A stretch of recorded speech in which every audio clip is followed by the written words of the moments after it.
everybody will have a seat, I'll go ahead and get started.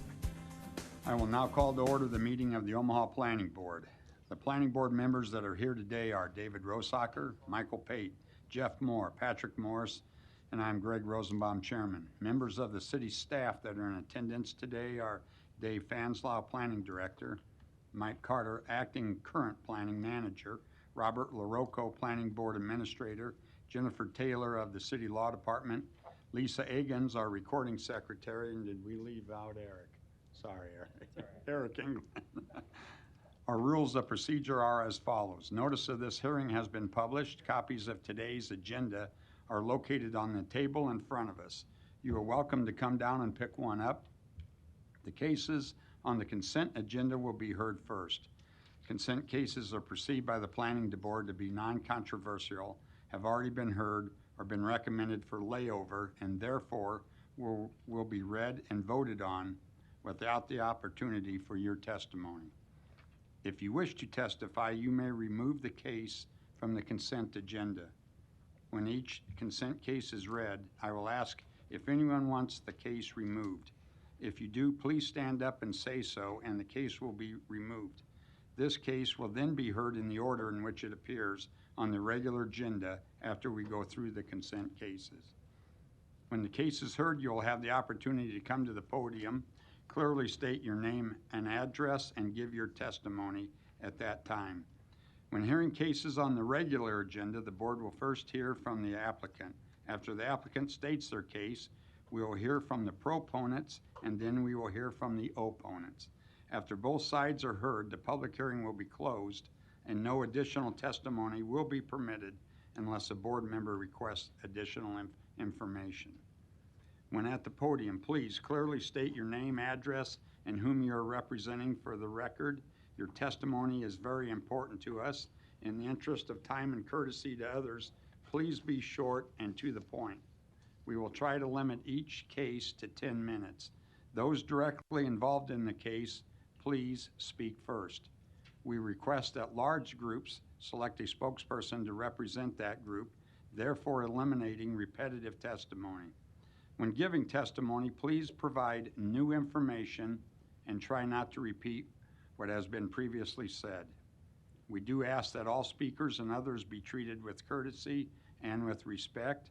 In that regard, please remain silent while seated, and please turn off your cell phones. Our decision to approve, deny, or continue a case made here today will be forwarded to the City Council for another public hearing and final disposition by the City Council. Conditional use permits are an exception to this rule. The board's decision made here today on conditional use permits are final and not forwarded to the City Council.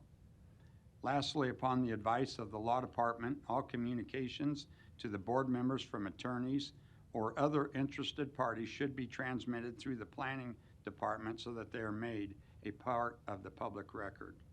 The department will then transmit all that information to the board as well as to the rest of the public. Rezoning matters are an exception to this rule. A current copy of the Nebraska Open Meetings Act can be found in a white binder on the east wall of this room. There are no changes to the consent agenda, so I'm going to go ahead and get started with the consent cases. Agenda item number 7, case C7-20-214, applicant St. Augustine of Canterbury Episcopal Church. It is on for approval. The request, approval of a major amendment to the conditional use permit assumed to allow religious assembly in the R1 district. This was laid over from our October meeting. The location is 285 South 208th Street. Does anyone wish to have this removed? Okay, seeing none. Agenda item number 10, case C3-20-225, applicant Planning Department on behalf of the City of Omaha. It is on for layover. Request approval of the Elkhorn Landing TIF redevelopment project plan, location 20603 and 20605 Elkhorn Drive. Does anyone wish to have this removed? Seeing none.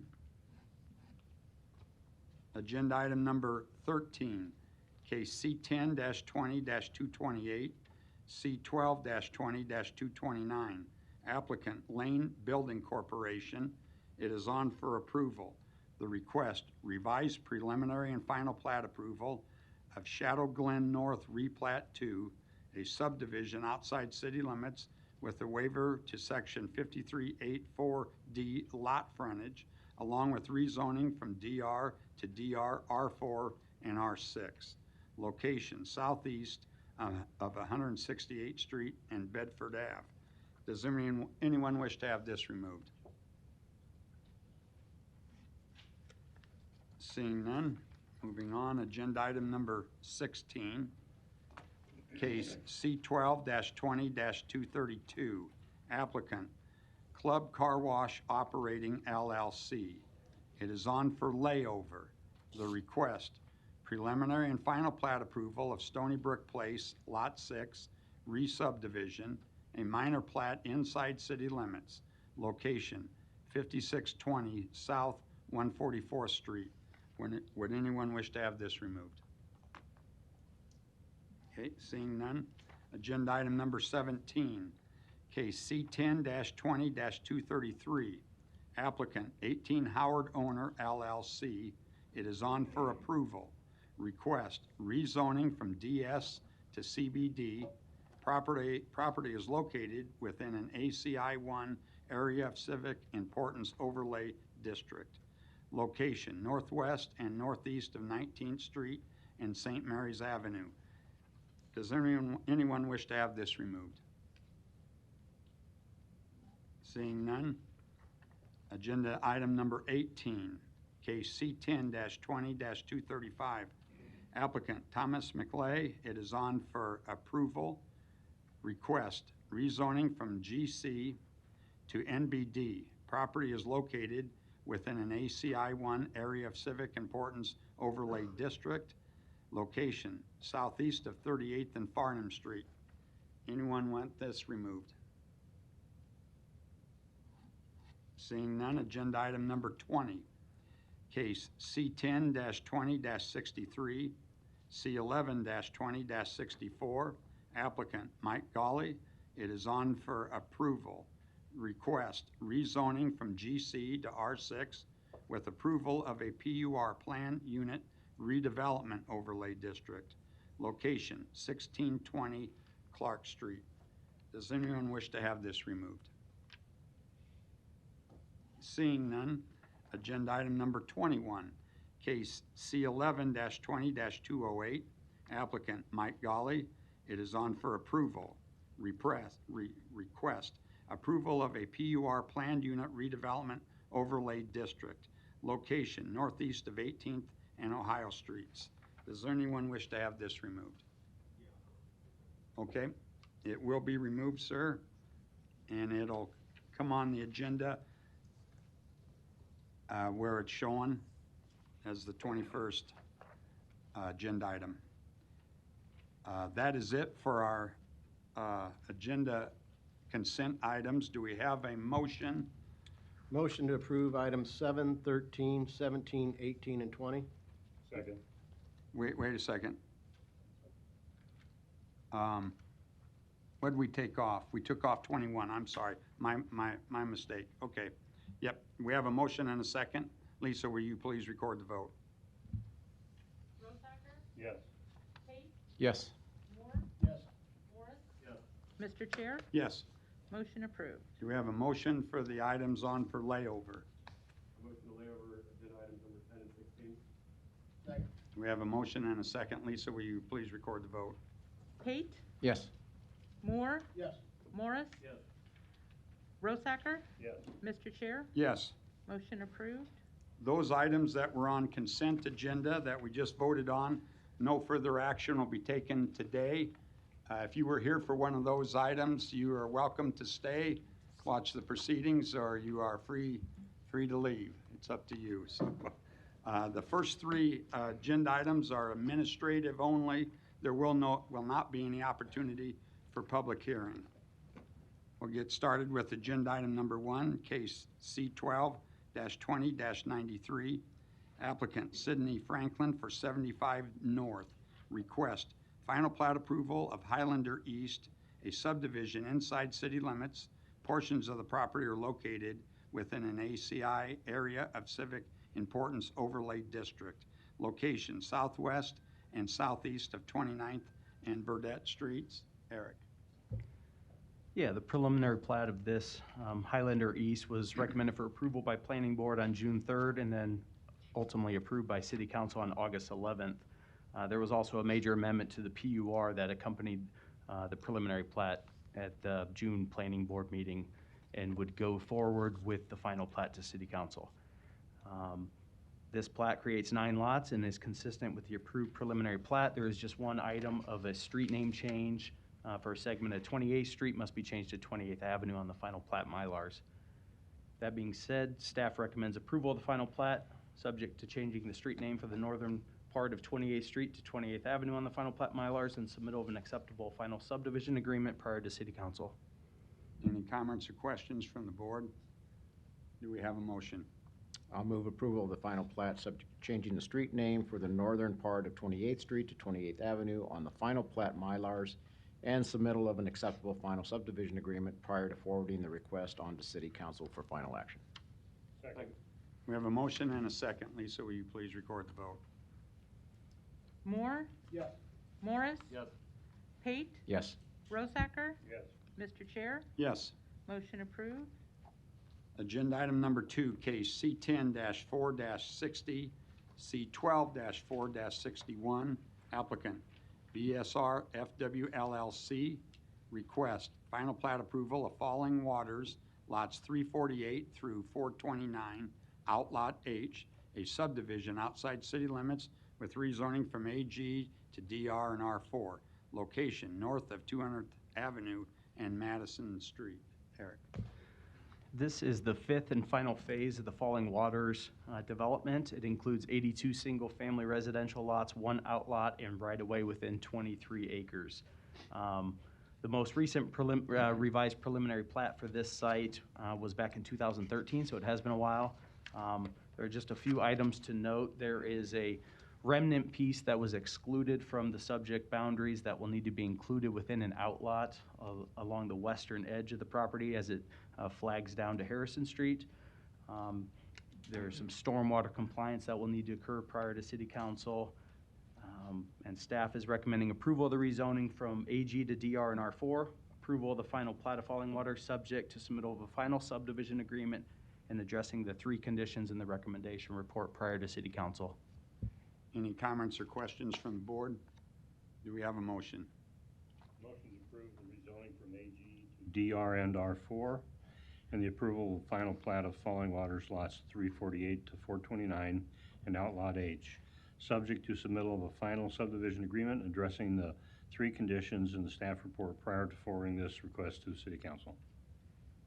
Second. We have a motion and a second. Lisa, will you please record the vote? Morris? Yes. Rosacker? Yes. Pate? Yes. Moore? Yes. Mr. Chair, Yes. motion approved. Moving on, agenda item number 3, case C10-20-120, C12-20-121. Applicant MRES Ravallo Holdings LLC, request final plat approval of Pacific Renaissance, lots 2 and 3, formerly Pacific Renaissance Replat 1, a subdivision outside city limits with rezoning from AG to R6. Location northwest of 192nd and Pacific Streets. Eric. Yeah, so this final plat is for 2 lots, a slight name change from when it came through at preliminary plat time back in the July Planning Board meeting. City Council approved on August 18th. There was a major amendment to the PUD to expand the the Ravello complex directly to the south. This will be a continuation of that product. There are no changes to the PUD, and that will accompany the final plat when it goes to City Council. Just one item to note, we will need the final plat Mylars to reflect Leavenworth Street as Jones Street west of 192nd Street. There's a Jones Street stub a short distance to the west in the Fire Ridge development that we need those street segments to match up. Staff is recommending approval of the rezoning from AG to R6, approval of the final plat subject to submittal of revised Mylars correctly identifying Jones Street west of 192nd Street, and submittal of an acceptable final subdivision agreement prior to City Council. Any comments or questions? Do we have a motion? I move to approve of the rezoning from AG to R6 and approval of the final plat subject to submittal of revised Mylars correctly identifying Jones Street west of 192nd Street and submittal of an acceptable final subdivision agreement prior to forwarding the request to City Council. Second. We have a motion and a second. Lisa, will you please record the vote? Rosacker? Yes. Pate? Yes. Moore? Yes. Morris? Mr. Chair, Yes. motion approved. We'll move into the public hearing part of the meeting. We're going to take agenda item number 4 and number 5 together. Agenda item number 4, case C10-20-218, C12-20-219. Applicant, Coventry Investments LLC. Request preliminary and final plat approval of the Rose at Coventry, a cluster subdivision outside city limits with waivers to section 5394D lot frontage, 5399 sidewalks, and 53912 time limitations, along with rezoning from MU to R6. This was laid over from our October meeting. Location, southwest of 207th and Q Street. And agenda item number 5, case C11-20-220, applicant, Coventry Investments LLC, request approval of a PUD plan unit development overlay district. This also was laid over from our October meeting. Location, southwest of 207th and Q Streets. And Jason, you're presenting?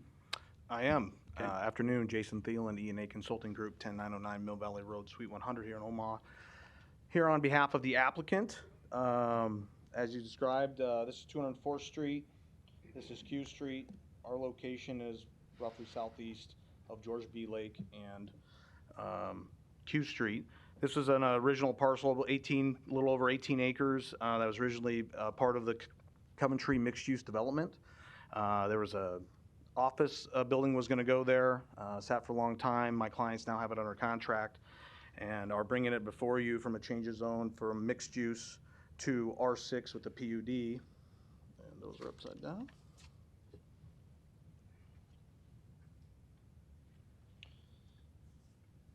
To bring forward a row house project, a build-to-rent project here at this location. I think it's a great location for this product and a great site for it.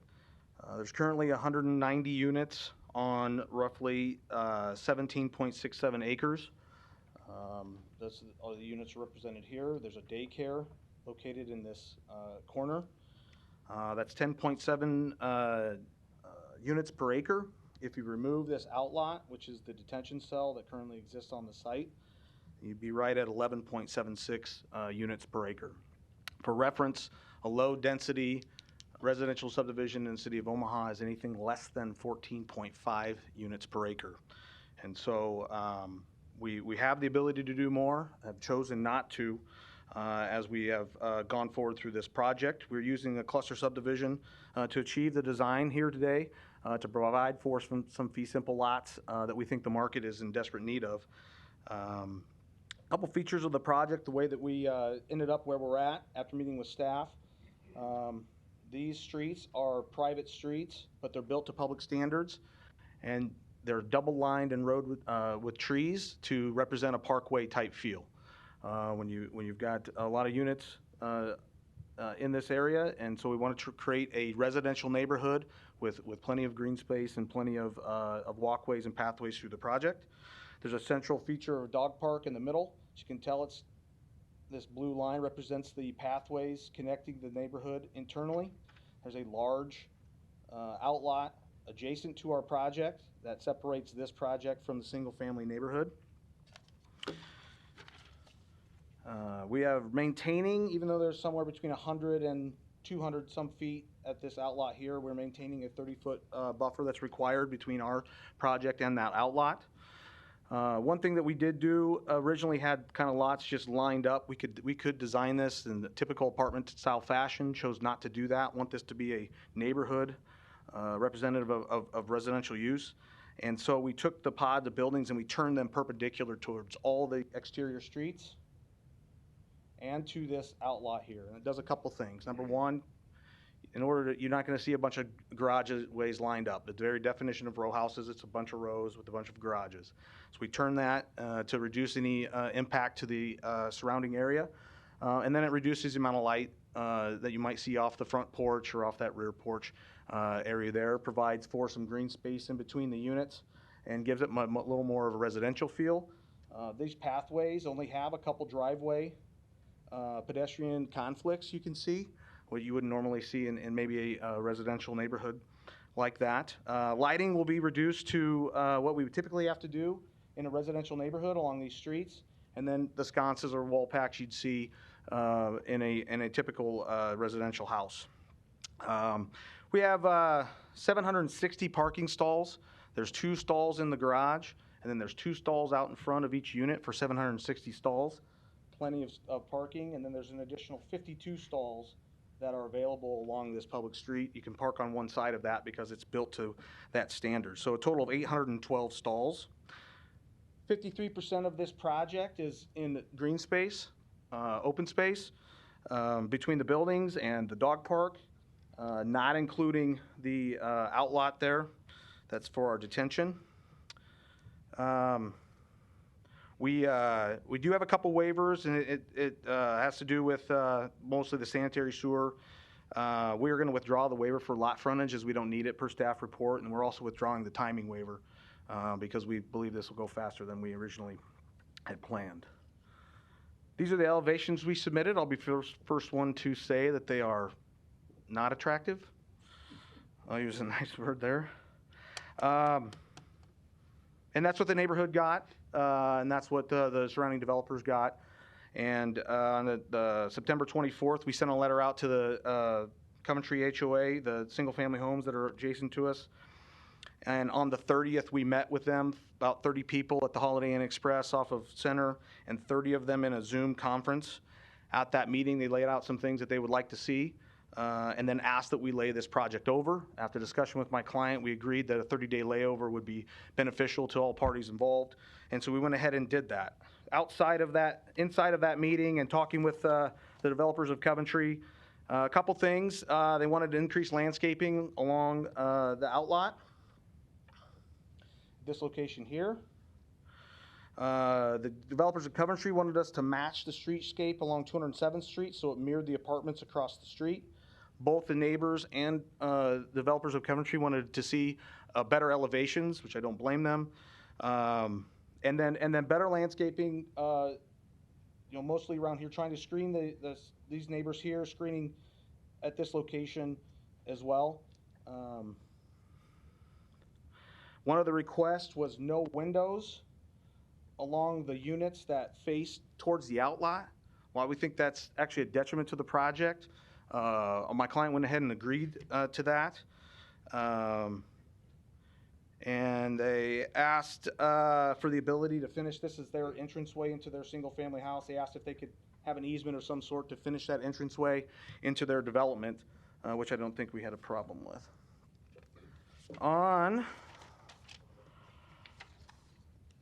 Had some conversations in between the time that we got new elevations and from the planning board hearing we're supposed to have. I found out that Mr. Slusky is representing the HOA. That time, about on October 19th, we sent a new landscape plan as well as a new elevations for this project, not only to the HOA but also to the adjacent apartment user that's here, as well as the developers of this project.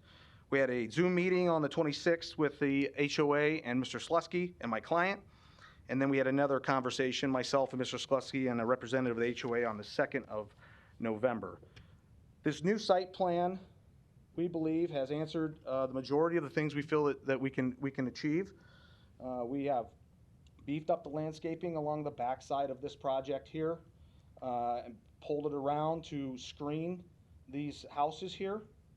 These little ticks are the amount of space that's in between the units and the single-family homes. It ranges between 152 feet and 215 feet of space between building to building. So quite a bit of expanse through there. I've had conversations with several of the homeowners that were at the original homeowners meeting, told them we'd be happy to work about placing plants in certain areas or specific species that they'd like to see, so they aren't looking back beyond from their back porches back to that project. We beefed up the landscaping and added fencing along this side of the project. So this is the section of 207th Street. This is the side with the apartments. They've got a double row of trees and they've got a fence. And we've matched the same, added the fence, and then we'll continue to match the way that they did their plantings along their frontage along the entire side of it. And then, of course, the elevations. Working with an architect with a couple different looks. Created what I think is a nice looking unit. It's architecturally pleasing. It's got some relief to it within the building.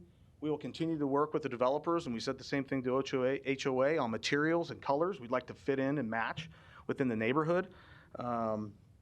We are working through some different options with the balconies and how those might look. This is the side elevation that you would see, that the neighbors would see on the back side. With these windows will be gone. So everything else around this subdivision, except for these, will have those back windows. We will make these front-facing, at least presentable to 207th Street, so to make sure that it doesn't, so it looks like those are maybe presented along 207th Street, so it gives it a streetscape look to go along with the apartments across the way. In our conversation after we provided these, some things that the neighbors had requested is they wanted us to negotiate private covenants with them. That is not something we were willing to do. They wanted to redesign the project, redesign the layout. They think it's too dense. That's something we're not willing to do. And they wanted to increase the architectural style of the buildings over and beyond what we have done. Not willing to do. We've worked hard on this project. It's a unique project. We think it fits well into the neighborhood. We think it fits a market that is desperately being underserved in our area. It's kind of in the middle between that apartment user and that single-family home. You can get a three-bedroom ranch or a three-bedroom, three-story building. You don't have anybody above you, nobody below you, and you've got nobody behind you.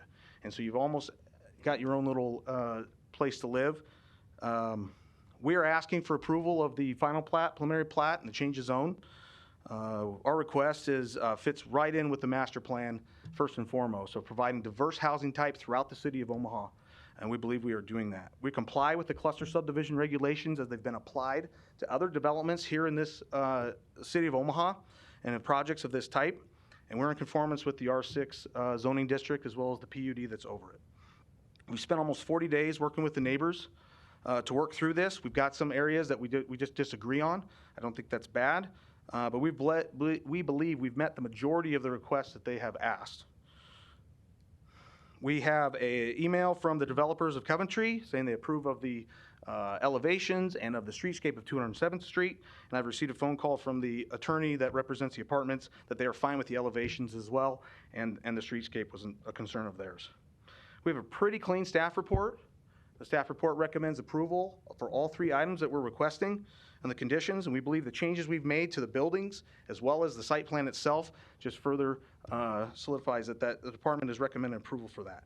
We will continue to work with the neighborhood and continue to work with the developer of Coventry and work through some of the colors and materials along those buildings. We think we've got a great project, and I'd ask for your approval again, and I'd be happy to answer any questions you might have. Jason, I'd made a list of questions for you. I think you've answered most of them. Okay. Or actually all of them. You did say these are rentals.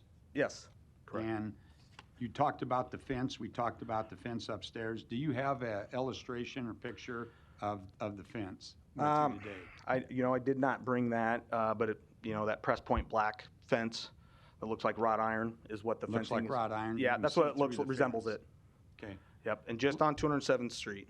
Landscaping, what size, are you talking about, what size trees and shrubbery are you putting in? Are we looking at 10 years before we're gonna have a mature tree, or are you gonna mix in some mature trees along with younger trees, or what? Well, the city requires a 2-inch caliper tree. Yeah. Again, I don't know that in strategic places, we're not unopposed to working through the neighborhood and some bigger trees, 7-8 foot tall evergreens. you know, so this outlot is pretty well vegetated. But we're not unopposed to working through neighborhood with that. You know, it all comes down to cost. And, but we understand the perceived impact they have, that we are having on their lives. We get it. But we feel like we can work with them and move through this project and make sure that they are something that they don't feel like they back up to, that they can't be proud of. And that's just not where we're at. Okay. Any other questions for Jason? Yeah, I've got just a couple for you, Jason. So I'm glad that you're meeting with the neighbors. I think that's a very, very important element in any project, right?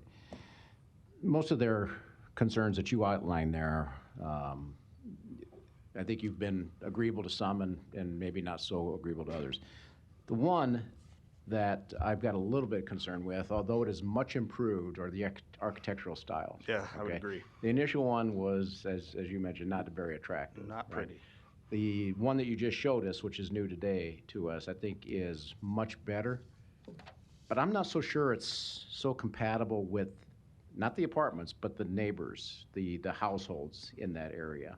Okay. Has there been any discussion about maybe putting a little brickwork or something to maybe enhance the look, to make it more compatible with the neighbors? There's brick and stone on that bottom. On the very 4 feet. base? Yep. Yeah. Yep. You know, but in terms of adding a bunch of brick and stone way up the sides, I think we're going to need to do something like that along 207th Street because it's going to be visible until trees work in, and we've talked about doing that, and some windows on that side. On that back side, you know, they want us to screen it so they can't see it.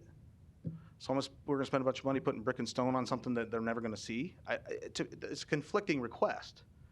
Hey, screen this. We don't want to look at it. And oh, by the way, put more in there. Yeah, Put more so- into the buildings. And so I have to ask myself, what, you know, the comment I get is we would never live there. And I'm like, okay, that's okay. There are people that want to live here. We know that. We've done the market research. We've seen it. Well, screening will screen to a certain degree, but it won't screen everything necessarily, unless you got a lot of dense shrubbery and trees with large canopies in them. Happy to do all evergreen there. I don't know that necessarily we care. Yeah. The outlot is, like I said, pretty well vegetated. You know, we're putting.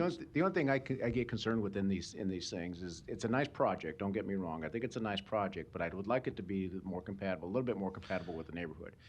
What I'm worried about is I don't want it, and I don't know that it would, but I don't want it to devalue the property values of the neighbors.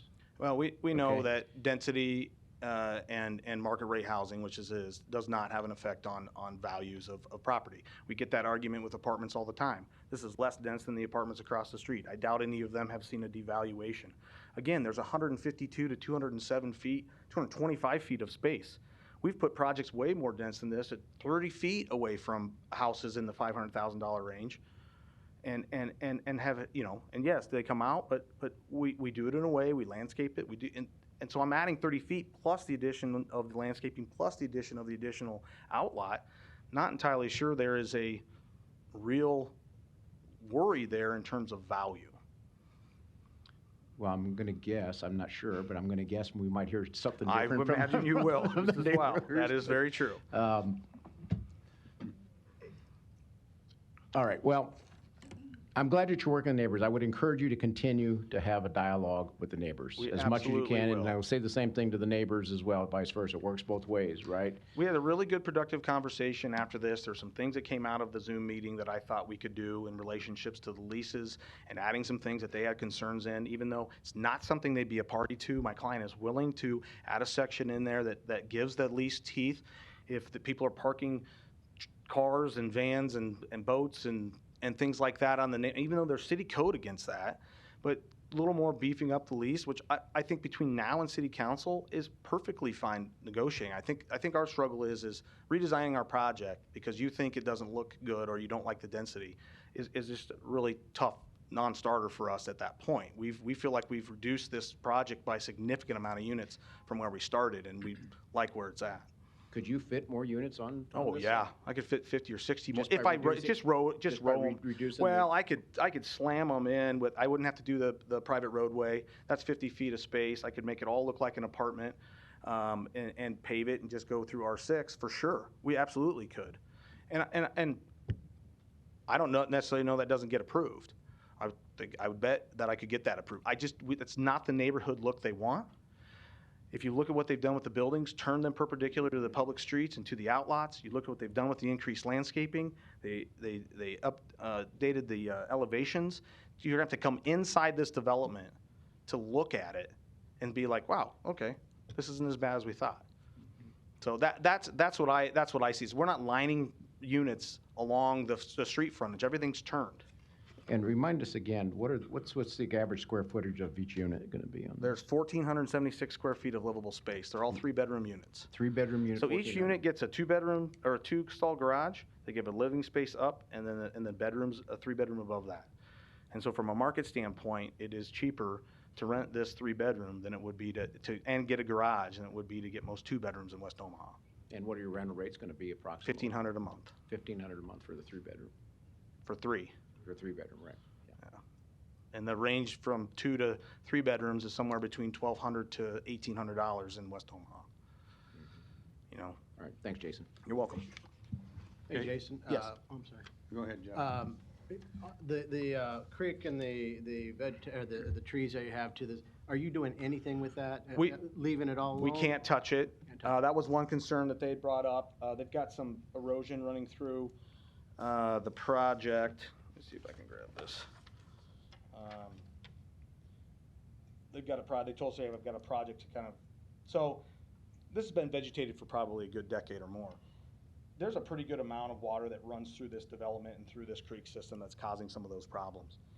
This detention cell that's right here is actually sized for about 86% impervious coverage on that site. Again, we're at 47. We could actually, and we looked at reducing the size of that and putting more units in that space there. We chose not to do that. We're going to clean it up, make it look nice, and it's oversized for our development based on storm sewer.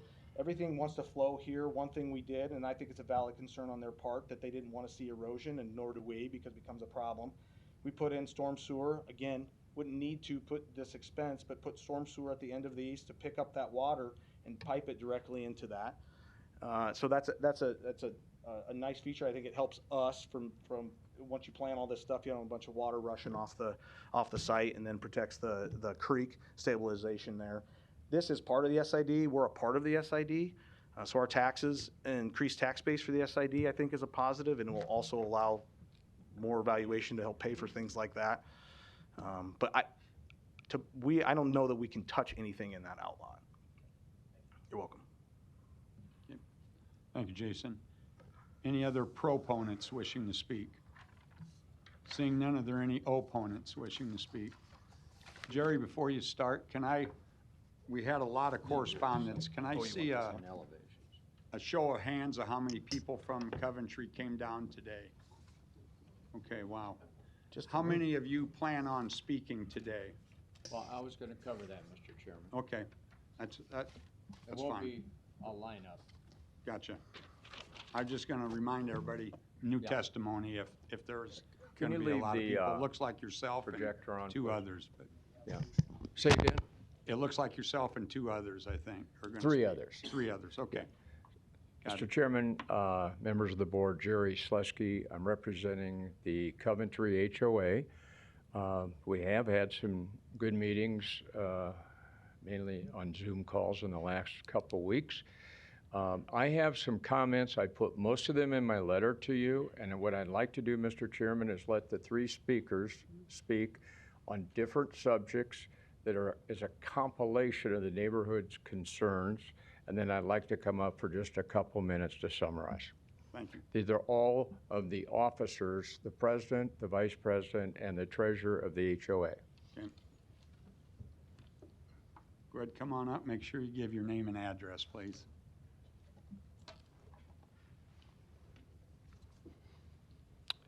Good afternoon. My name's Mark Grebe. My address 5531 South 208th Circle. So thanks for the opportunity today. I really appreciate being able to address. We've had some discussions. It didn't go quite like Jason described, and I'm going to tell you all about that. I live in a home that's about the closest distance that Jason described there between the project and past the outlot. And so, but I'm not here just to talk about my view out my window, okay? I'm here to talk about how this project is going to impact the neighborhood. And it's kind of my practice to give back to the neighborhoods, give back to my community. This is my 3rd year as the treasurer of the HOA. And also, I've just got elected to SID 524. So I got an active level of participation locally here. And so I'm here to represent the entire neighborhood's best interest. My presentation will suggest to you that this is a project that is unproven, not ready for implementation, lacks appropriate details, and to date lacked independent oversight. In my judgment, this project has far too many unanswered questions and therefore has many inherent risks to the Coventry neighborhood. Along the way, I encountered, from the beginning, I attended every meeting, I encountered many red flags. There's 7 of them I'm going to go through briefly with you. There was minimum notice. Certainly it was appropriate and legal notice, but it was minimum. And so there was really limited engagement with the neighborhood prior to us getting all of our notices. The engineering and city planning staff have been working on this product, as Jason refers to it, for over a year. The planning department recommendations for approval were submitted within a week of the notice of the project going to the existing neighborhood. Yet there were many incomplete details when we had our first 1-hour meeting, kind of an info meeting, with Jason Thielen, the project engineer. Along the way, there were strong statements by the engineer planning department. This type of project meets all the approvals, so any opposition is not likely to succeed, and it's fully supported by the city master plan. And I asked Jason on that first time we met, why is he requesting R6, cluster, PUD, overlay zoning, and his response was, it's just much easier for me. So okay, I understand that. Today I understand it differently. The project engineer and the developer had a very emboldened and cavalier demeanor toward any input or concerns from the Coventry neighborhood members. Comments like, not your project. If you want to submit an offer to buy this land, build whatever you like. And endless no's and I disagrees, and we have not heard a constructive comment yet. Those are the kind of comments we got in almost all the interactions that we had with the developer and the project engineer. A recent and significant red flag that was on a call that Jerry Slusky organized with the 4 city planning member department staff, Jason Thielen, and we started talking about the project, and both the planning department and Jason referred to this as an experiment, a test project. No idea whether this is going to work. They want to build part of it and see how the market responds to it. So quite a bit different than what you probably heard just a few minutes ago. Additional red flag, comments by the planning department that Omaha's cluster subdivision provisions are rather vague and need additional definition. And the last one, all applications under cluster subdivision require, as a condition of approval, the subdivider shall submit with his final plat a declaration of covenants, conditions and restrictions providing for permanent maintenance. This was not done according to the city planning department staff, and even after they agreed that this was a missed requirement of the zoning code, they still plan to move forward with their recommendation for you all today. So a number of red flags. I just thought those were important just to kind of set the stage. You all received, prior to the last meeting that this was presented, a protest from our neighborhood. 100% of the neighbors, property owners within 300 feet signed the protest. 85% of the 73 homeowners within Coventry Estates signed it. These are not minor percentages. Frankly, it's an overwhelming reflection of the sentiment that I get from our neighbors. Several more homeowners said they wish they could come today. However, I don't know if you're going to cover it, but we do have emails from a variety number. You saw a lot of hands go up.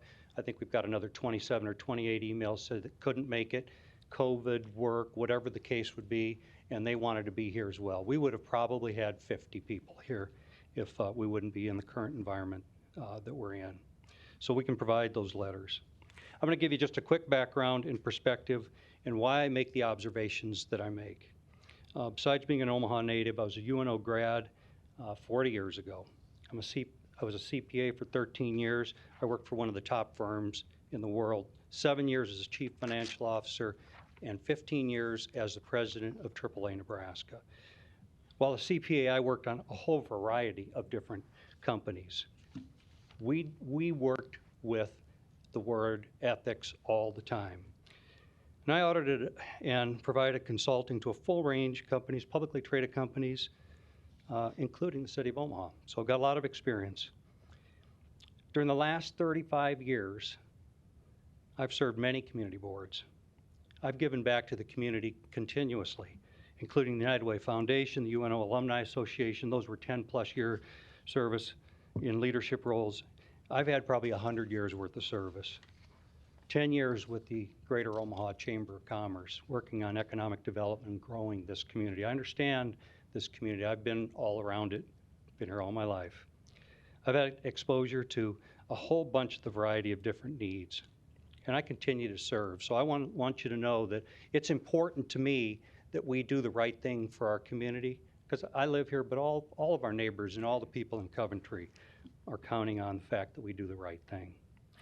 Quickly, I'm going to give you an understanding of the project that I have. It took me a long time to gather it. It's a rather complex collection of provisions, R6, zoning change from MU. And by the way, we'd be perfectly fine, build whatever project you want on MU. We understand that's why we all moved into this location. We knew that was a possibility. R6, and then there's cluster subdivision, which falls under that, and then this PUD overlay district. It sounds like the variety of waivers may or may not be at play. I don't know, but there were a variety of waivers. The R6 zoning was selected in order to access this cluster subdivision rules, and they're being used to create a very dense, I don't care what you want to call it, it might be defined in the code as low density. It's very dense, 34 building project design. There's no design like this, we've checked, anywhere in Omaha. Nowhere. The city planning department staff stated that the cluster rules in our code are very vague regarding implementation. That's what gave them the opportunity to create this level of density.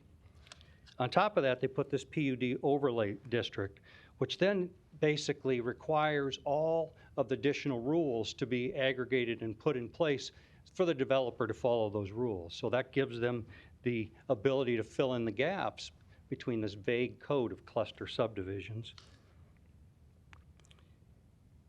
Inside PUD, there's also a process under section 55-885. It's called the Criteria and Review of PUD Overlay Districts. And it states that that review, done by the city planning department, are intended to protect residential neighborhoods and encourage developments which minimize adverse effects on surrounding properties and the community at large. So it gives quite a bit of an obligation for them to provide some review. You can take a look at that under C11 20-220, pages 4 to 6. There are 17 items that are listed. There is a very brief definition in the report that says here's each of the items, and basically on 15 of 17, the only documentation that we were at least made available to of their review was acceptable. One was not applicable. One said need to add a little bit of landscaping. So that was the effect of what we saw as a neighborhood on the amount of review that was done by the city planning department. So from our perspective, the lack of an in-depth and qualitative review provides no protection of the Coventry Estates development, surrounding area. And if you look at some of the rules as you read about about PUDs, the American Planning Association gives guidance that overlay districts should provide additional or stricter standards and criteria for covered properties in addition to those, the underlining zoning districts. So I think that they had an obligation to do probably a lot more. That's my opinion. It's not apparent that that standard has been achieved, at least from our perspective. And what that created, it created a situation where there's no documented or detailed protections for interesting and attractive looking building elevations, although there seems to be some change on that, but they still don't meet the look and feel of the Coventry area. No protections on the impact of neighbors' rights of quiet enjoyment of their property. If this is a rental operation, that's what we were just told today. It was previously presented to us that it was going to be a for sale property. There's no lease document that we were able to read to see that there's any kind of conditions that will manage how those renters will operate. And if it is workforce housing, there's no HOA, as I described to you. There's no restrictive covenants sufficient for funding to maintain the common areas. And again, that's right in the code. And there's no requirements that gather and consider neighborhood input. So there was a really limited amount of time requesting input from the neighborhoods, contrary to the quote 40 days. It was a couple question and answers in the 1 hour and maybe another hour and a half, and I'll talk about that meeting in just a second.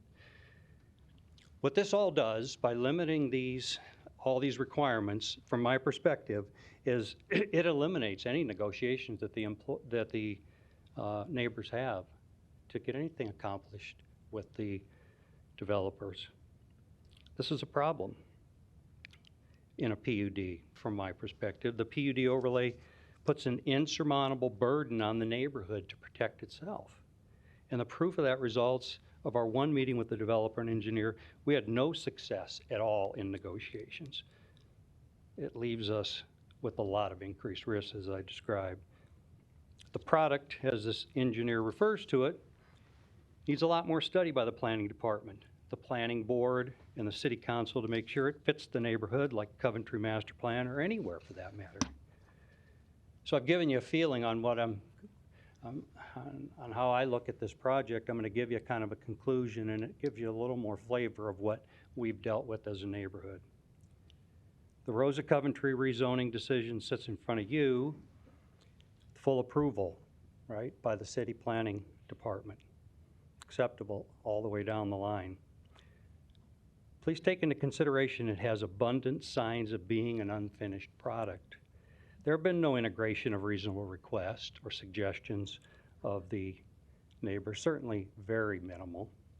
Just to add specific clarity on this, during a meeting with the developer, engineer, HOA members, and our attorney, the developer straightforward stated that he was done talking about our request, was not going to redesign anything, had better things to do. Pretty much wanted to finish our meeting. The engineer then went on to state, we're not obligated to have any restrictive covenants, putting some emails on the screen, some email that he had on the screen supplied by the planning department that stated they didn't have to.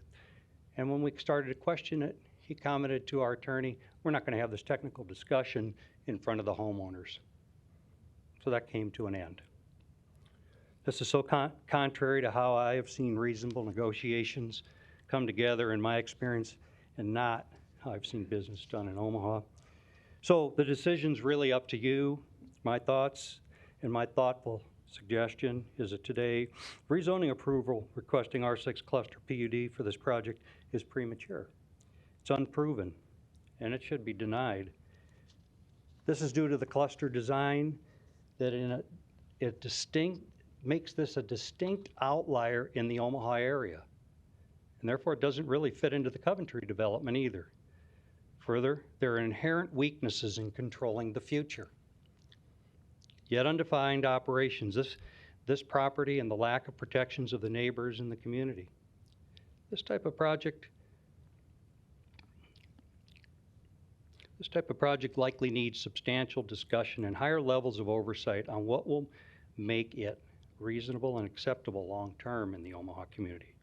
Finally, and I just want you to really take this from my position of having dealt with this for the last month and a half, it's just not fair. It is really not fair to put the burden on the Coventry homeowners to negotiate items into a PUD with a clearly resistant developer, engineer, to make an experiment or test project work. That was their terms. That wasn't ours. That was their terms. So this responsibility is here to get appropriate definitions. I would say the responsibility to get the appropriate definitions is really the part of the city planning department. All of you, the city council, to create the appropriate zoning rules that protect homeowners like ourselves and protect the rest of the community. So I would say this so-called experiment or test project is just not ready for prime time. So thank you for your time, and I appreciate your public service. Okay, thank Any you. questions? Any questions, comments? Mark, I've got a comment. I appreciate your testimony very much, and the support from the neighborhood. We've read everything, but I do want you to know that the planning department does look out for neighbors. Sometimes it doesn't go the way the neighbors want, but the planning department does an excellent job of getting cases ready. They've worked on this case, you said, for a year. It may not have come to you that soon, but when they're working on that thing for a year, maybe there was supposed to be 270 units in the very beginning, and the planning department said, no, let's shrink that down. So they do an excellent job, and I just want to let you know that. It may not seem like it from that side of it, but I can attest that they do a very nice job. So I appreciate that. I wish we would have been, had that I agree. information I available. It would make our reason to put this kind of a position in place unnecessary. I understand. Because we want this to work in the right way. Again, as I stated, we're 100% supportive under a mixed use. That's what the rest of our development is. So with that, thank you very much. Mark, I just got a follow-up question for you. So you Sure. mentioned, you made a comment that there were several unanswered questions, but you didn't get specific as to what they were. Can you get a little bit more specific with us to make sure that we know? Maybe some of them were already addressed in your testimony in there later on, but what specifically are you referring to with unanswered questions, Jen? So where I understand we're going is that they want an approval of this project to move forward to the city council. There's a lot of questions that are unanswered from my standpoint. We've talked about what kind of size of landscaping could be in place, and Jason's comment was straight out that what's in the plan that he presented to you there, showed to you here. It'll take 10 years to provide any kind of a barrier to see for our homeowners behind it. I'd say that the significant items are, we have no idea what our front entry is going to look like to our development. There's a retention pool there. There's a variety of restrictive covenants that were supposed to be put in place. We have no idea what those are going to be. Those are really important to our neighborhood. We have a very significant level of restrictive covenants in our homeowners agreement, and that really causes us to be able to have, I think, a very beautiful development, and one that we can manage with all of our property owners following those. And sometimes we have to nudge a few of them, but ultimately that's what makes a difference. Those are the types of things. I have no idea where this is going to go into the future. And I have no idea what those front elevations are going to actually look like. Every conversation has gone, we'll have this conversation after it gets approved. I think I laid out to you very clearly that there is zero negotiation that has gone on. There are very few things. Most of the items that are in there were, there was like maybe one or two that have been picked up along the way, windows on the sides of the buildings, and adding some 1.5 inch trees on the side that'll grow up in 10 years. But with regard to how that's going to operate in the future, it just isn't there. So those are my unanswered questions. I want the entire development to make sure that we've got a really good property that's run there. and one that everybody's proud of. Okay, thank you. Thank you, Mark. Anything else? Any other opponents wishing to speak? Thank you. Ronald, can I ask you a question? Did you start the timer lights? Let's leave those off. We generally don't use those for the planning board meetings, but I will remind you that we have other cases. We're here to listen as long as you want to speak, but we have other cases, people that are here, applicants with their agenda items, and so if you would keep. I understand. Okay. And there are some things that are redundant on here that we All didn't right. get to team up on, so I'll try to condense it as much as I can. I had an actual video I wanted to show you guys, kind of an aerial view. Sir, Oh, I am so sorry. that's all right. My name's Troy Dietz. I am the acting president of the HOA, 5506 South 208 Circle. My wife and I and 2 kids have been living in Coventry Estates since 2010. I remember how excited we were to move into the area and mixed-use design. It was so similar to what we were hoping for that had already experienced in Florida. 1 year after we moved in, our development celebrated as an up-and-coming area and was selected as the 2012 Street of Dreams. I remember even though that our house wasn't part of that we were really excited about the possibilities of the mixed use that would be following behind that event because of its notoriety in the city. Now, I have been the Coventry HOA on board since 2011 conception. I was the acting vice president at the time and now president. So today, I'm not only here for my concerns, but I'm also representing all 74 United homeowners to the best of my ability. Currently, there are 23 homeowners accounted for today, and I have 32 emails here I'd like to leave with you for the other homeowners that could not make it. However, one thing is certain, all 74 homeowners are opposed to the current row house dense design, aesthetic appeal, as well as lack of supportive green space that is truly needed for this development, such as this.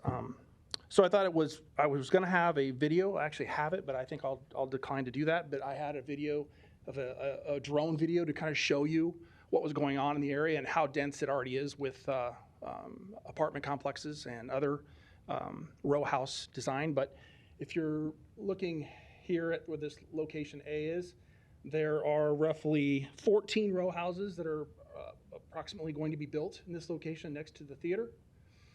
Across the way in this development, which is completed now, is right across from the development in question, is the Vantage Apartments. There are currently 298 rentals units, 12 apartment buildings, 718 potential residents. But they've been open for just about a year. They have a pool, a clubhouse, 2 dog parks, and picnic areas throughout. They have been open for almost a year, and they're at less than 35% occupancy. And of that, only 50% of it is full-time lease. Most of it's all short-term lease. Then straight across the other side here, I don't know if you can see that or not. The other side of this lot is the Tradewin apartments that have just been built. These units, let's see here, they have 58 rental units and approximately 16 apartment buildings. They have resort pools, 24-hour fitness. They have a full complex and layouts of areas of green space for almost 1,200 residents. And finally, with the proposed row housing, there's really no green space to be spoke of. There is like he has mentioned before, there's a small dog park in the middle. But most of these units are, I don't know if you can see that, but their decks are 10 feet away from each other. So they have little to no green space for the people that are living in these facilities. And to comment back on what Jason mentioned, I've been to every meeting, and I've never heard anyone say they would never live in these. They made a comment that they wouldn't want to live in them because of the lack of green space for their kids to grow and mature, and there's just nothing there for them. So I guess it's kind of hard for me to listen to that and say that we had said that we'd never live there. We never, ever would say something like that. So I guess when I look back at this, I think to myself, my wife and I thought about, what are the things that we were excited about? And with the current mixed-use design that we thought we had set forth, we were really excited. And unfortunately, this isn't what we're we're not excited about this. And so I guess what I'm trying to say is I just want to implore you to please deny the Zone 6 PUD zoning change. We have more than enough apartments in the area. I'm not opposed to, or we're not opposed to this type of thing. It's just that we just don't agree with the aesthetics redesign. We think there should be an aesthetic redesign, and they should also include enhanced green space and less condensed units, or less density and reduction of the building units. And we also are mandating that the developer holds the current mixed-use sub-agreement set forth in the area that has been our design criteria since 2008. So if I don't have any questions. Troy, is today your first time of seeing these elevations?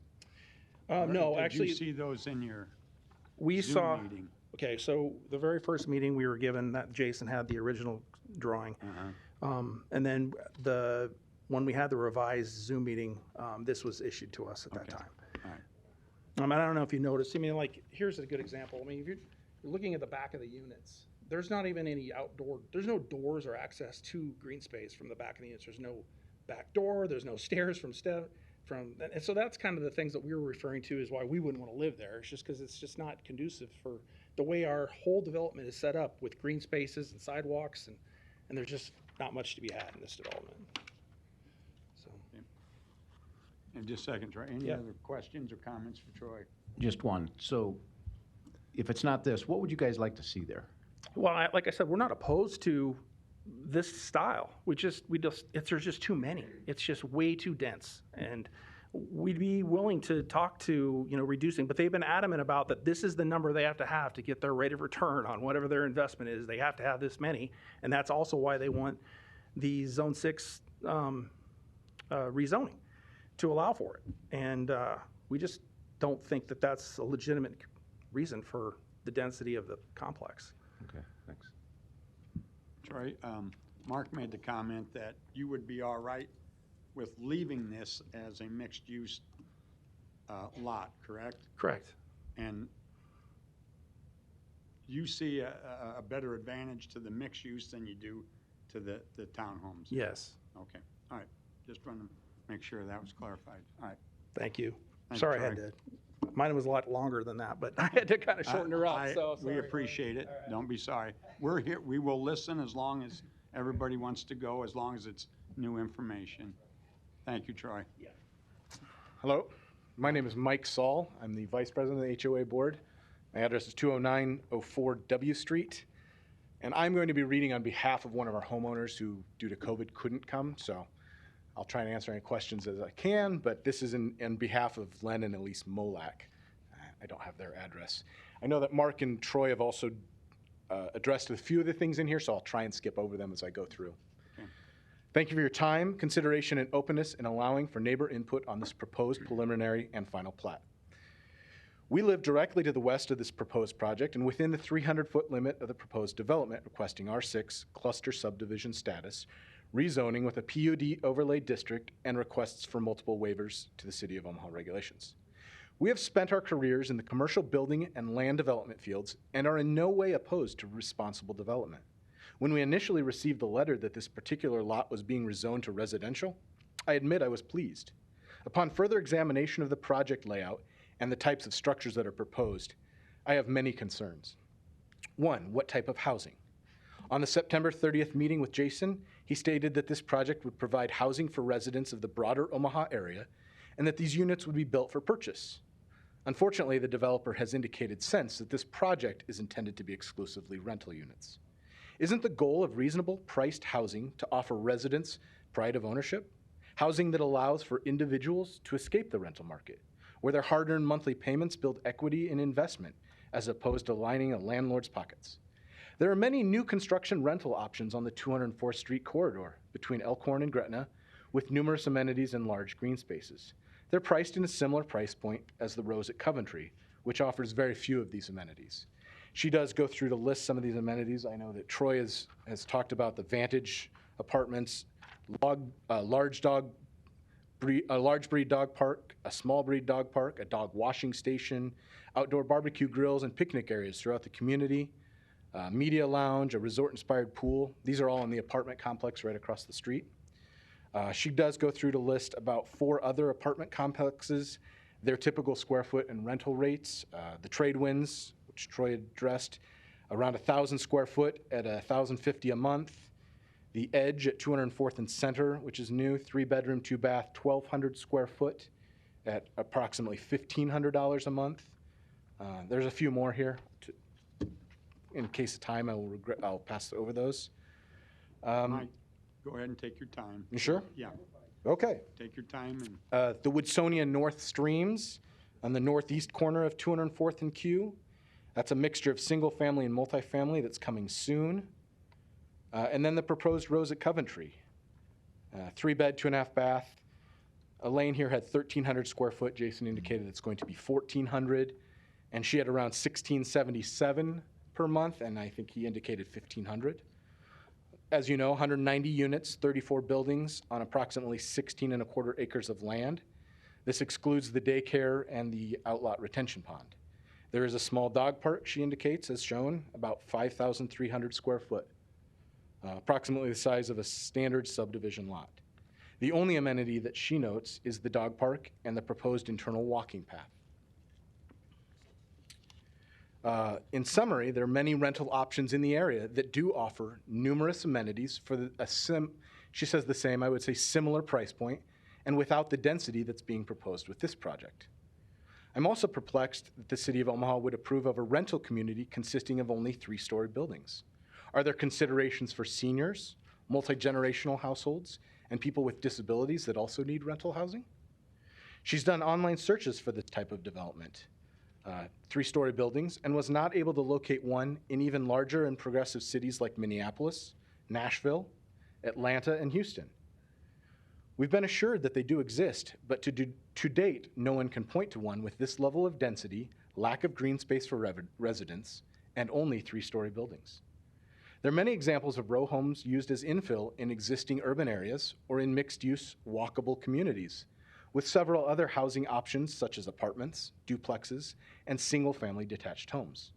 It's unfortunate that some of those options are not incorporated in this project in order to more easily include more members of our community.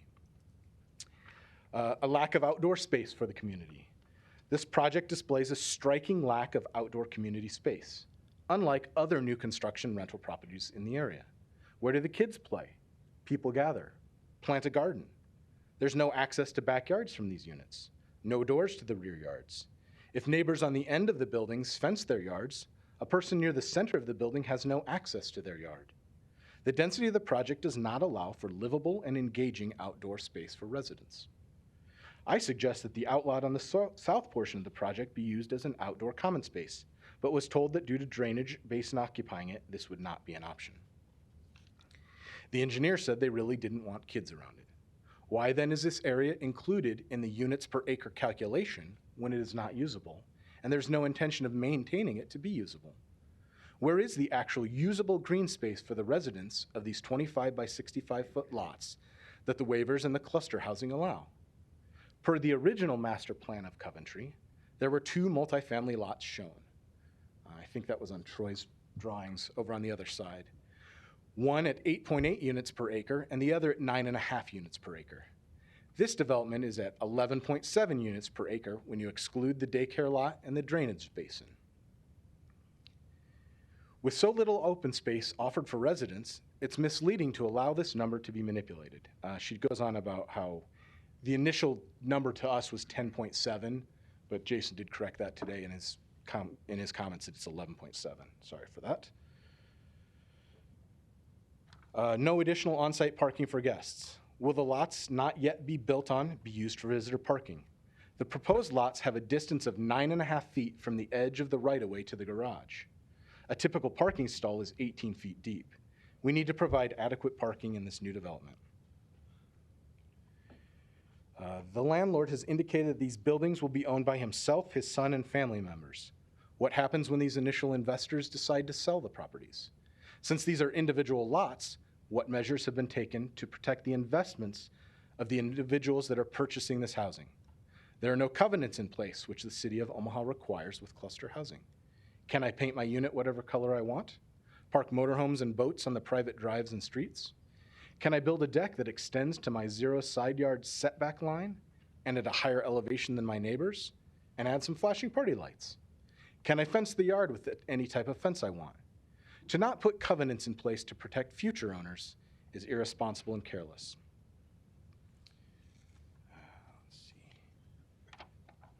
She had some comments about exterior lighting, which were addressed.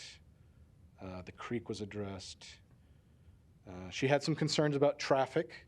When driving north on 207th Street, the sight distance to the west on Q Street is poor. Traffic, including sand and gravel trucks, travels to the east at a fast pace. Will a signal be installed at this intersection? Has an updated traffic study been done? During this process, the Coventry neighbors have been accused by the engineer of looking out only for our interests. It was suggested that we are just not comfortable with change and it will all be fine. If that were the case, I would not be here. I would ask for a fence on the west side of this project and get on with my life instead of pouring hours of time into research. My hope is for a better project for my future neighbors. The Coventry neighbors have been threatened by the engineer that he will do whatever he wants. It's not our project. Please keep that in mind, planning board members. We have tried to respectfully and politely discuss the concerns I've outlined with the engineer, but have received continued pushback and no actual action. At this point, I don't believe there are any intentions on the part of the engineer to be open to suggestions for improvements. There's a bottom line to be met. It's not about people living in these 190 households. It's my hope that the City of Omaha Planning Board postpone this project until many of these items are discussed and addressed. It is my hope that the City of Omaha Planning Board ask for improvements to this project for the residents that will be living here. If not, please leave this lot as mixed use and build another project that would fit into our Coventry master plan. Thank you for your time and consideration. I do appreciate it. Elise Molak.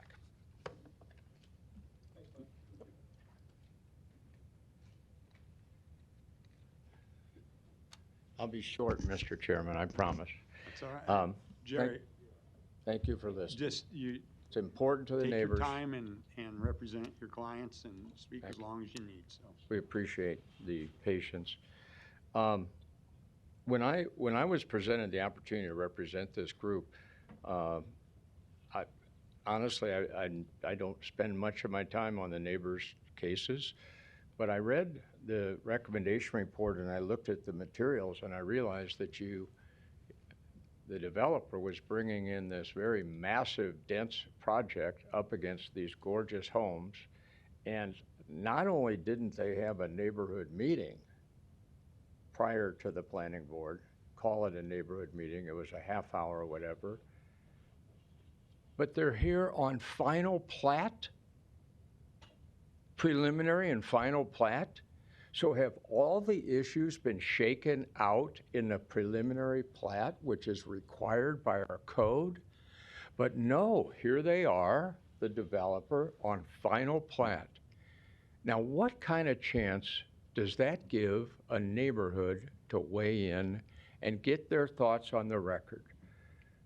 So I'm going to summarize with my thoughts about this because I've thought about cases I've mediated in the past.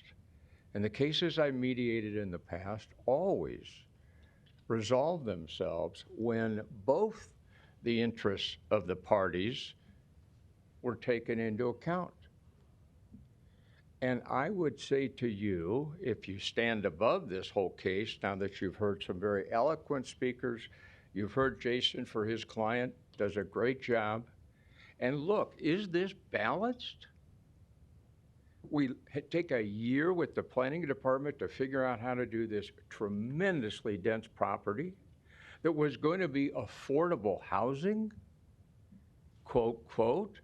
And now we find not only can you not buy it, but you have to rent it. And Jason says it's $1 a square foot, $1,500 for a 1,500 square foot apartment. There's not one new apartment project in this city or any other city in America that rents for less than $1.25 a square foot or $1.40. Or if you go to Midtown or downtown, it's $1.50 and $2 a square foot. So how in God's name can they get? They need to have the density. And they played the density game on the department, and here they are handing you on your laps. Make a decision, planning board. We did our homework. I don't think they did. And all we're asking for today is to step back, let this thing percolate, command that the developer and his client get together with the neighborhood over the next month or two. It's winter. They're not going to start till April. And let's work out something that balances the interests of the parties. Please. Thank you. Thank you, Jerry. Any other opponents wishing to speak? Anybody else? That's our, Okay. our speakers. All right, thank you. Seeing none, I'm going to close the public hearing. Additional comments, questions from the board? Oh, I'm going to bring Jason up. I'm glad you said that. Jason? Yes, sir. There's a lot of areas you need to address. You've addressed some of them in your opening statements, and if you want to take some time here to address the questions that have been raised.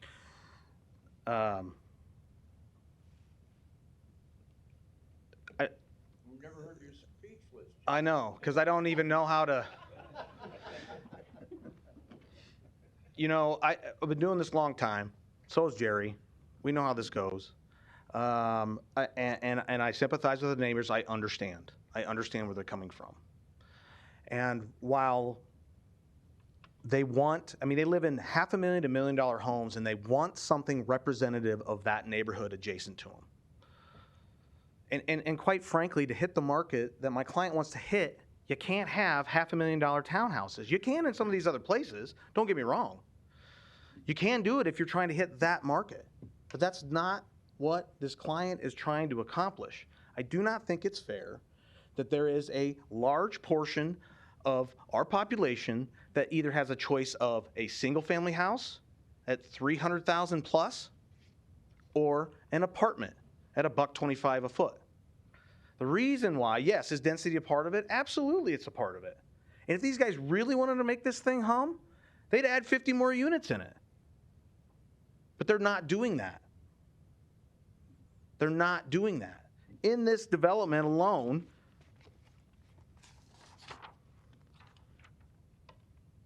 this location right here, there's a regional park.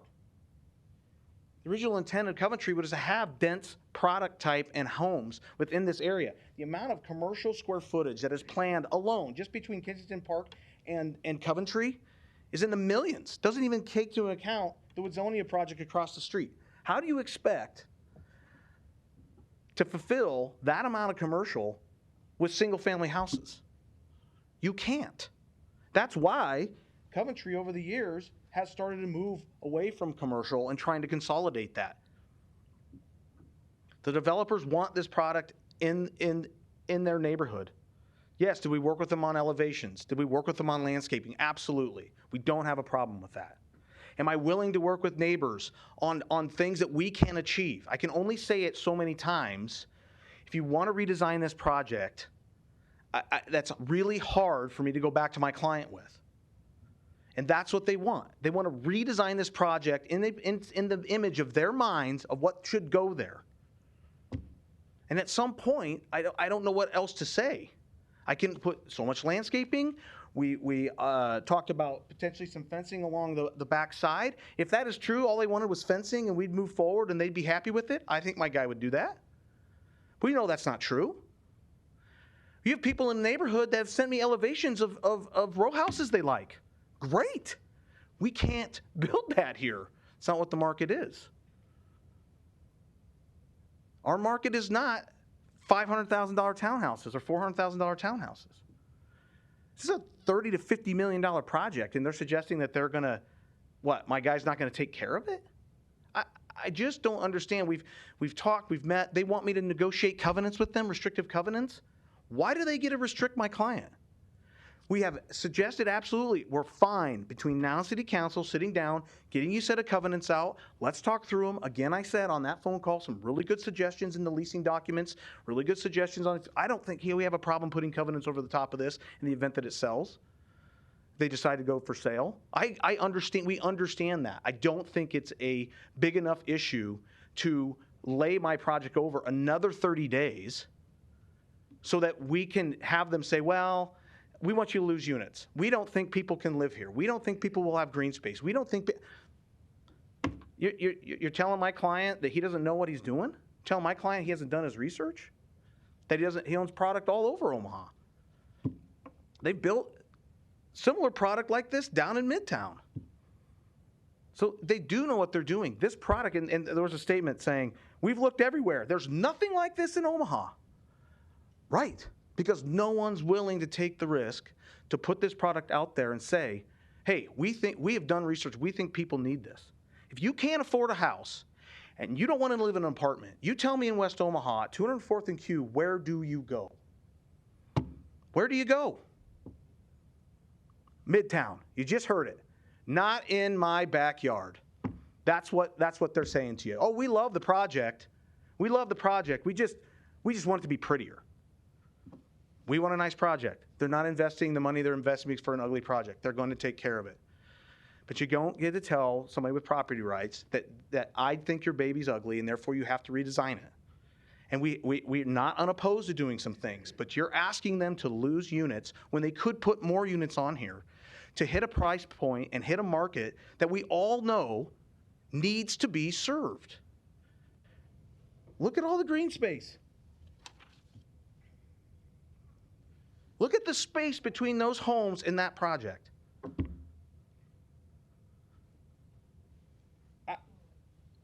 I just, outside of the density and the street layout, what am I changing between now and 30 days from now? I'm going to come back up here if that's what the ask is. We're going to come back here and have the same conversation.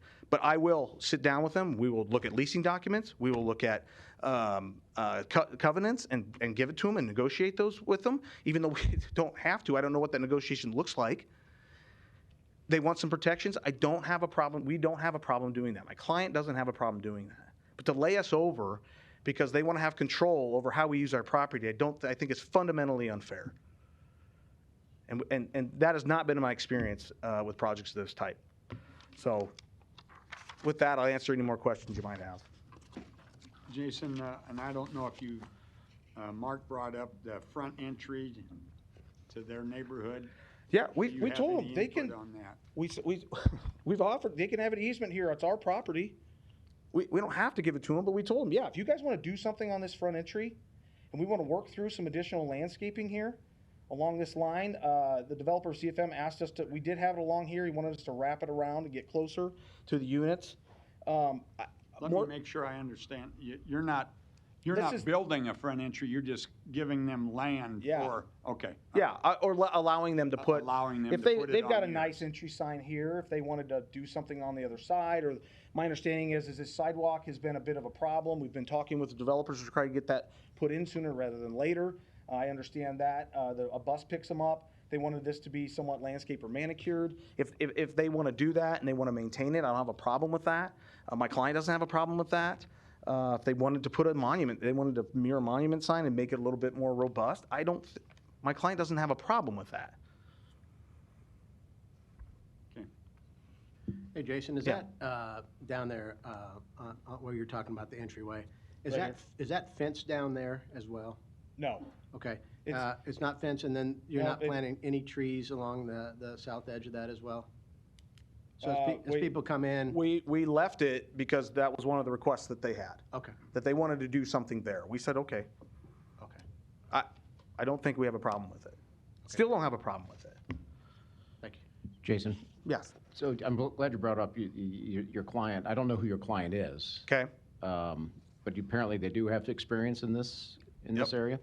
Because one of the things that I want to make sure of is that they do have experience and understand, obviously, the importance of maintenance. For sure. Okay. So how many projects around town do they currently manage? Multifamily or? They've got, they've currently got 3 multifamily projects under building right now, and they own, they own property in Lincoln and Omaha. They've got a Memphis project going on that's a similar product type. I'd have to get a number of units for you Mr. Pate, I don't, off the top of my head, know. They have a management company specifically that takes care of all their properties, specifically for them. How will these units be managed? Is there going to be a local They'll have resident there that's going to? They'll take one of the units, just like you would in it'd be like a watchman's quarters. It's large enough that they can have somebody live on site and be the manager of that property. And then their management property will make sure snow, trash, lawn, lights, trees that have dead, all those things that a management company should do to make sure that it looks nice. We recognize that we're adjacent to property at the level that their houses are. Again, it's not lost on us. So we understand that. Why, would you be willing to delay the final plat? I offered that up on Monday. And I said, listen, I'm willing to walk hand in hand with you down here, and we'll, the preliminary and PUD, let us go forward. We'll continue to work through covenants and things when the final plat, and we'll go forward with the final plat in December. I said, but I'm not going to do this in front of you. And then to me, it's just, we just wasted an hour and a half of time. We offered that. I believe council recommended that. They chose not to do that. Why, I don't know. That's not the indication I got from Mr. Slusky there, but that's okay, Jerry. Jerry, we closed the public Yeah, hearing that's- unless Mike calls you up. Yeah, let me finish with Okay. with Jason here first. So if that were the case, and they were willing to delay the final plat as well, agreed to do that. Yep. They give you some time, then you can continue. Yes. But it would give you the time that you need to try and work out whatever we way can. you can, any differences that remain. Now, you may not Yes. come to common ground, Correct. right? Neighbors have to understand this as well, but at least it keeps the dialogue open and the discussions alive.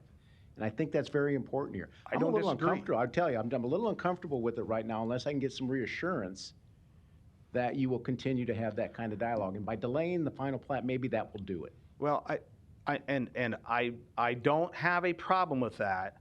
But again, the picture painted of me is I'm the guy that walked in with the room and slammed my hand down on the desk and said, we're going to do whatever we want. I've been in front of you guys for a long time, and I don't do that. We talk about it, but I can only repeat myself so many times before I start to get a little frustrated. And then when we're on phone call with staff and they're saying, we never had a meeting. Well, that's not true as well. So integrity goes both ways. Sure it does. And so I offered that up, Mr. Okay. Pate, and if that's what it takes for us to move forward, I don't think we should have to do that, but we will. Okay, all right, that's good. Now I'm going to bring Mr. Slusky up, and I'm going to ask him about that, because it does go both ways, and if it's not going to be productive, I don't know what good it would do. So, Mr. Slusky, if you'd come back up, please. Yes, Mike. And name and address, I guess, for the record again. Your name and address again. Jerry Slusky, 8712 West Dodge. Thank you. So if you could maybe address that issue for me and maybe clarify it a little bit, because I'm getting a little bit different in opinions from what you said and what Jason said. This would be the neighborhood's decision. But I suppose if we had a commitment from Jason and his client that we won't come back here until we have a list of worked out issues and conditions and revised plans that we've all agreed to, I would certainly be incumbent upon me to run that by the neighborhood and see if that would work. I'm still concerned that there's so much left to be done that it may not get done unless you folks put the hammer down and say, hey, we're going to hold this thing up, and if it's not December, it might be January, until we get a balance. Well, imbalance might be the right word, because you're not going to get everything you want. No, and we know that. Right? And Jason may not be willing to, and his client may not be willing to Right. give up much more. Right. But I just encourage you guys just to be civil with the conversations and try and get something that you might have to compromise on and get something done. And that's just me speaking. The rest of Okay. the board might disagree, and that's fine. I don't have any problem with that. But that's me right now, the way I feel about Okay. this. Mike, Mike, you didn't suggest an unlimited amount of time, but I think Jerry kind of suggested not to come back until both sides agree. I don't know if I'm on board with that.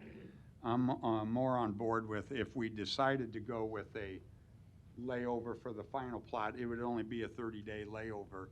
And I think that motivates both sides to I would move agree with forward. that. I don't want to have an open-ended time limit on this, Jerry.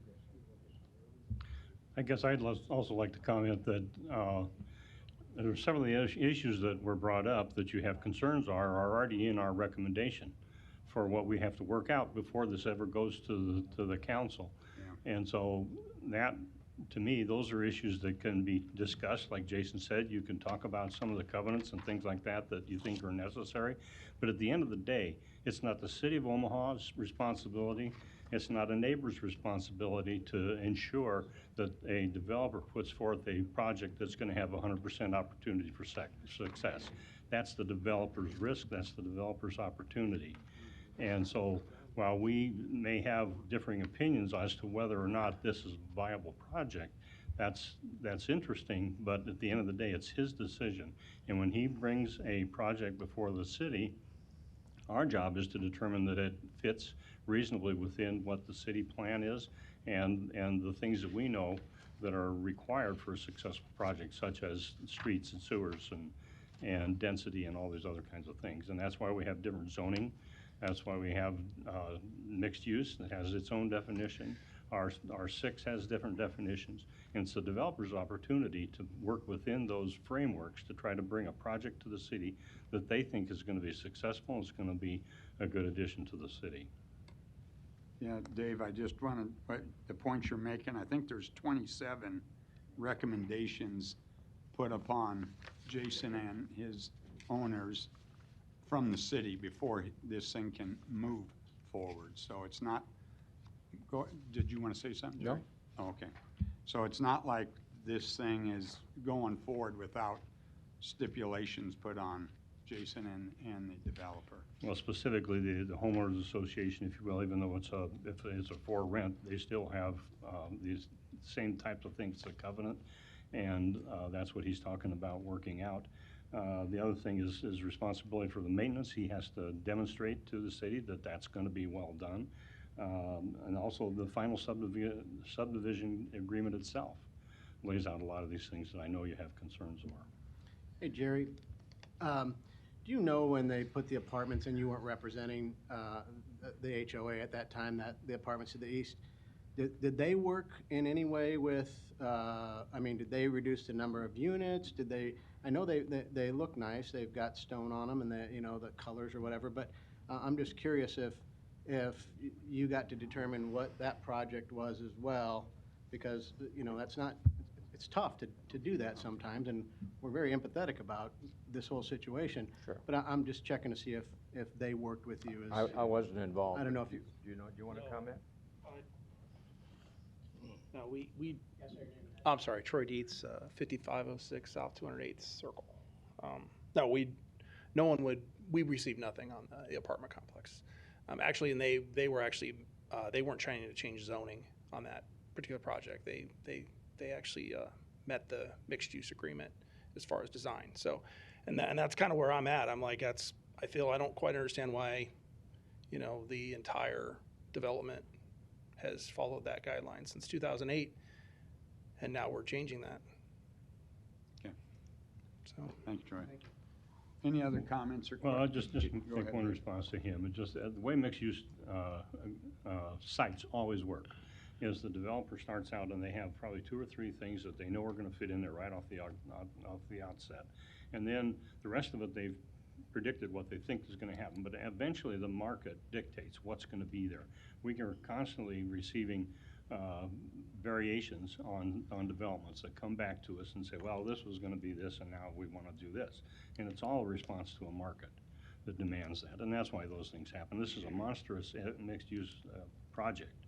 And for us to presume that 10 years ago, somebody would have been able to look at their crystal ball and known exactly what went on every single parcel. Is just unrealistic. This is the way it works all the time. If I could just ask Jerry to come back up and clarify what his clients, if his clients would be willing to delay the. Honestly, Mike, their inclination is that it is so fundamentally off that we'd like to see it start again, is to come back, even in the same 30 days, and revise maybe the preliminary plat and the final plat, if we agree to that, and the rezoning, and just rework this thing.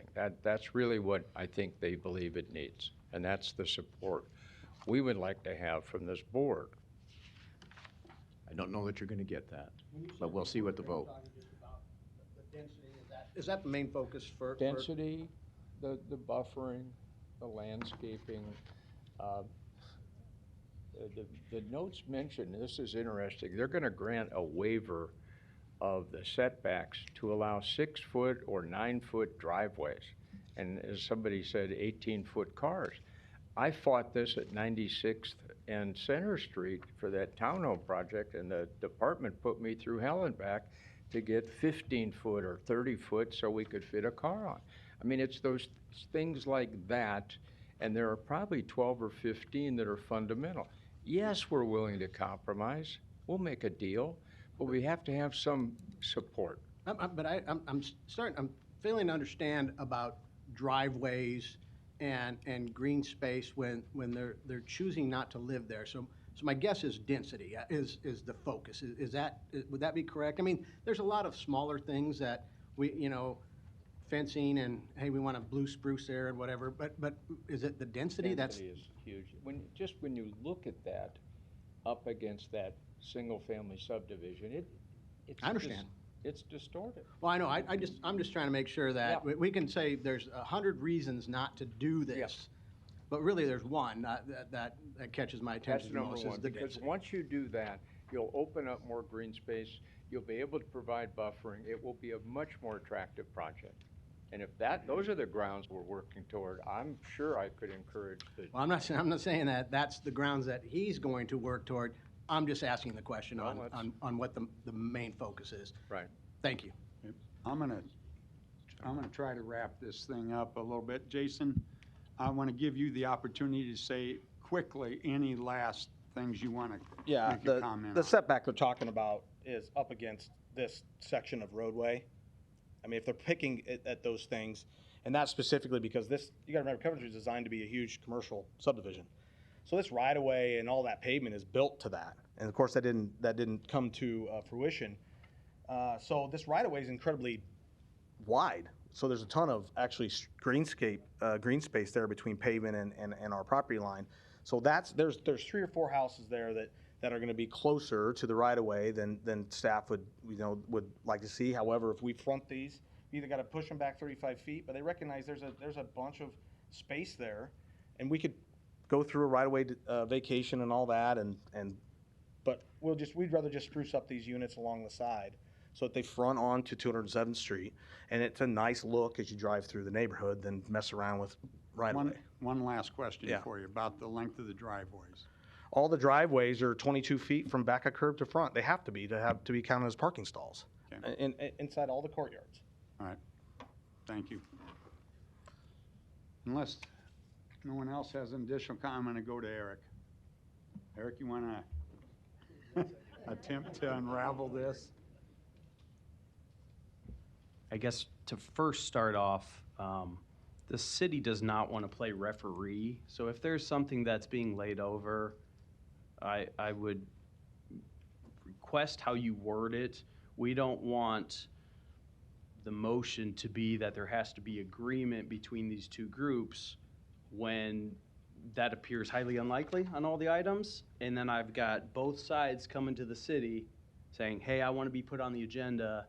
No, you can't put them on the agenda. So just start that off as the city doesn't want to play referee. Gotcha. I guess I take issue with several of the things that were said in the public hearing. I heard the planning department ignored. I heard the planning referred to this as an experiment. I heard that we're rushing through things. The city's role in this project and any other project is to review a project, review it for compliance with codes, planning department, public works, parks department, police, fire, however many other departments, as well as input from 20 other government, school entities. So this isn't the planning department's project, and we don't ignore, we're not pushing through, okay? So I take offense to that. I don't know how many conversations were had with some of the neighbors and my staff. I know I just came in on Monday. We've had public files available for 5 or 6 weeks on this. We've had materials on the website. We send notices. If you're not sure what is being requested and you don't reach out to us, like, I understand you're working with the applicant on issues, but we're here to help. We're here to help the neighborhood. We're here to help developers, applicants, the city at large. So, you know, our jurisdiction is over 230 square miles that we cover zoning and building permits for. And to say that this is some experiment, that is blatantly not true. We have townhome projects throughout our jurisdiction.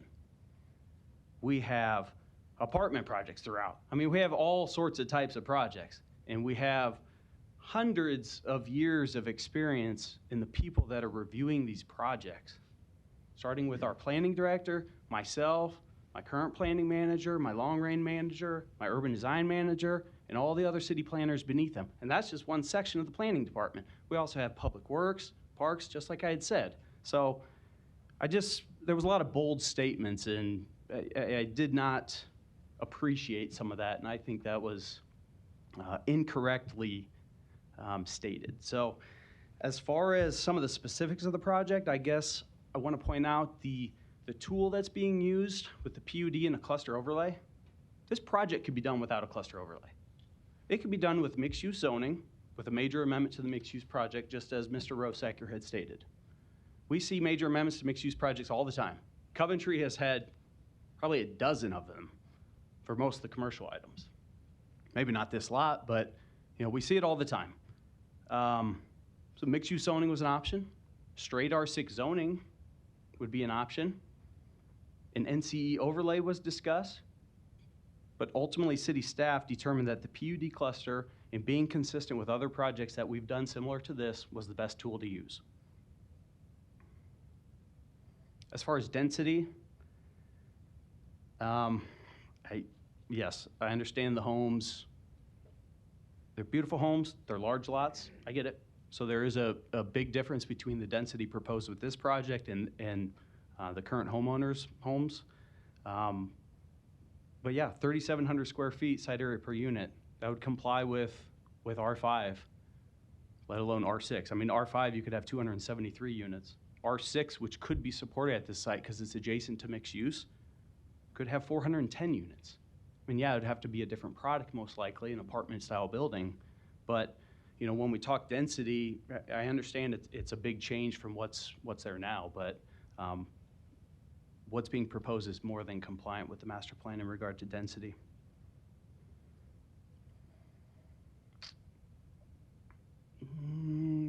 I don't know if I want to touch on many of these other items. We have a lot of cases on the agenda. So unless you have any specific questions. Oh, actually, one more thing. Covenants. The city is not party to covenants. There's a statement in the code that the covenants need to be provided with the final plat and recorded with the final plat, okay? The city is not party to the covenants. We take covenants throughout the entire process. Sometimes preliminary plat, final plat, recording of the final plat. The city requires subdivision agreements, which accounts for maintenance, ownership of outlots, street infrastructure, sidewalks, things like that. Also with this, one of the conditions is to provide an MOU, a memorandum of understanding, What that means is there's an extra layer of documentation that would be recorded with the final plat and the subdivision agreement that accounts for each individual lot regarding the maintenance and responsibility for those private access stubs regarding the maintenance of that street and the sewer within it. So there's an added layer. Yes, the subdivision chapter says the covenants should be filed with the final plat. Okay, so we get a copy of those. Guess what? Those can change. They could give us a copy, we put it in our file, it's great. But covenants the city is not a party to, so I just wanted to clear that up. I think I'll leave it at that. So unless you have any questions, I can give a recommendation to agenda item 4. I don't have a question, I just wanted you to know. I wrote down experiment, put Eric by it with a question to make sure that you, you had the opportunity to address that. But go ahead with your, I don't think we have any. Okay, go ahead with your recommendations. Okay, so actually, before I do that, We're trying to wrap. yeah, this up I know, here. I get it. There were 3 requests for subdivision waivers, and Jason had mentioned withdrawing 2 of those. We still have them in the report, so I'm just gonna read it as is. The lot frontage is actually not applicable, and the timing, I'm just gonna read it as denial, even though Jason had mentioned withdrawing it. So staff recommends denial of the waiver of section 5384D lot frontage, not applicable. Approval of the waiver of section 5399 sidewalks for street B along lots 55, 56, and 69 through 72, and street C along lots 43, 64, and 65 through 68. Denial of the waiver of section 53912 time limitations. Approval of the rezoning from MU to R6. Approval of the preliminary plat subject to the 23 conditions in the recommendation report. And approval of the final plat subject to the conditions of preliminary plat approval and submittal of a acceptable final subdivision agreement prior to city council. So that is the staff's recommendation.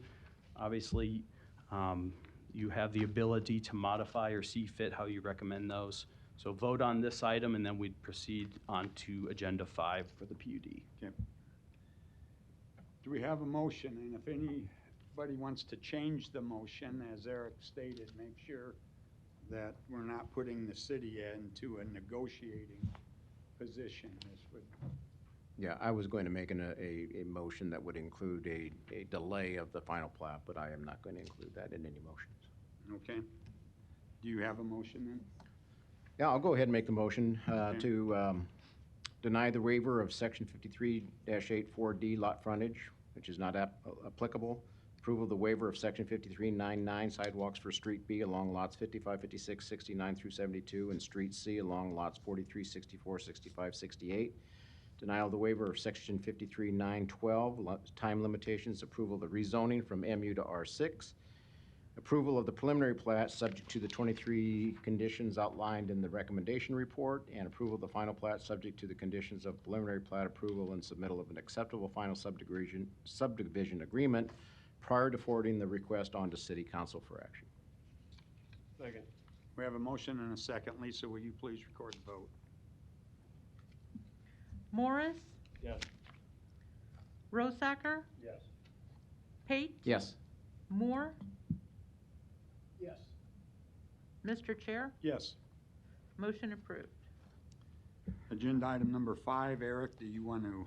City staff recommends approval of the PUD subject to the 4 conditions in the recommendation report prior to forwarding to city council. Do we have a motion? Motion approved PUD subject to meeting the 4 conditions in the staff report prior to forwarding to the city council. Second. We have a motion and a second. Lisa, will you record the vote, please? Pate? Yes. Moore? Yes. Morris? Yes. Rosacker? Yes. Mr. Chair? Yes. Motion approved. Thank you, guys. Okay, thank you. I'm going to wait for just a second while people take time to leave, and then I'll start in on agenda item number 6.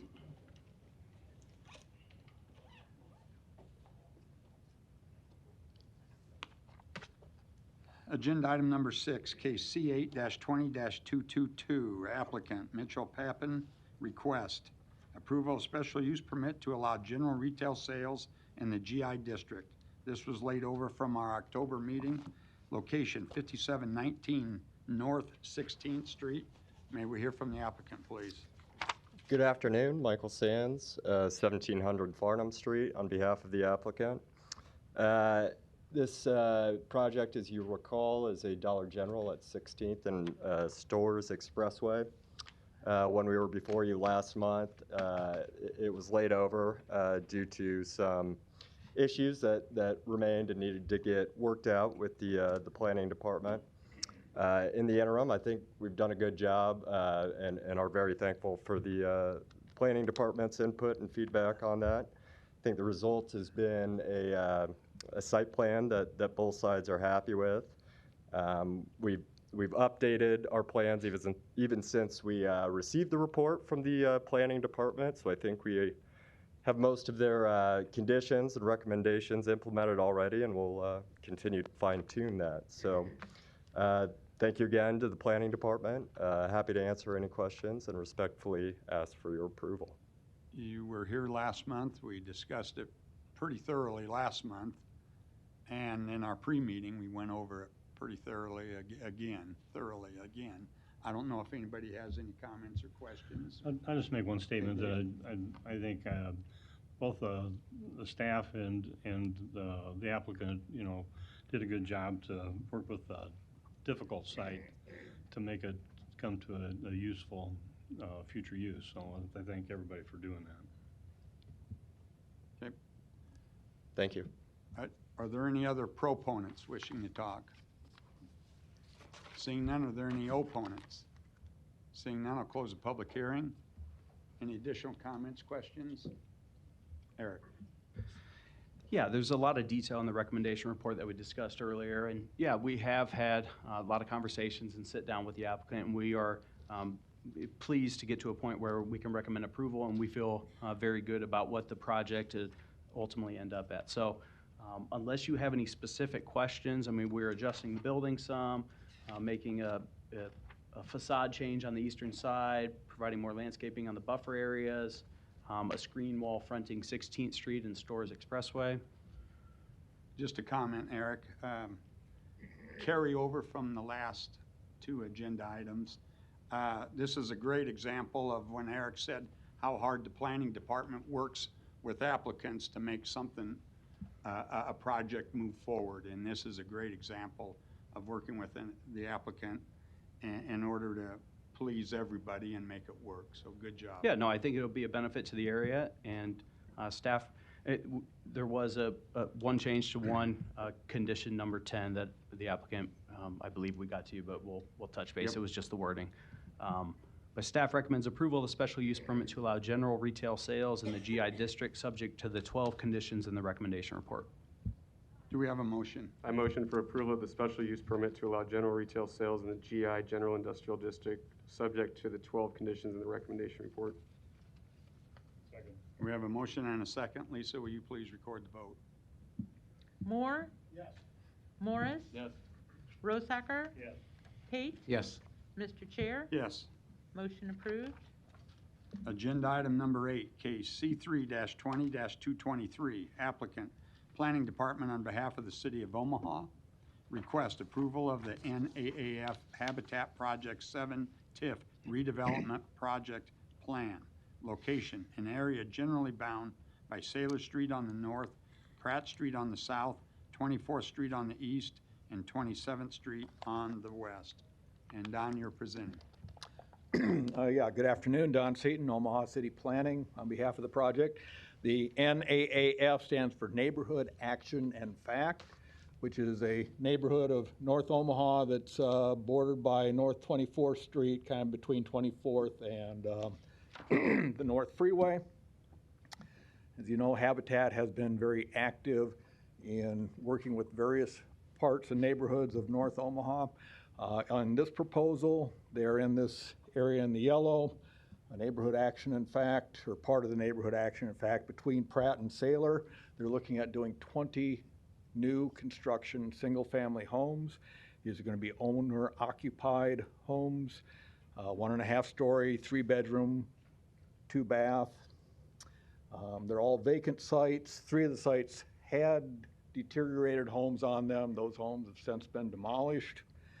Total project cost is approximately $4,315,000. They're asking for $400,000 in TIF support. This project meets the requirements of the TIF program. It's been approved by the TIF committee, complies with the city's master plan. We ask for your approval. Okay, thank you, Don. Any other proponents wishing to, any additional proponents wishing to speak? Seeing none, are there any opponents? Seeing none, I'll close the public hearing. Comments, questions from the board? Eric, Staff recommends approval. do we have a motion? Motion approved. Lisa, will you please, we have a motion and a second. Will you please record the vote?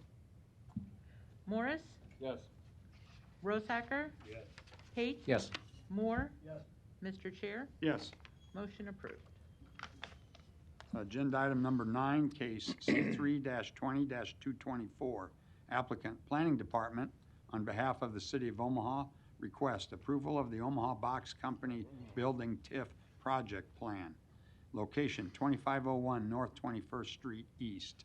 And Don, you're presenting again. Yes, good afternoon. Don Seaton again on behalf of Omaha City Planning Department and on behalf of the project and the TIF program for the city. We'll move from single-family home TIF projects to an industrial one. This is a comprehensive rehabilitation of an old industrial building. It's located, it's right here, it's located north of the Freedom Park and the river, immediately south of the airport runways. It had previously been occupied by the Omaha Box Company, so we're calling it the Omaha Box Company Building TIF project at 2501 North 21st Street. This rehabilitation will allow the building to be used by 2 different businesses. Ceres Corp. Her company is an engineering, design, and fabrication and assembly enterprise that works on products that enhance railway, highway, and waterway improvements. And they'll occupy the majority of the building, about 78%. Platt Logistics will also occupy the building. They'll be using it primarily for warehouse space, and there'll be some office space in the building as well. This project will allow a great increase in the productivity and efficiency of Ceres Company, which is presently at a few different facilities. And it's kind of an awkward operation for them in that configuration, so this will be a great improvement. This project will also allow an increase in about 49 jobs. There's a large amount. Here's another view of it looking towards the east, the existing building. And it is a comprehensive rehab. It's put north to the top there. It is a $20,333,000 project, so it is a very substantial comprehensive rehabilitation of this building. A good portion of that is involved in public improvements and site improvements. This whole area here is vacant presently. We got a parking lot and some green space and water retainage, rainwater, stormwater retainage right near the river. Some street improvements, lighting, etc. Quite a bit going on with the project. The developer is Flat Rock Group, managed by Lori Brockman. This $20 million project is requesting $2,715,380 in TIF support. And again, it complies with the TIF program requirements. It's consistent with the city's master plan. Been approved by the TIF committee, and we ask for your approval. Thank you, Don. Any additional proponents wishing to speak? Thank you, Mr. Chairman. Brent Beller, 1140 West Center Road. Appearing on behalf of the project applicant. Don, as always, does a fantastic job representing this. Pretty neat project we have here and a pretty good use of TIF as far as I'm concerned, where you have job creation, rehabbing an old building. Omaha Box Company relocated to Papillion, so it left this big, 190,000 square foot building that's 130 years old open. So Ceres and Platt Logistics is an affiliate of NMC, their Caterpillar distributor here in town. This will allow them to do special fabrications in this building. So pretty unique uses where they'll fabricate a Caterpillar tractor, make it available to be on a railroad and do all that sort of in-house fabrication in this particular building. So they're pretty excited about it, pretty cool use. Obviously, we're biased, but good use of TIF just because the public improvements, and they're expansive here. I could bore you with the amount that we're doing here as far as Avenue H and Avenue J, vacating some right-of-ways, extending some utilities that don't currently serve. There's some serious drainage issues to the west, and so we're having to fabricate some dikes on the southern end of this property. All in all, pretty good development, and they're excited to get to this point. So here for any questions. Thank you. Any other proponent? Oh, go ahead, Jeff. Oh, okay. Are there any other proponents? Seeing none, are there any opponents wishing to speak? Seeing none, I'm going to close the public hearing. Additional comments or questions from the board? Eric, did you want to add anything? Yeah, no, I mean, obviously you had seen the plating come through the planning board that accounted for some of the public improvements and the right-of-way vacation. Staff recommends approval. Do we have a motion? Motion to approve. We have a motion and a second. Lisa, will you please record the vote? Rosacker? Yes. Pate? Yes. Moore? Yes. Morris? Yes. Mr. Chair? Yes. Motion approved. Agenda item number 11, case C3-20-226. Applicant Planning Department, on behalf of the City of Omaha, request approval of the Dewey Park Apartments TIF redevelopment project plan. Location 3306 and 3312 Jones Street and 618 South 33rd Street. And Bridget is presenting. Afternoon, Bridget Hadley, City Planning. So before you is a TIF redevelopment project plan, which is actually an infill redevelopment project plan. As with all of our TIFs that have planning entitlements as a part of them, there are two separate tracks. There's just the approval of the financing piece, which is the TIF, which we bring before you, and then of course there is the maybe rezoning, replatting, those types of issues, which are separate and have a separate track. In this particular case, the Dewey Park Apartments has their planning entitlements, which will involve looking at rezoning and replatting. There's a site plan that is before the planning department for review. So you will see this project come back before you to look more at the details of the design and platting and zoning and things like that. So I just wanted to make sure that it's clear that this particular project that is before you, this case item, is really to talk about the TIF. So the project itself is located, as you see here, shaded in blue, 33rd, and then this is Jones Street, so it's at just northwest of 33rd and Jones. The particular site formerly had 3 buildings on it. One of the buildings was removed in the 70s. The 2 buildings that remain, nice brick buildings. There was some concern that, are those historic? Should they remain? And our city staff has reviewed and looked at them. They are not designated historic, nor are they eligible for historic preservation or to be on the National Registry of Historic Places. So this particular project will involve the removal of those 2 structures. Those 2 structures, according to the developer, are partially vacant. They're 2 structures, 3 units in each, and I believe either one of them has 3 tenants in it or total of 3 tenants that may still be left. And I did express my concern, and they know about, well, what are you going to do about relocation? You need to make sure they're taking care of the tenants, and they've assured us, the TIF committee, which did give approval of the project. They have inventory, and they certainly have come into this situation with us with other projects in the Blackstone area where we make sure that they take care of relocating the tenants. So they are proposing 2 new buildings. One of them will be a 4-story apartment building that will have a unit mix of studios, 1 bedrooms, and 2 bedrooms. And then the second building will be an amenities building, a 1-story amenities building. So this site plan, which the site plan and for sure the renderings, the elevations that I always show you are preliminary because they still are going to be working with our planning department, urban design team, urban planning in general to finalize everything about this project. Right now, what we see here, you can see it. So 33rd Street, there's going to be on-street parking proposed. Then Jones Street, there's going to be on-street parking proposed. This is the 4-story apartment building. This is the 1-story amenities building. They have some green space proposed in here, like a plaza courtyard area. One thing to note is this particular project is just south and east of a Omaha public, or the Parks, Turner Park Boulevard system.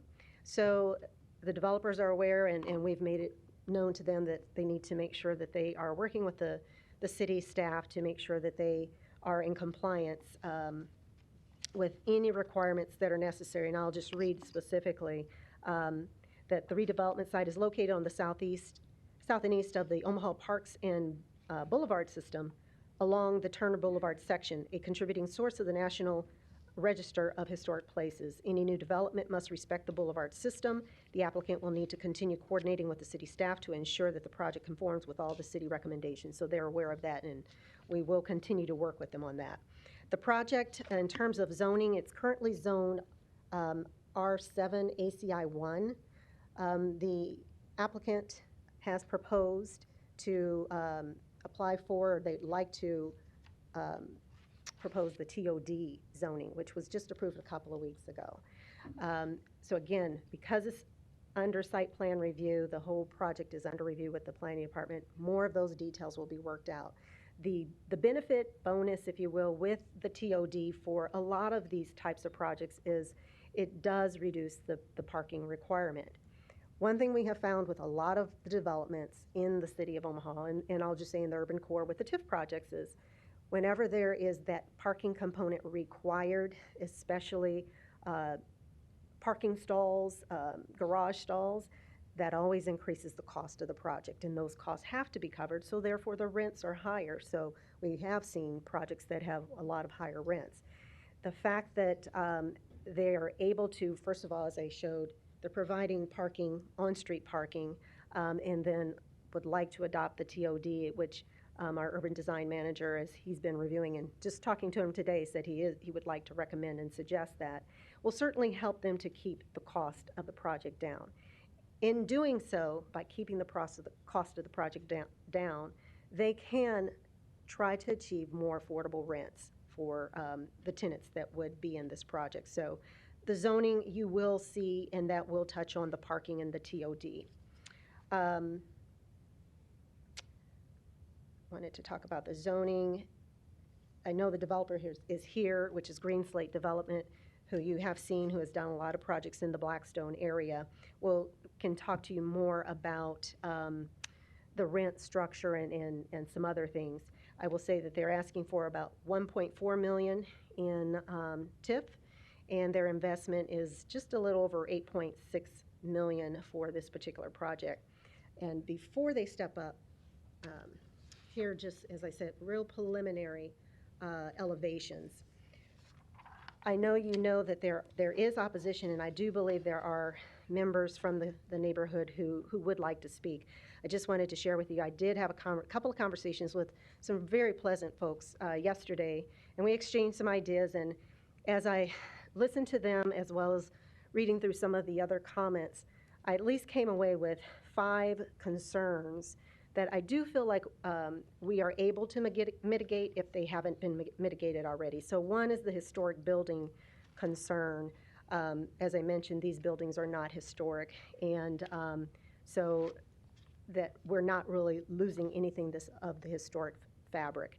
And the development will need to comply with the neighborhood in terms of design. So, and I already touched on the historic aspect only involves the Park Boulevard system. Master plan compliance, what that means for this project is, and this is a comment straight from our urban planning department, or long-range planning. The project concept as generally proposed is in alignment with broad master plan goals, including the concept element of the master plans, which calls for the project to ensure good quality housing in a mix of patterns, types, and styles. And it is to promote the construction of new infill housing. So that is exactly what this project does. We still need housing in the urban core. I know we had a project earlier this afternoon that was on the western suburbs. This is still in the urban core where we have still 2, maybe 3 good, strong employment centers. Also, one of the things that the long-range planning said is that each new development, or in this particular new development, should be consistent with the character of older neighborhoods. The new construction should be visually and functionally compatible with surrounding in terms of scale, form, proportion, detail, quality, and material and land use. So all of those things have yet to be worked out. And again, we'll come back to you for another public hearing to hear what the developer has finalized or come to an even more finalized design. And again, right now, what we're talking about is the TIF. In terms of affordability, that we know is a concern. We often hear about that, at least with TIF projects. And all I want to say on that is affordability is a concern across the entire city. So not just in the urban core, out west too. We have to have affordable projects everywhere in the city of Omaha. We should not burden one program or say only affordable requirements are for just the urban core. So what I would say is this particular project, and we had that discussion with the developer, and they probably are tired of hearing me talk about it, but we asked them, you know, what can you do to add some affordable units? You know, what can you do, putting the pencil to paper to figure this out, because there is no requirement right now. There are discussions, but nothing's required. And so what they have shared with us in the TIF committee is that for example, their 2-bedroom apartments are about comparable to what the 2-bedroom apartment is at the existing project. One bedroom and the studio apartments are typically will cost more because it costs more to construct those. So the price per square foot is a little higher, so the rents may be a little bit higher. But they are trying to stay in the median. And when I say median, what I did is I looked at from downtown, midtown to Exarban Village, the rental rates are from $1.19 per square foot to $1.79 per square foot.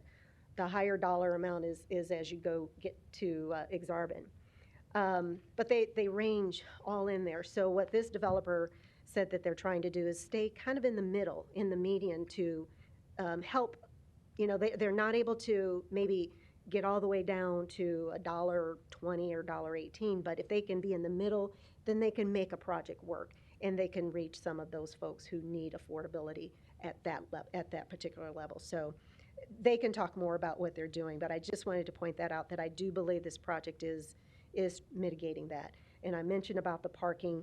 The last thing I'll say is the CRA and blight and substandard. That was a comment I heard that, you know, this area is not blighted and substandard. Well, this particular area in Midtown is a part of a CRA that has been a CRA for a number of years.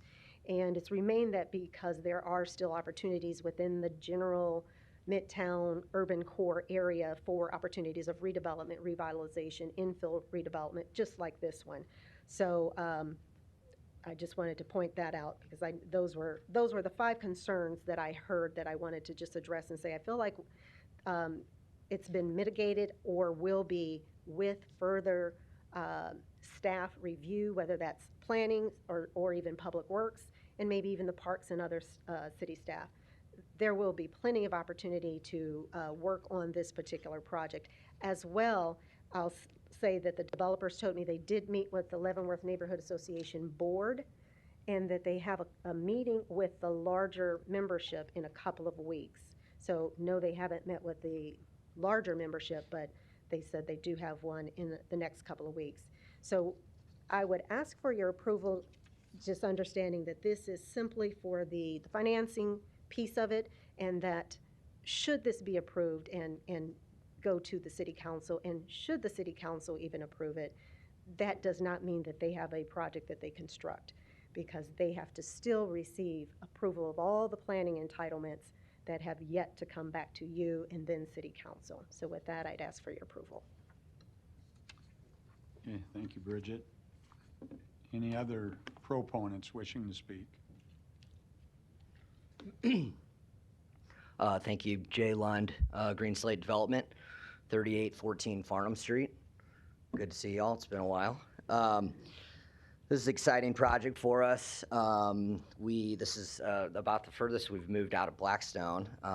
It's about a half a mile maybe, but so we're excited to kind of continue to realize the vision that started close to 20 years ago with Destination Midtown and Mutual of Omaha and everything that they did. I think a lot of these were, a lot of these dense projects at that time were visionary or maybe seemed distant future, but now we've seen a lot of them come to fruition. So we're excited about it. I'm really excited about the site itself, the way that it sits next to the park, the way that I sort of envision it as some of these, you'll see the architecture is, again, toss that back up here if you want, but the architecture is sort of a classic take on design, and kind of picture, classic buildings that you'd see on some of the old boulevard systems in Kansas City and whatnot. We never love to knock old buildings down. It's the last thing that we usually do or try to do. We've saved 18 different buildings in the Blackstone district, some of them very painstakingly so. The project, to me, is all about density. I'm not going to get on my stump on the different things that I like to talk about with density, but dense projects, it makes for walkability. It makes transportation work. I think this is going to be our first TOD, one of the first TOD projects that mixes, when we talk about the affordability conversation, it's more dynamic than that. The average cost of car ownership in the United States is $6,500 a year. If you're not forced to own a car and you can live on a transportation line and get to and from work into essential services, that's a big deal. That's over $500 a month. Density supports small businesses. Most importantly, the project that we heard about at length earlier today, I was doing the math and talked a lot about this back in my streetcar speaking days. I did kind of the back of the napkin math. This project would generate 10 times the amount of tax base on a per acre basis, right? So Douglas County is projected to run out of developable land by 2050. Density is how we're going to pay for our city services and schools and everything that we need. So with that, I'm here for more questions if you have them. Hey, Jay, when you move the tenants, relocate them, will their rent be similar to what they're paying now, or are you going to try to help them out somewhat? Or Yeah, I mean, I would assume so. The rent that they're paying now is not low. We have close to 700 apartments in Blackstone, ranging anywhere from $600 a month all the way up into the high thousands. So we talk about wanting to have a variety of options in Blackstone. We think that this project in itself has a variety just in itself, ranging from high 700s to about $1,400. So I think there'd be a temporary need, and then certainly if they wanted to move back and be back on the park and enjoy this, they could. Yeah. Thank you. Thank you, Jay. Any other proponents wishing to speak? Seeing none, are there any opponents wishing to speak? Okay, come on down and you can give your name and address, please. Hi, Jim Thompson, excuse me, 1001 South 35th Avenue. I'm kind of neutral on this, but I'll talk as an opponent, not necessarily opposed against the project, Jay, but a couple of things. This is my neighborhood. It is my backyard. I live a few blocks away. I was on Destination Midtown Committee as one of the representatives of a neighborhood advocacy standpoint. I just heard a big domino effect when this came up yesterday. I'm surprised I didn't hear about it earlier because I usually have my ear to the ground on this sort of thing. But in spite of that, years ago when this was bought and finally consolidated under one owner, and I assume you either own it now or you're going to buy it from Mr. Fry. Right. And that's okay. I mean, it doesn't matter. But it was chopped up, and now it's under one ownership, so it's ripe for development. The Destination Midtown program and what we can do and what has been done has just been fantastic. Urban Village on Park Avenue is a good example, a great example. Heartland Development has also stepped in. Kitty Corner from this location as well. So there's been a lot of positive development in our neighborhood. I'm not going to talk about TIF financing, so others will probably do that, but I know the City Council and Planning Department's in favor of TIF. And TIF has done a lot of good things for our neighborhood. So the three things I want to address. I'm also on the Papio NRD board. I'm chairman. We built that trail, gave the money to the city, built South Omaha Trail, gave the money to the city. It was built. It's done as part of our precious and tremendous trail system. And however this evolves into development, it's pretty lucky because it's on the trail system. There's going to be future issues, positive issues on our trail system as we expand that. So I'm very proud and I'm very protective of that. And Bridget, I didn't quite hear you because you weren't too close. But anyways, you had mentioned in the evaluation that must respect the boulevard system. This used to be the western edge of Omaha back in the early 1900s. The carriages went from north down to Hanscom Park on a Sunday afternoon. So I like to use that. It was designed by the same designer up in Minneapolis who developed their boulevard system. So it's quite the asset for Omaha. We don't recognize it enough. So however this has worked out with the Turner Boulevard, there's talk about putting parking on Turner Boulevard. Please, no parking.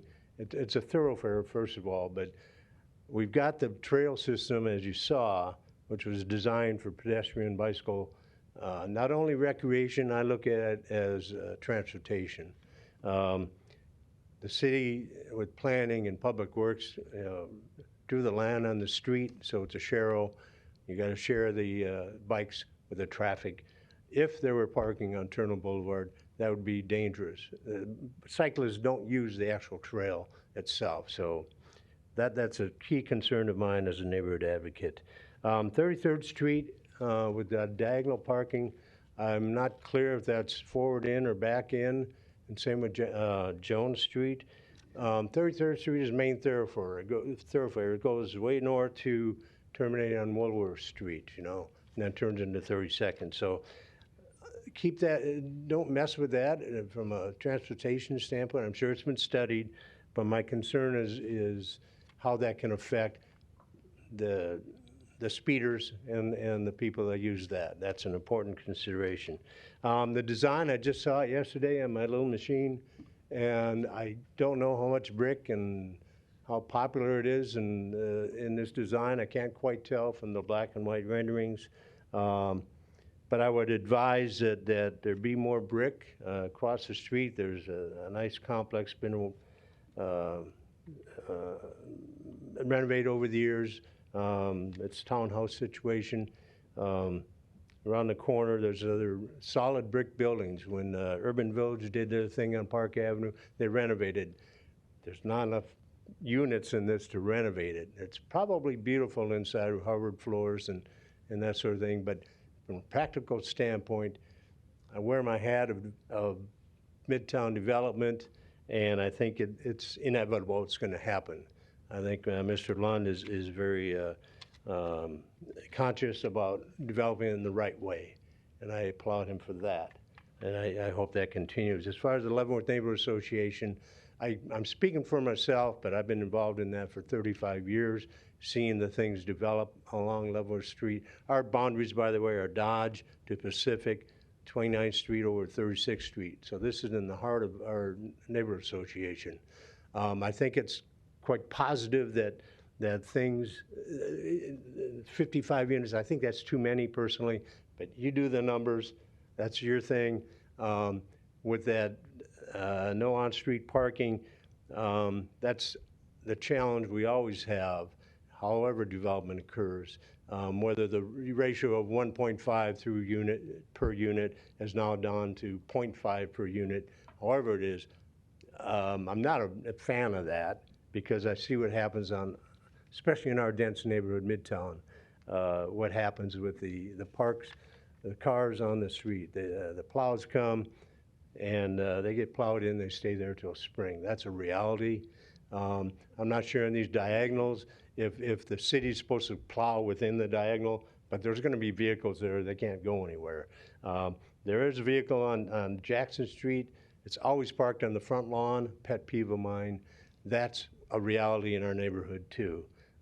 East of this project, it's pretty hilly, you can't park on the lawn, but there's definitely violators that park on the lawn. So more off-street parking would be ideal, however you can fit in. But again, respecting the green space the city already owns, and you can't and shouldn't get anywhere near that. And according to the rendering I saw, the footprint of that, I think, keeps that intact. Whether Jones Street becomes a one-way, I don't think that's going to work. I just think people living in Alderman like to go the back roads to their home. Alderman's is a great social spot. If you haven't been there, check it out someday. But I used to walk down, so I didn't worry about how I got home. So that's, and plus the VFW has now been sold. So there's gonna be development at the VFW at the top of the hill. That all adds up to a positive footprint for the entire neighborhood as far as what can happen. So I think with some careful design, careful look, giving us a chance, we're gonna meet at a Zoom meeting. Our neighbor group hasn't met all year because of COVID. So we haven't had the communication, the chance to really look at and give the feedback. We used to play a place game with Omaha by Design. And this is probably a good example. We can maybe do a mini place game to say, what's good for the neighborhood, what's good to the developer. Developer needs to make some, he's got to make some money, there's no question about it. Buildings don't last forever, especially if you don't maintain them. That's happened a lot. Harney Street, when S.L. Jensen took out 5 houses, oh my God, 5 old houses. Yeah, they're rickety old wooden houses, termite damage and so on. Nice apartments there across from Mutual Omaha. To me, that's a plus in development. That's another big domino. So this has got potential. I guess I wanted to speak neutrality on this, but I do have to express a couple of points that hopefully can be worked out. Any questions, I'll be certainly available to answer. Thank you, Jim. Any other opponents wishing to speak?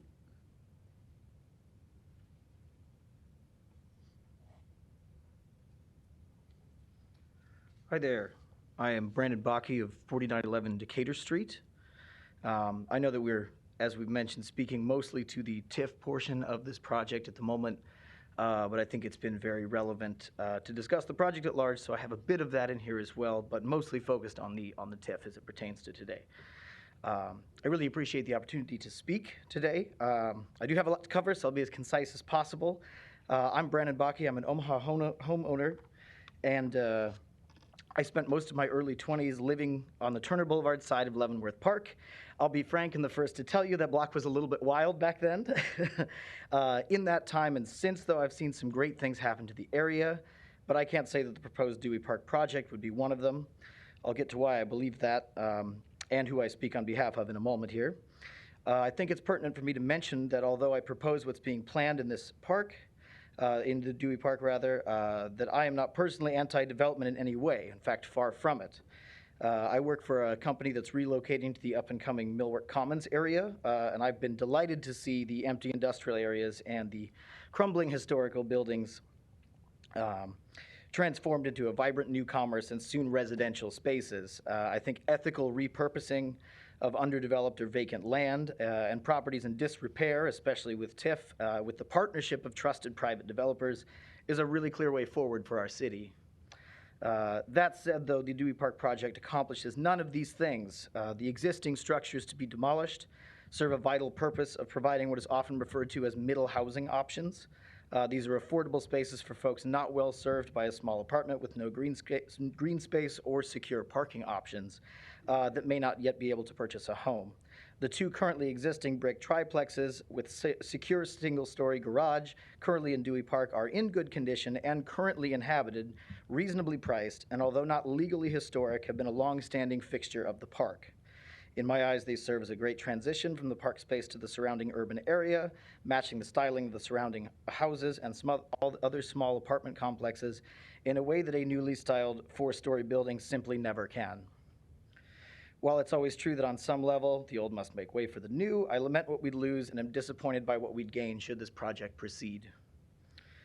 To speak to the tax increment financing bit in general for a moment, and I'm open to correction here if anyone has it. My understanding is that in order to be considered, a project must be in an area declared blighted as defined by the Nebraska state statute. I'm assuming we'd all like to go home at some point, so rather than read it all word for word, allow me to summarize. Blighted constitutes the following two parts of which an area must qualify for both. An area with substantial number of deteriorated or deteriorating buildings, defective street layout, faulty lot layout, lack of diversity of ownership, tax delinquency, health and safety concerns. I think you get the idea here. Excuse me. As none of this applies to the current and again actively inhabited property in question, as this section does not apply to the proposed site, the site is categorically, in my view, ineligible for TIF funding to redevelop at this point, full stop. Then the second part of the statute, in which one of the following conditions must be met. Unemployment rates are high, the average age of the building is at least 40 years old, more than half of the area is unimproved land that's been within the city for 40 years, the per capita income of the area is lower than the average per capita income of the city, or the area has had stable or decreasing population.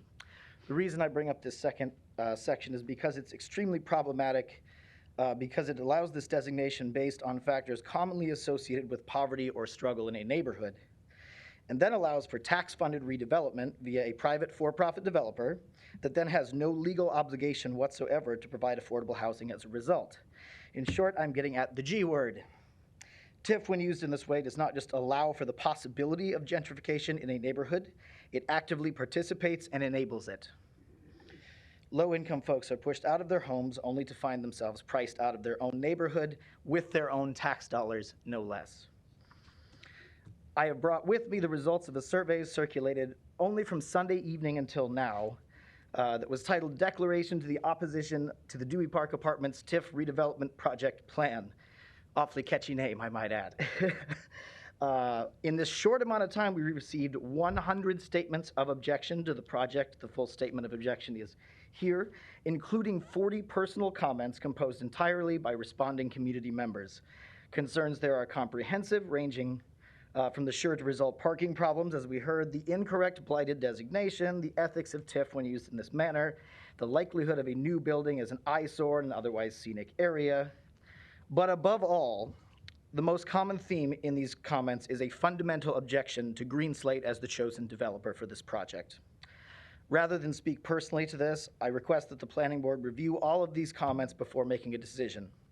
To do otherwise, I think shows a disregard for the public's opinion on the matter, and I state this not as a personal attack at all, but rather to underscore the fact that with a taxpayer-funded program such as TIF, with no legal mandate in place on the type of housing provided or its price point, community trust for the developer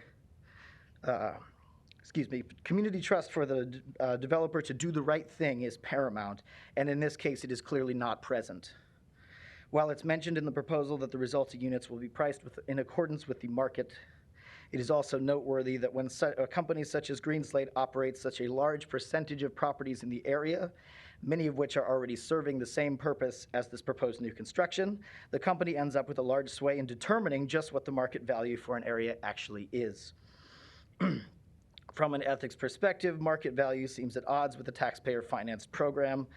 As a taxpayer subsidy, in my view, should be used to fund under-market and affordable projects, not profit margins. In short, private for-profit entities should not function as their own oversight in this way, and I think this is a disservice to residents when overlooked. In closing, my ask is that the City Planning Board deny this TIF application, and down the road, the entire project in general be rejected. I don't necessarily view this as a room of opponents, but a gathering of the community, the city, and private developers who all want what's best for Omaha and very often achieve it. In this case, though, I think it's undeniable that the mark has been missed, the community is aware, and objects. While myself and the community will continue to explore avenues to challenge this incorrectly selected TIF grant should it proceed, this sort of battle and infighting is seldom good for a community at large. We simply ask that a more appropriate site be chosen and the property in Dewey Park be left in its current state. And at the very least, we request that the comments and letters brought to the board today be reviewed before a decision being made, as the public feels it has a right to be genuinely included as part of the process. Thank you, and I'll take any questions if anyone has them as well. Thank you. Any other opponents wishing to speak?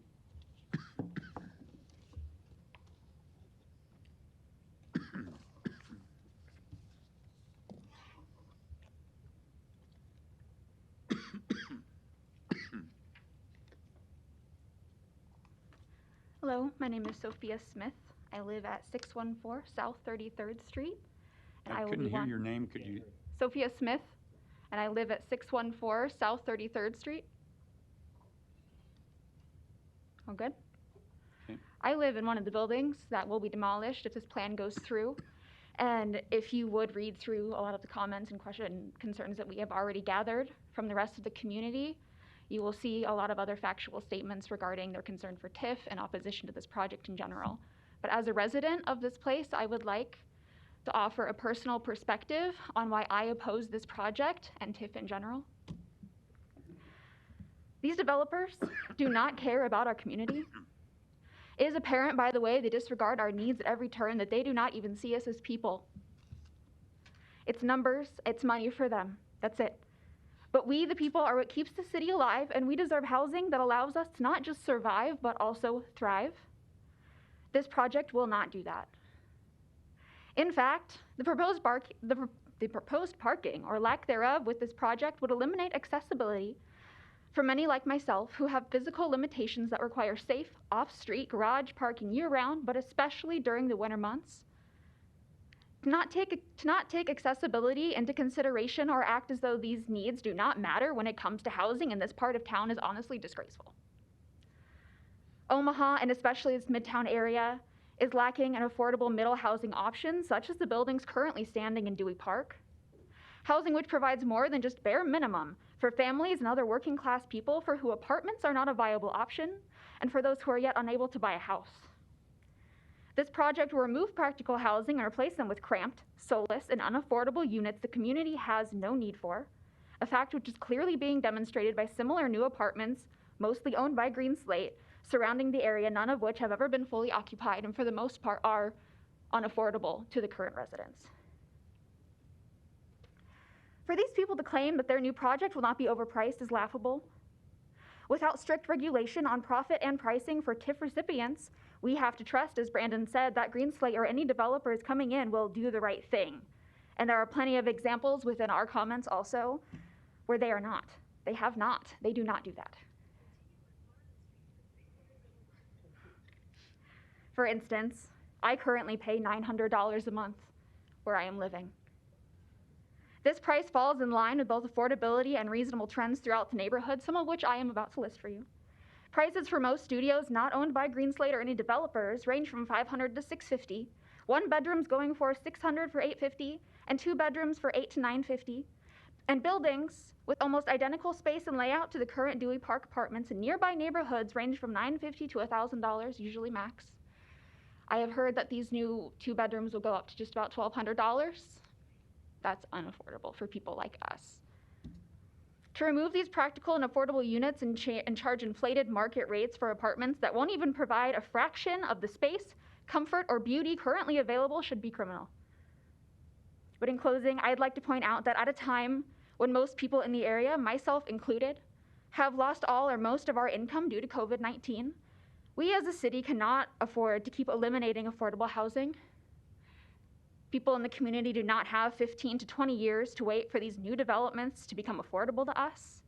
And to suggest that we, the working class people, foot the bill through TIF on this and more projects that will price us out of our communities is reprehensible.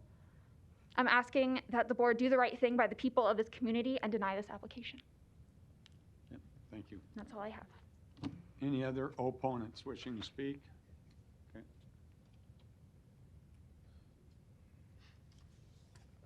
Hi, I'm Amanda Huckins, and I'm speaking on behalf of myself as a resident of 521 North 33rd Street, just up the street from the proposed development and the current row houses. And this is my first planning board meeting, so I did print off copies of something I'd like you to see. How do I submit those? Over here.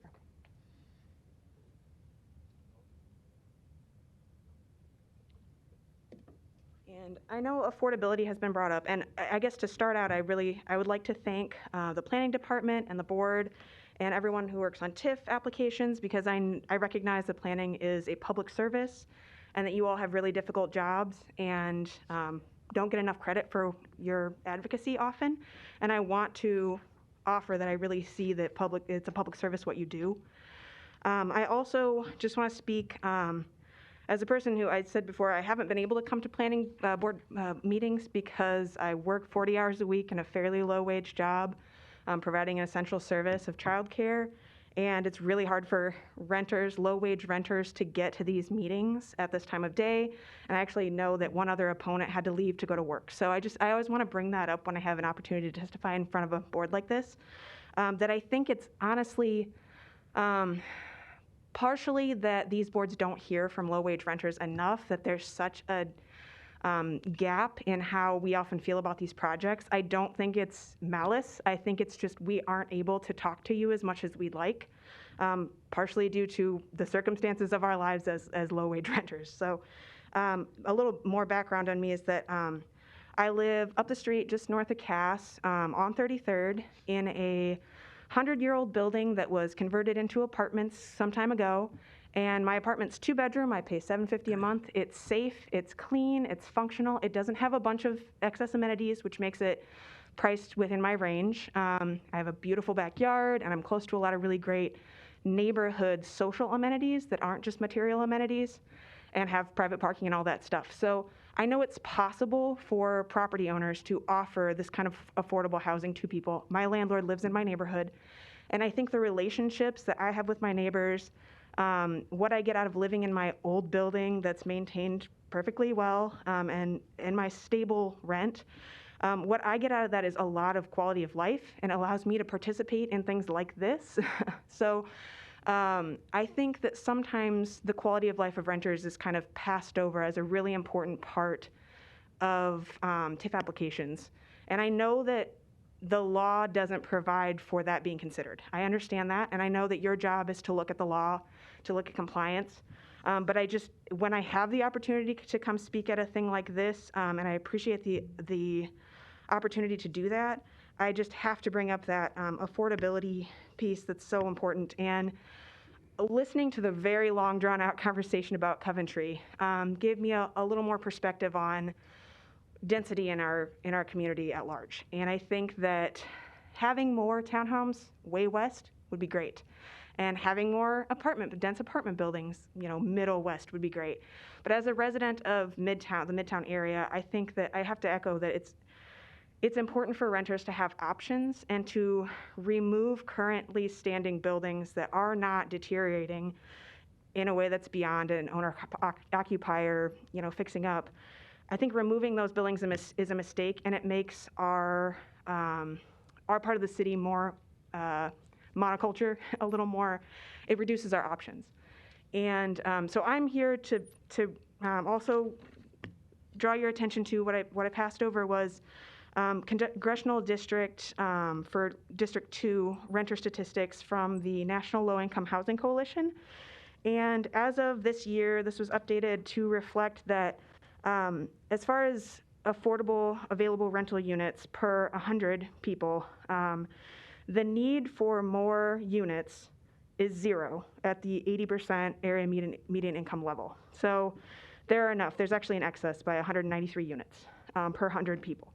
So that's almost double what we need for that group of people. If you get down to at or below 50% of area median income, we have 22 too few units. We are lacking 22 units for people to live in. And when you get down to 30% of AMI, it's even worse. There's only 27 units for every 100 families that need affordable housing.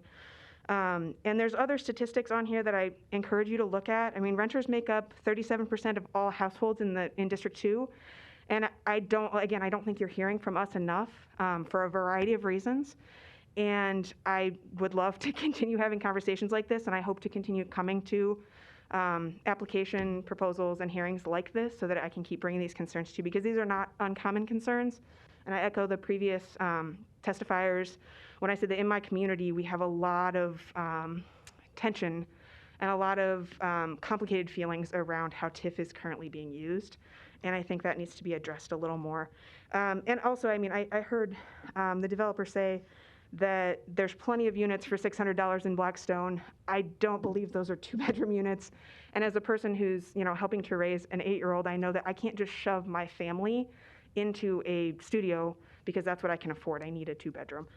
Let's see here. I'm gonna see if there's any other things that nobody else noted. I also think it's really important that we kind of recognize that renters are often informally represented by developers by virtue of them bringing market research information. And I think that can often misconstrue, the fact that there's a lot of renters with a lot of different income levels. And when there's a market demand for something in an area and it is built, the people who often suffer are the people who are lower income than that would sustain, and they're displaced to be more dense in a different area of town. So it's causing poverty to be more concentrated when people are moved out. Just because they're a renter, it's not the same people. And I think it's important for the fabric of our neighborhoods that we have some stability for renters. We're not transient if we don't have to be. We like to stay and connect with our neighborhoods. I'm on the neighborhood association, or in the neighborhood association. I've been really active as a volunteer for the Gifford Park Neighborhood Association the past couple years. And I want to stay there. And I know people that live around the area of the proposed development want to stay where they are too without being priced out. So let's see here. I think that's pretty much all I had to say. Thank you so much for listening. Yeah, thank you. Any other opponents wishing to speak? Seeing none? Seeing none, I'll close the public hearing. Jay, did you want to come up and address anything?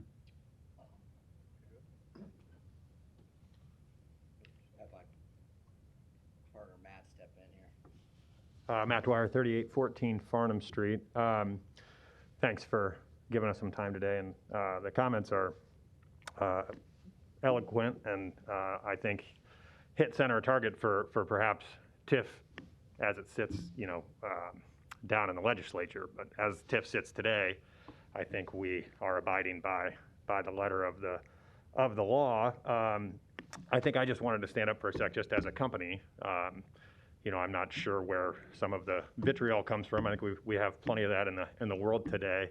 I think Jay and I, in particularly, take a ton of pride in running our business and our portfolio of properties as in the most meaningful and connective way with our tenants as possible. We can't be all things for all people. Of the units Jay talked about, half of those units fall below the median, rental number line in terms of price point.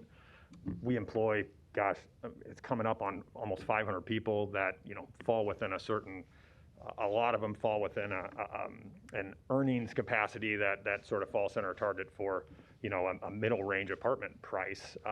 And we certainly value that and want to make sure we can provide suitable and clean and well-managed and safe housing for them. COVID, we hear about COVID, we're in the middle of COVID. COVID hit a lot of our businesses and a lot of the people we employ extremely hard. I'm sure it hit a lot of people extremely hard. We put a lot of our time and effort and resources into shoring up and saving a lot of jobs and, and helping people before some of the federal funding, stimulus programs, PPP, subsidies for people were available. We, within 5 days of the shutdowns happening, had raised a fund to help any of our tenants, any of our employees to make ends meet until there was, a bit more of a cavalry to come. So I guess I take a little bit of offense to being made out to be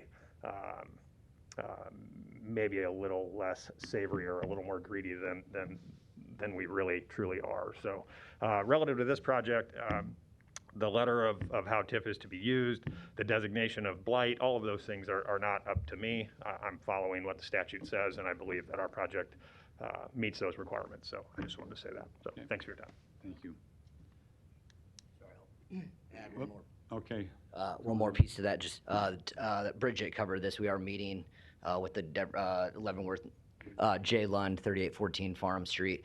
We're scheduled to meet with the Leavenworth Neighborhood Association on November 18th, where we're going to have full-scale renderings where we can further discuss materials and site plan and stuff like that. So. Okay. Thank you, Jay. Any additional comments or questions from the board? Eric, want to add anything? I don't have anything. Bridget, did you want to clarify anything regarding, just maybe mention that it's a established CRA again and describe that quickly, thanks. Bridget Hadley, City Planning. So yes, the area is already a CRA. As I had mentioned, it's been a CRA for a number of years, maybe even decade or more. And CRA, another term for blighted and substandard in the community development law, paraphrasing, but basically a community redevelopment area, or CRA, is an area that has been designated as a blighted and substandard area, which means it's an area in need of redevelopment. As Brandon stated, and he was reading through the definition, blighted and substandard have to be the two definitions met for an area to be designated as a CRA. Both definitions touch on physical conditions of a geographic area. So it could be property, it could be land, it looks at, street layouts, it looks at, maybe there's I forget the term in the law, but looks at, if there's maybe a multiplicity of ownership, unplatted land. It looks at all of those kinds of things. It also contemplates, the perception of an unsafe public hazard type area. So areas that are vacant, dilapidated, negligent. I mean, those are the kinds of conditions, and I'm just stating a few, that it looks at both definitions, blighted and substandard. The Part B of blighted looks at demographics, and that's where it's looking at a loss of population, the per capita income, unemployment, so looking at the economic factors. So when there is disinvestment in an area and the area starts to deteriorate, those kinds of demographics will give us that, let us know that yes, this area is going to meet what the law is saying in terms of meeting the blighted Part B. So it's those three things, and I know I forgot a couple others, but I think one of them is the residential, not residential, but properties being greater than 40 years old, loss of population. So there's at least 4 or 5 factors that are the demographic piece of it. So when the city designates an area, we do a study, we bring it before the planning board as well as city council that will actually authorize it as a community redevelopment area. It is a long process that we do go through, looking at the area, looking at details, but it's the definition and what we measure it against is what is in the community development law in terms of blighted and substandard. Okay.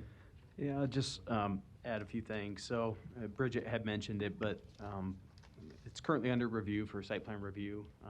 So it means Public Works Planning and Parks Department staff are currently looking at the proposal as far as all of our regulations and criteria. I know Jim had mentioned some concerns about parking on the boulevard.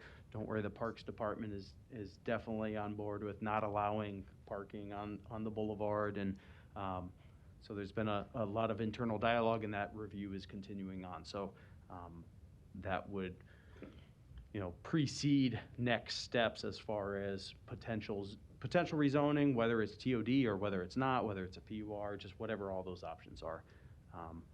That being said, staff recommends approval of the project. Okay, do we have a motion? Motion to approve. Second. We have a motion and a second. Lisa, will you record the vote, please? Rosacker? Yes. Pate? Yes. Moore? Yes.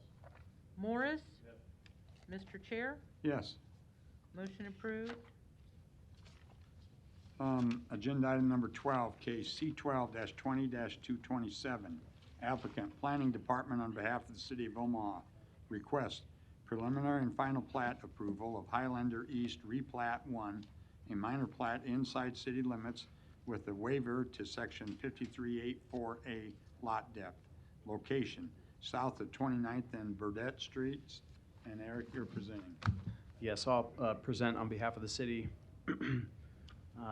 This is a little over 3 acres. We'll be replatting one lot, which was agenda item number 1, lot 7 of Highlander East. So that will need to be finalized and recorded before this project can ultimately be recorded. But it replats that one larger lot on the eastern portion of the Highlander project at large into 22 single-family residential lots, 1 outlot. There is a waiver of lot depth for a few lots on the south side for properties fronting Blondo Street, but those depths are consistent with the surrounding neighborhood at large. There could be a potential PUR or NCE in the future that would provide some innovative layout, setbacks, other zoning criteria that is being currently looked at with the development team and city staff. So there could be more steps to this process as well. And I will get to my recommendation after the public hearing. Okay. Any other proponents wishing to speak? Seeing none, are there any opponents wishing to speak? Seeing none, I'll close the public hearing. Any comments or questions from the board? Eric? Okay. Staff recommends approval of the waiver to section 5384A lot depth, approval of the preliminary plat subject to the 7 conditions in the report, approval of the final plat subject to those conditions, and submittal of an acceptable final subdivision agreement if necessary prior to City Council. Do we have a motion? I'll move to approve the waiver to section 5384A lot depth, approval of the preliminary plat subject to the 7 conditions outlined in the recommendation report, and approval of the final plat subject to the conditions of preliminary plat approval and submittal of an acceptable final subdivision agreement if necessary prior to forwarding the request to City Council. We have a motion and a second. Lisa, will you record the vote, please? Pate? Yes. Moore? Yes. Morris? Yes. Rosacker? Yes. Mr. Chair? Yes. Motion approved. We're going to take cases 14 and 22 together. Agenda item number 14, case C10-20-230, C12-20-231. Applicant John Henney. It is a request preliminary and final plat approval of Leavenworth Point Commercial, a minor plat inside city limits with rezoning from GI to NBD. Property is located within an ACI 1 area of civic importance overlay district. Location southwest of 31st and Leavenworth Street.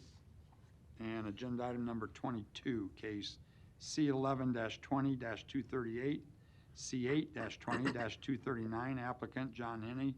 It is request is approval of a PUR plan unit redevelopment overlay district with approval of a special use permit to allow a restaurant drive-in in the NBD district. Location southwest of 31st and Leavenworth Streets. May we hear from the applicant, please? Hi, Reagan Pence with Lamprey Nearson, 14710 West Dodge Road, 68116, representing the client. And yeah, we are located at 31st and Leavenworth. And with regards to the project, we are reusing the existing structures, and we're bringing those up to speed. And it will be the intentions are a commercial project. There are going to be 5 bays. I can pull up a site plan.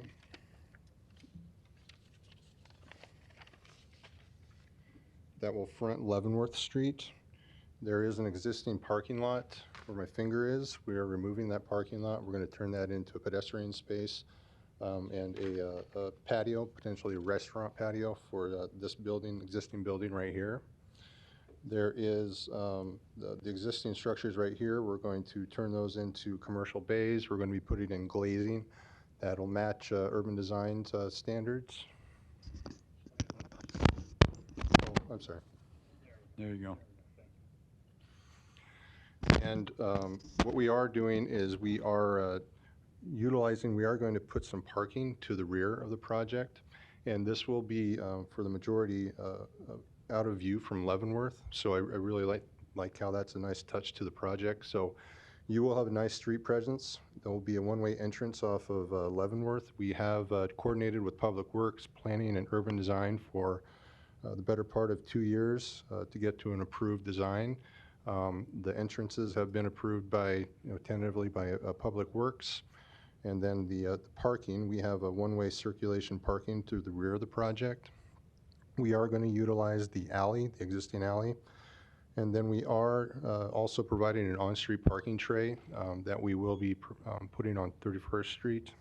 And there is, excuse me, existing parking on Leavenworth, but we are going to add some pedestrian bump outs and landscaping to Leavenworth to make that look nicer and make that safer for pedestrians. In addition to that, there is quite a bit of grade between the alley and the parking. So there is a 5-foot height screen wall back there. And we will be providing landscape pockets with vines to screen the parking to the rear. With regards to zoning, we are bringing the zoning up to speed. This is something that's been left over from many years back. It's currently zoned general industrial with an ACI overlay. And working through this process and getting to the approved site plan, we think neighborhood business district is more appropriate, and planning has also agreed with us with the approval of the site plan that we've worked on together. So we are bringing the property zoning up to speed. There are similar zonings just down the street, and then there are general commercial existing just adjacent to the property. And we are also dedicating some right-of-way to clean up the Leavenworth streetscape to provide the on-street parking tray, and then also rebuild part of the alley that is existing to an existing home that we are intending to demolish. So this house is existing. It is held up by a structural wall. And my client actually has to go out there and crank about once a week to make sure the house doesn't fall over. So it's liability-wise, he's looking forward to seeing that go. And so this is really a housekeeping item to, rezone this and bring this into one lot, and then dedicate what we need back to the right-of-way so we can build our parking. There is a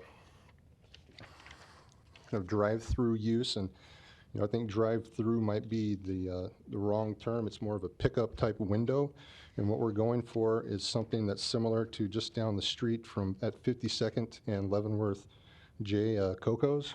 There's a little pickup window. Hard to see on this aerial, but I did draw a red dot. There's an order board, and then there's a window right here. And we have worked through a operations agreement with planning and urban design. So there's no chain restaurants going in here. This isn't 2 rows of cars circling around the building. This is intended for a smaller community restaurant, a pizza shop, a coffee shop. And bringing in a big chain use with a project like this actually creates a lot of other challenges with regards to parking. So it's very important to my client that marketability-wise and parking-wise that the tenant mix is what it needs to be and is local. So, Can you bring up the site map again with the parking on it? Sure. Yeah. So you mentioned the ingress point there. Where's the egress point thing going to be? Yeah. So you can either enter off Leavenworth or you can come off the alley, but the exit will be right here. So if someone wanted to go west on Leavenworth, can they? Is that one way? No, it's two. It's two-way in this location, and then it transfers to one-way further east. So is that intersection lighted then? Is it light Yes. controlled there? Okay. So there's not going to have to be anybody that risks going through that intersection? No. Without And we've also provided the pedestrian nodes, the bump outs, so there's kind of a refuge there. Thank you. Is there any other proponents wishing to speak?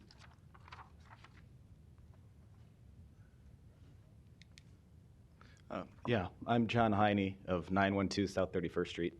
I'm the applicant, and it's a family partnership. So what we wanted to do was take a building, fix it up. I live in the area. Our family wants to kind of do something good and also make an investment. This idea probably came from meeting guys like Jim Thompson at Alderman's, just walking back and forth.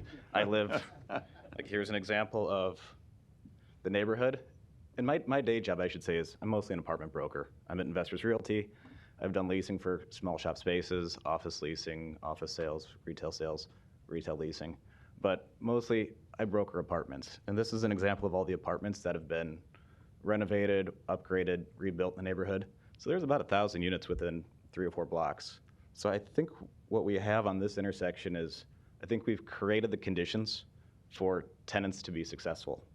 So whether it's a coffee shop that I'm talking to that says we want to drive through, or other types of businesses, I think the demographics are right. So that being said, I guess we're open to questions, and if you have any concerns, let us know. Thank you, John. Any other proponents?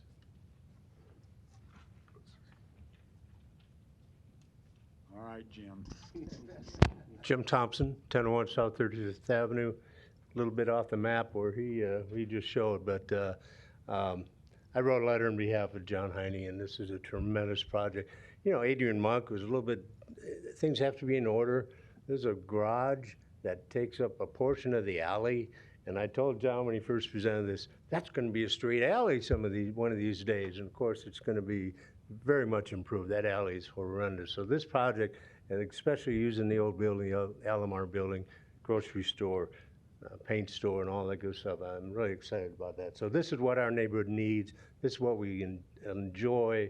Leavenworth Street's going to be, in my opinion, someday the new Benson, but with much better parking, much better access.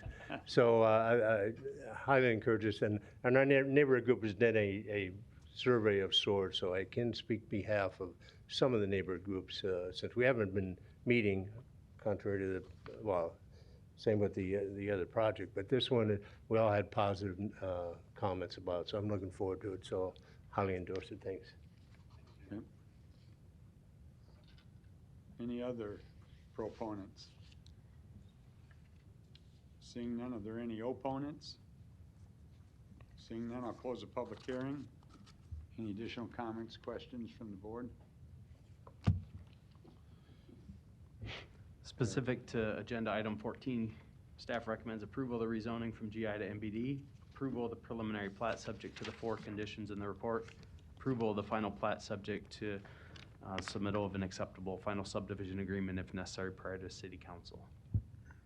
Do we have a motion? I motion for approval of the rezoning from GI to NBD, approval of the preliminary plat subject to the 4 conditions in the recommendation report, and approval of the final plat subject to the conditions of preliminary plat approval and submittal of an acceptable final subdivision agreement if necessary. We have a motion and a second. Lisa, will you record the vote, please? Moore? Yes. Morris? Yes. Rosacker? Yes. Pate? Yes. Mr. Chair? Yes. Motion approved. Agenda item number 22, Eric. Yeah, so there's just a few small items that will need to be cleaned up on the site plan prior to the PUR going to city council. Staff recommends approval of the PUR subject to submittal of acceptable final plans prior to city council, and approval of the special use permit subject to the 7 conditions listed in the report. Do we have a motion? Motion to approve of the PR Plan Unit Redevelopment Overlay District, subject to submittal of acceptable final plans prior to Florida City Council. Approval of the special use permit, subject to the following 7 conditions. Second. We have a motion and a second. Lisa, will you record the vote? Morris? Yes. Rosacker? Pate? Yes. Moore? Mr. Chair, Yes. motion approved. Thank you. Okay, good. Agenda item number 15, case C10-2-203, C12-20-98. Applicant, Noddle VP1 LLC. Request is preliminary and final plat approval of West Village Point replat 10 lots 1 through 3, a minor plat inside city limits with a waiver to section 5399 sidewalks, along with a major amendment to the mixed-use development agreement for West Village Point. Location, southeast of 175th and Burke Street. And Jay, you're up. Finally. Chairman, Chairman Rosenbaum, members of the board, Director Fanslaw, Councilor Taylor, Mr. England, appreciate the opportunity to be here today. I didn't know you had meetings in the evening. You've seen this project several months back. We had a rather lengthy and somewhat lively discussion. At the time, the board approved the preliminary plat, and we made the commitment, I made the commitment that we would continue to talk to our neighbors. And I was also continuing conversations with our occupant partner, the Nebraska Medical Center and Nebraska Medicine. Since that took place, the requests for occupancy in the project really got a little bit out of control. And so what we decided to do is take another look, which resulted in a two-phased approach to this project, with the end result being a total build-out that is about the same, or will be about the same, if not a little bit, just a little bit larger than where we were before.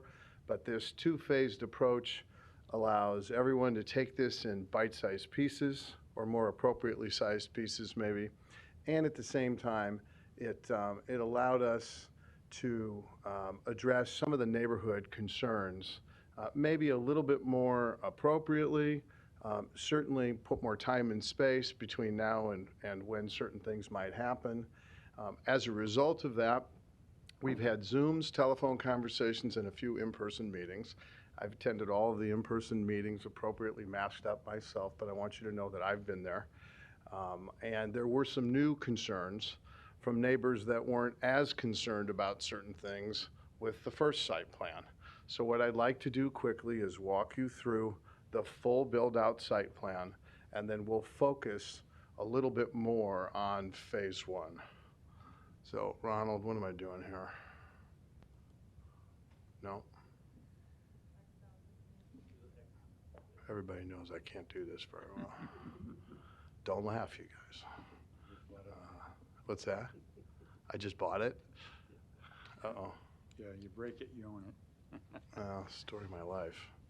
Why was it not moving forward? Somebody? All right, you go ahead, you drive.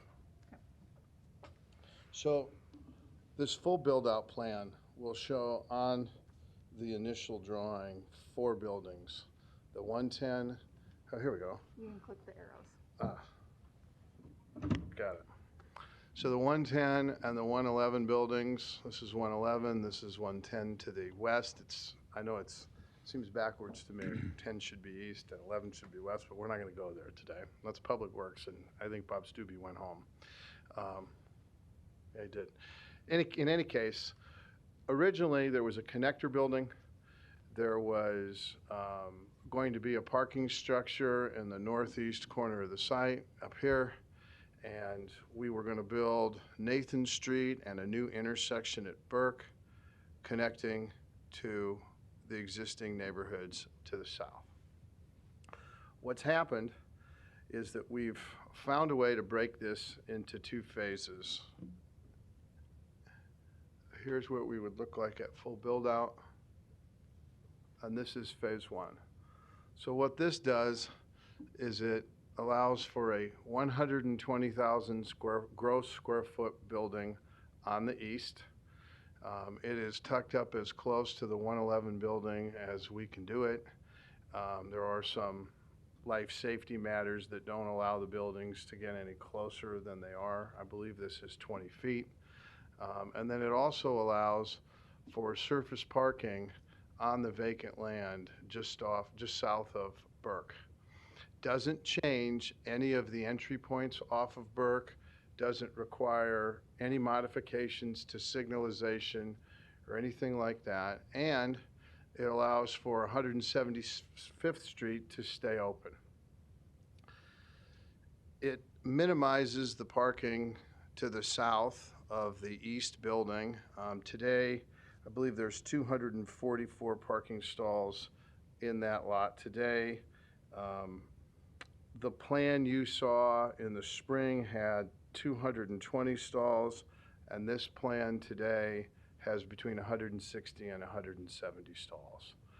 When we showed this to Mr. Stevens, Chuck Stevens, who was appointed as the neighborhood representative, and he couldn't be here today, when we showed it to him, he had conversations with his neighbors, and Mr. Carlson and his family were concerned. There's two Carlsons, there's Doug and Dan.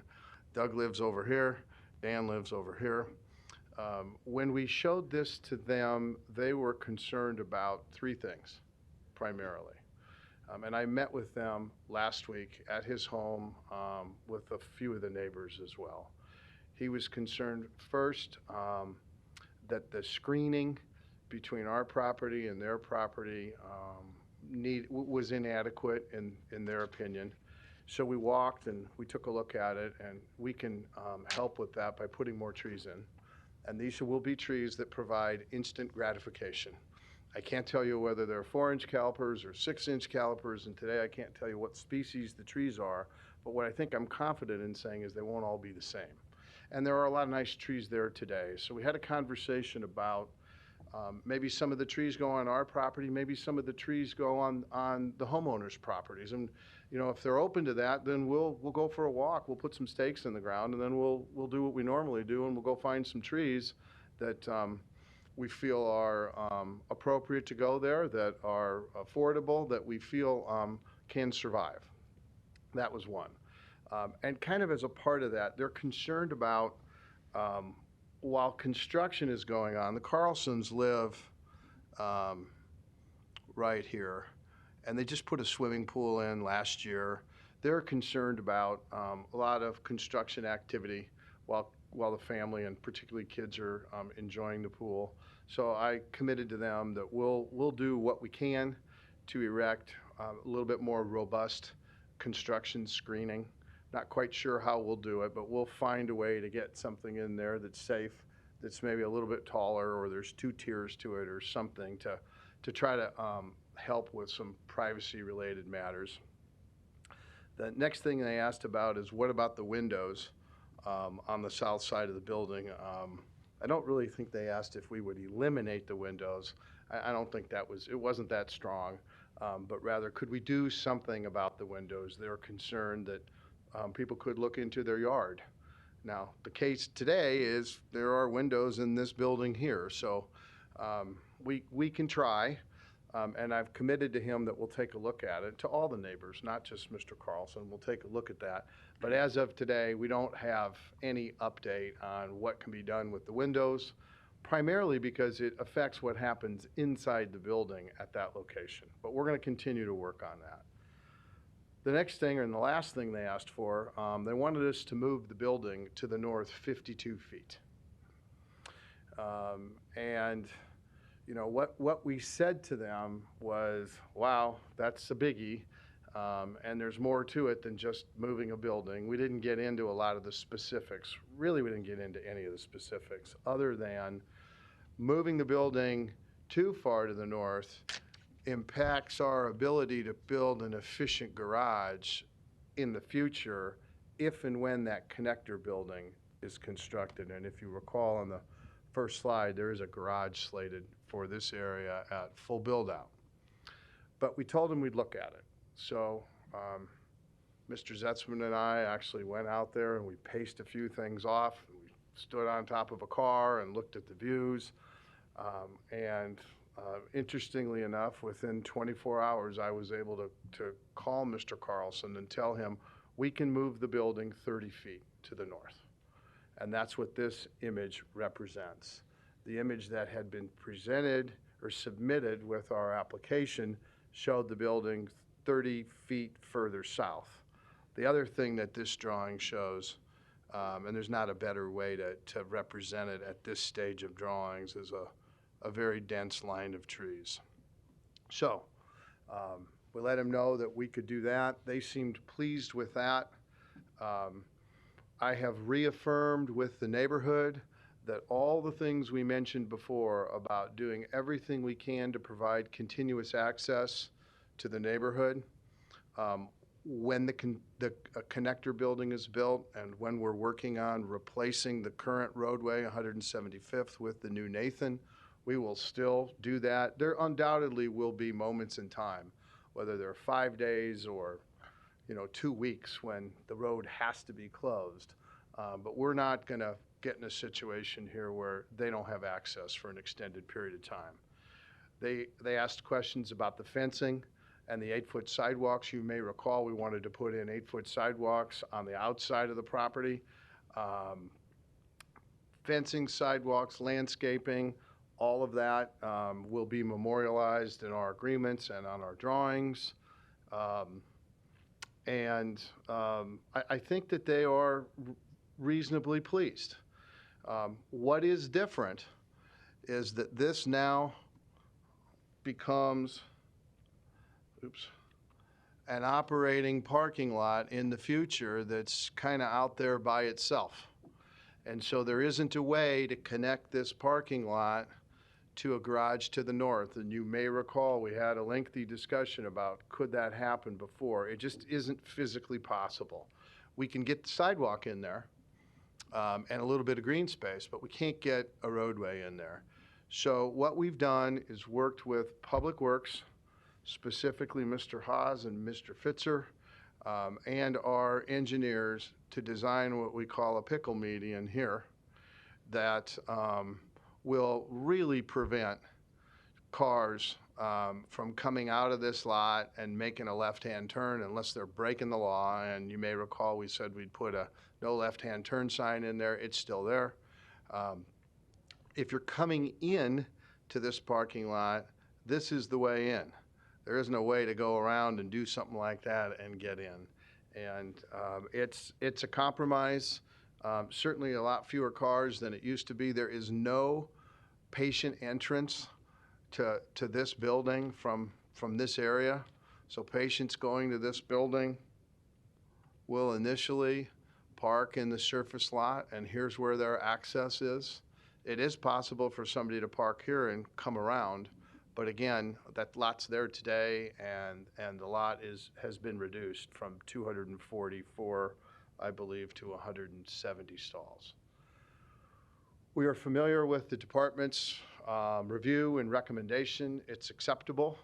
And so what we're asking for now is your approval of both a preliminary and final plat so that we can make up for some of the time we've devoted to the discussions and the rework of the plan, and also to make up for some COVID delays. So with that, I'm happy to answer any questions. I think there are a couple folks representing the neighborhood that are here today as well. Thank you, Jay. Let the record show that Chairman Rosenbaum left the meeting. Do we have any other proponents? Seeing none, do we have any opponents?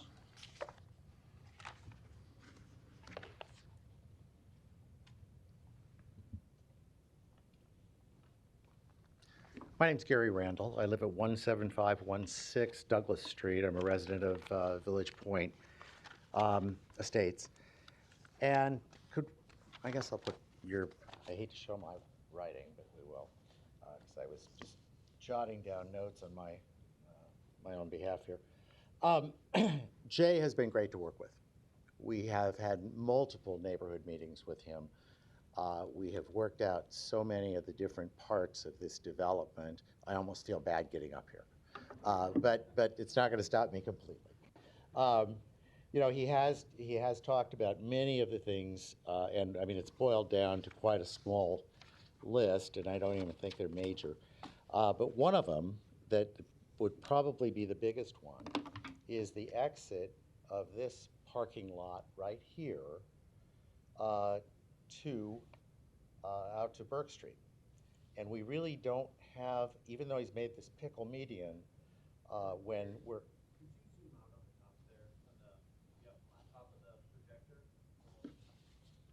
up here? Yes.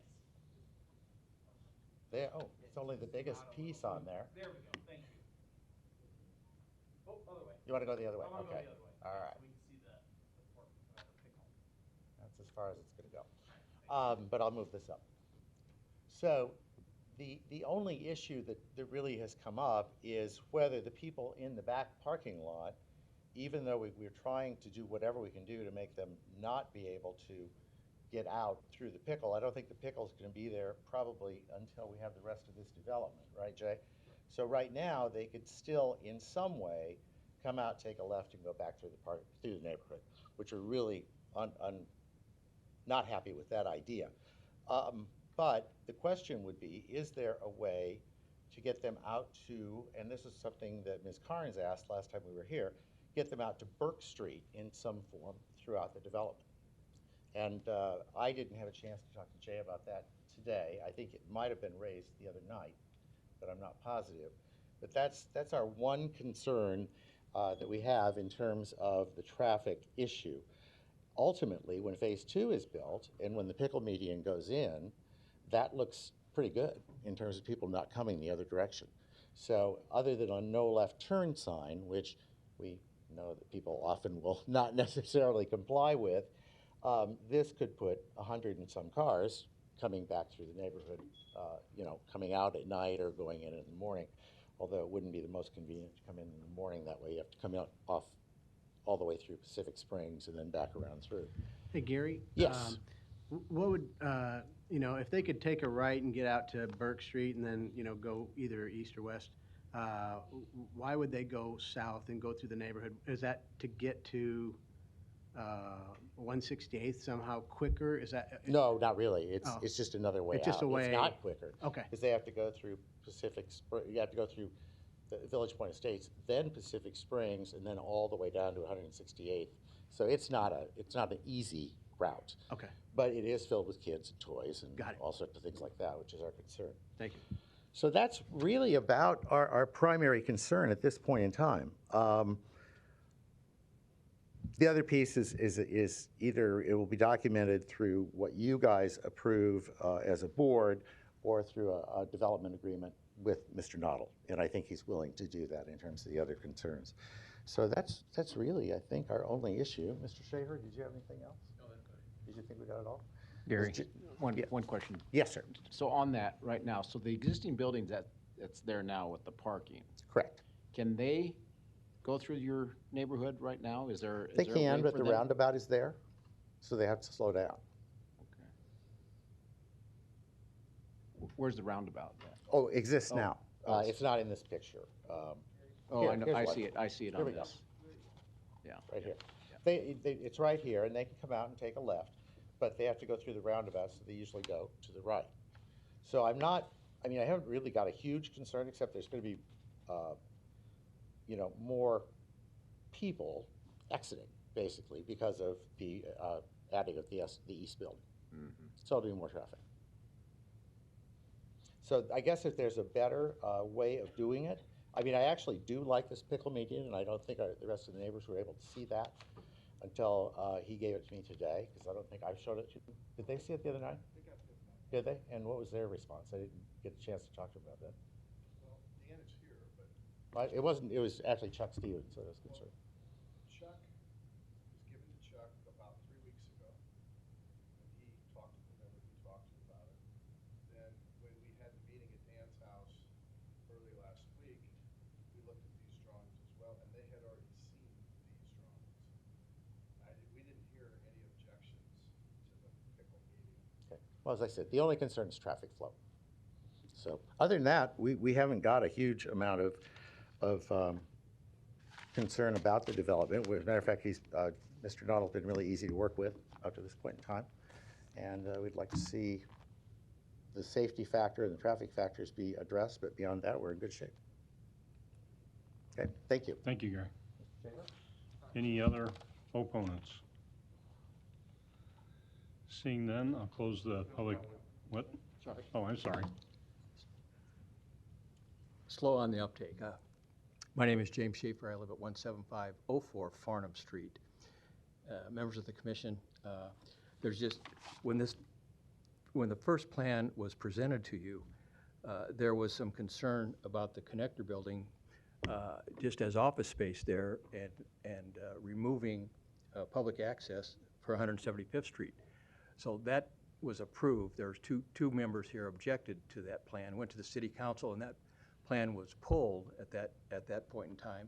And then we have the two plans today. So the question is, will there be well, the question that I would have today to oppose this would be the difference in time between, or the time between phase 1 approval and phase 2 construction, because that's not listed in anything that's in the planning department, which I tried to find out before today's hearing. So we don't actually know when that's going to take place. There was some information that was put out, I believe, by Mr. Noddle's office that phase 2 wouldn't start for 5 to 10 years. If that's the case, then this temporary plan and east parking lot traffic flow that Mr. Randall commented on would, it would be, it wouldn't be acceptable. That's the traffic flow there would not be acceptable whatsoever. James, if it's 5 to 10 years down the road, is that roundabout still going to be there?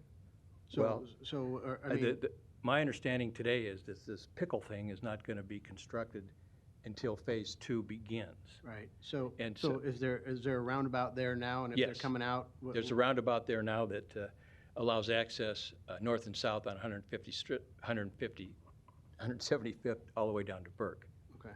And but do you think that people that don't go down there now, I think it was Gary said, people don't want to go down the roundabout, so they just take a right. So if the roundabout is still in existence until phase 2 starts, wouldn't they not go that way anyway? Or no, I think they would go that way. you think they? Right. You think they'd go south? Yes. Okay. Yeah, there's a lot of traffic that goes up and down 175th Street, so that's, let's see. But are those residents of either Pacific Springs or? Yeah, there's actually there's 3 subdivisions that are south of 175th and Burke. Village Cove, but it's Pacific not traffic Springs. coming from the medical complex necessarily right now. They wouldn't be coming necessarily from the medical complex, but it certainly cuts off access, direct access from all of those homes all of those homes on the south side of this project to Village Point, as there's no really direct access to Village Point. From there, it would require, once phase 2 is completed, going down Nathan and then traveling back east for some distance before you could make a left at one of the traffic lights that's at 175th. So if phase 2 is constructed this way, there's going to be 3 traffic signals from where you'd access Village Point down to 180th Street. So that traffic flow would be up to planning to consider whether or not that amount of traffic signal is appropriate for Burke Street between 168th and 180th. Will you say that again? Did you say if phase 2 is done, then there'll be 3 signals? Yeah, there'll be one at where you first enter Village Point, about 200 yards west of 168th. That's one. There'll be one here at 175th and Burke. Total along Burke. And then there'll be one at Nathan and Burke. From 168th down. And then the final one is at 180th and Burke.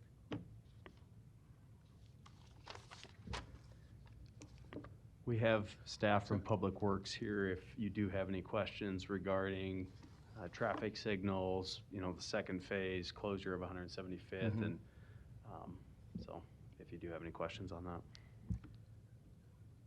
Okay, well, that's essentially it. Thank you, James. Any other opponents? All right, seeing none, then I'll close the public hearing. Jay, would you like to address some of those issues? Thank you, Jay Noddle Companies. I'm a little confused. The current condition is what you see on the screen today. 175th is in place. This building and this building exist. This parking lot today actually has 244 stalls in it. So all that's happening in phase one is that we're reducing the size of this lot from 244 to somewhere between 160 and 170 stalls. That's all that's happening.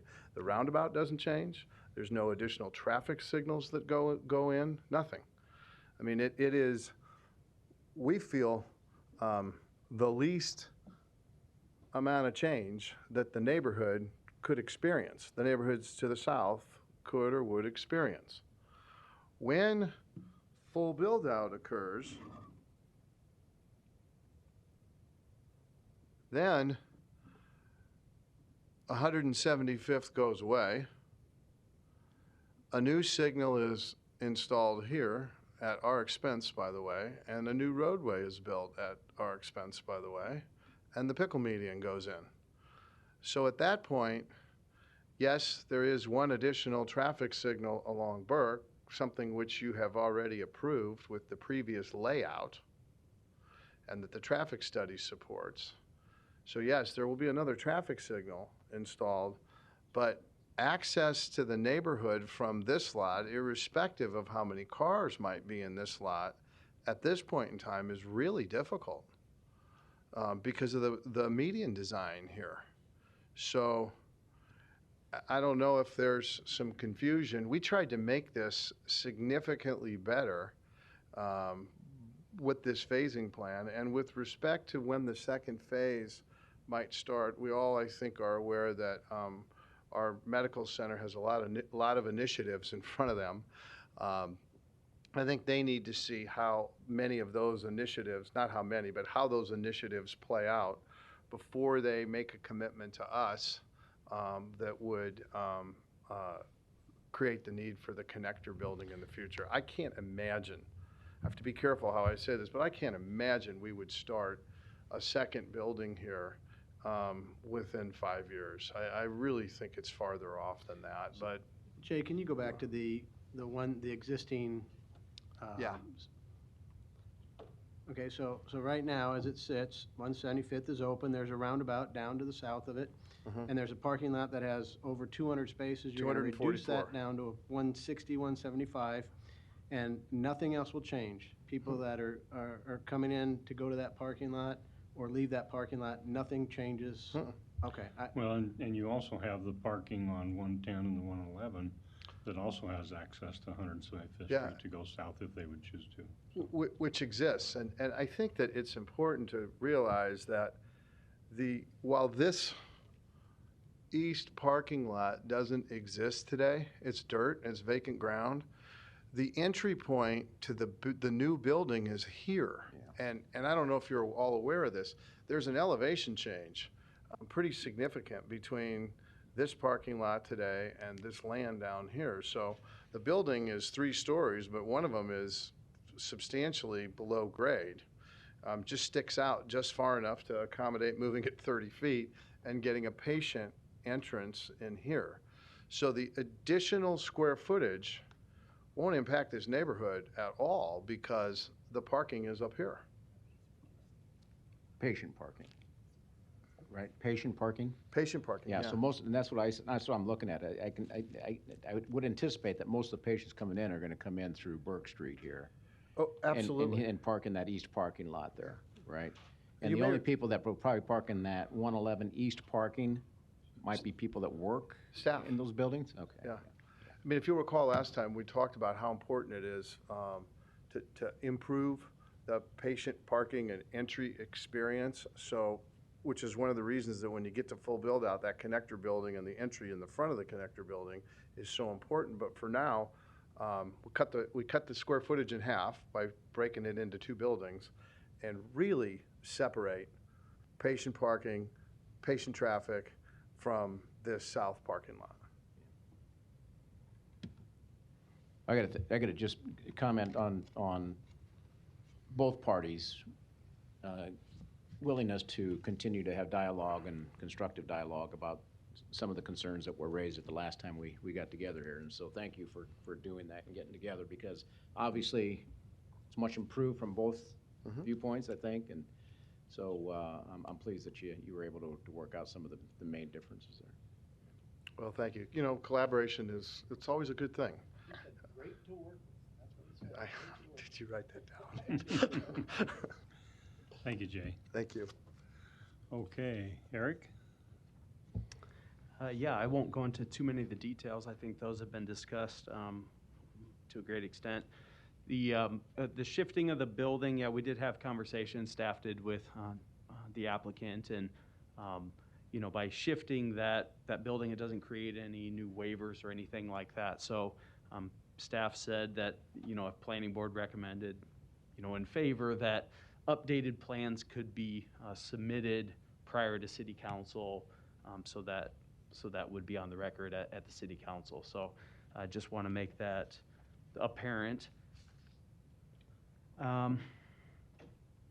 Similar to the request earlier this year, there is a waiver of a sidewalk segment on the, which will be the second phase for the new 176th Street and Nathan Avenue, just on the north side only, but in exchange for that, they're doing more landscaping and a wider sidewalk on the south.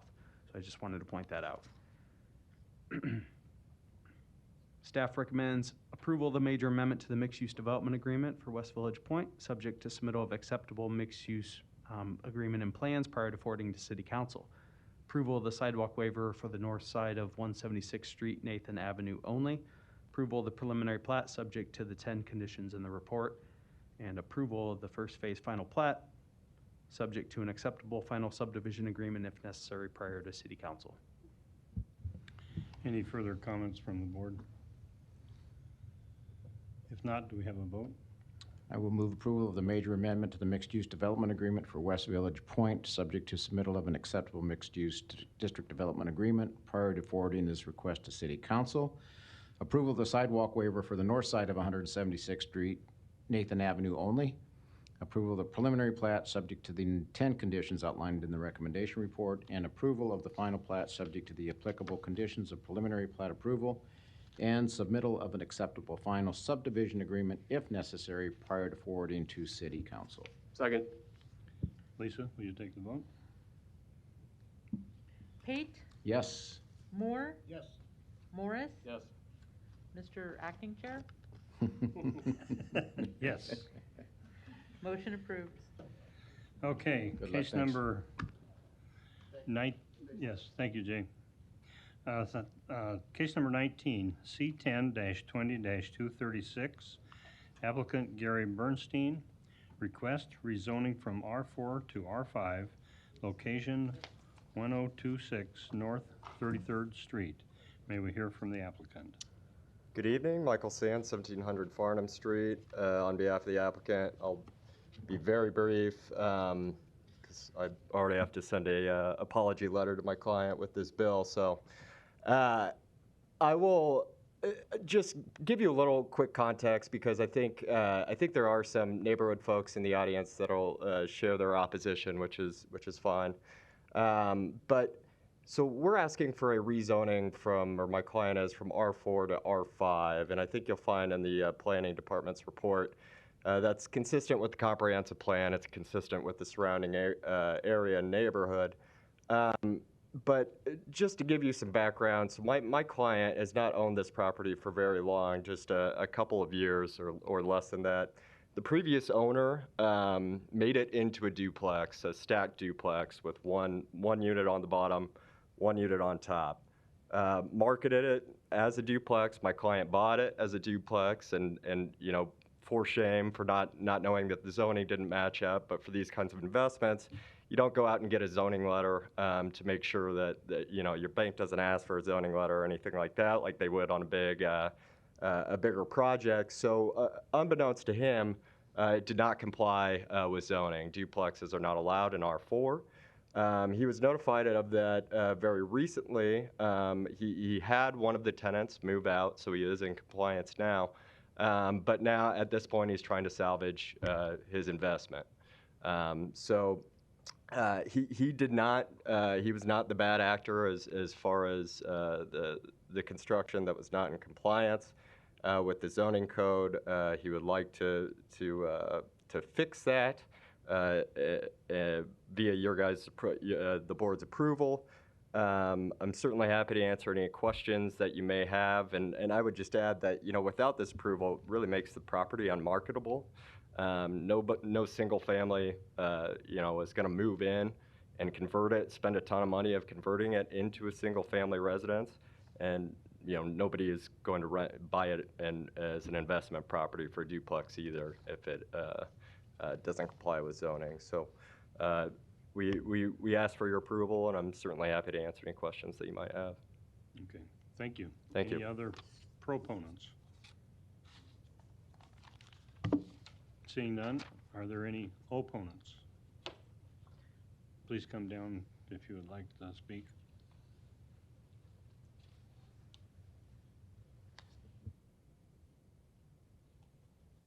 Members of the board, thank you for your time today. Thank you for your diligence and hard work in hearing out these detailed issues. Ben Swan, Swan Family, 3515 Hawthorne Avenue, Bemis Park. What I have heard today is the hard work that people in our community have gone to follow the process, to invest in our community according to the City of Omaha Master Plan, which contemplates increases in density. It sure does. And it contemplates capital improvements to provide a sustainable tax base for our urban area as developable land becomes non-existent. We oppose the rezoning of the house in question from R4 to R5. We're one of dozens of families that have collectively invested millions of dollars into this neighborhood, which has seen a dramatic increase in our tax assessment for our property taxes, in my neighbor's tax assessment. And it's because we've done a lot of improvements. There's been a lot of houses within a block of this house that have been purchased for sub $100,000, renovated by house restoring enterprising individuals for over $250,000. So this is, the applicant may not know the submarket, but this is an area where there is opportunity for increase in home values. I would just debate the accuracy of that statement that he wouldn't be able to, that there wouldn't be somebody to buy this house and put in a substantial investment to bring it up to modern standards and to be part of a family neighborhood. This neighborhood has a unique history. It's considered the oldest intact neighborhood in the city of Omaha. A lot of people don't know about it. It's under 100 houses. After World War II, a lot of the houses were split up into either rooming houses or duplexes or 3 units. It wasn't something that was uncommon. I don't know all the history, but it's my understanding that in the 70s or 80s, this was stopped by planning, by the planning board at the time, by the city forefathers, because of the increase in crime, because of the decrease in property values, the decrease in the tax base, and the deterioration in the area. Since then, neighbors have really wanted to move back into this area. It's an attractive area. It's a quiet, wonderful neighborhood right next to downtown, 5-minute drive from here. And these conversions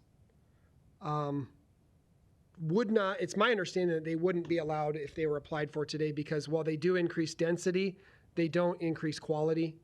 They don't use good building materials. They don't increase a sustainable tax base. They're not conducive to maintenance of the property. And in this situation, they are siphoning, income dollars from our city, from our county, from our state to an out-of-state investor who didn't do his due diligence. And I regret that he's gonna, have to not get the return that he wanted from that. But he didn't do his due diligence. And a zoning review is not an onerous task. Duplexes are not currently permitted in R4. This lot does not conform with R5. It's 44 feet wide, not 50 feet wide. This neighborhood is still a vulnerable neighborhood. And I think it sends the wrong message to families who have put their time, talent, and treasure into this neighborhood when substandard downward conversions are performed to bless those by allowing retroactive zoning that would allow such a conversion.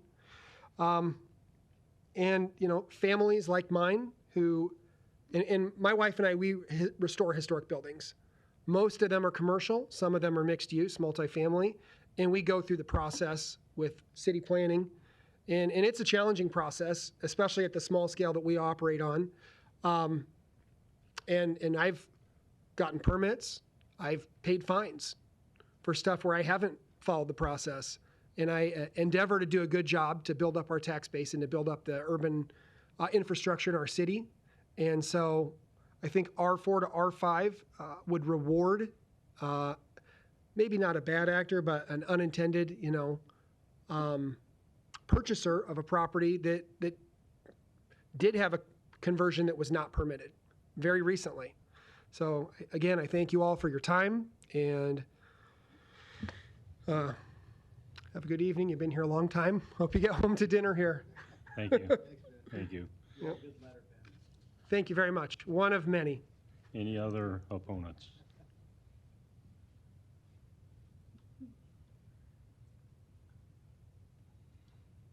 Hello, my name is Mary Minturn. I live at 3416 Hawthorne Avenue. I did send a letter in. It was signed by 2 other residents also. And Ben covered most everything that I wanted to say, but I just want to emphasize that while we feel bad for this home buyer that he didn't know, we feel like he should have known. He should have known the information. He should have known what he was buying. A house, I feel like he absolutely will recapture his investment if he reverts it back to a single-family home in compliance with the R4 zoning. Houses are selling like hotcakes in our neighborhood. A house, just 2 houses down from this property, sold in like 2 days for a good price. It was renovated. It looks nice, single-family home. So I don't think this would be a bad thing for him to take his money and fix it up and sell it, revert it to, or restore it to single family. Mary, are there other duplexes in the neighborhood that you know of? Mm-hmm. There are.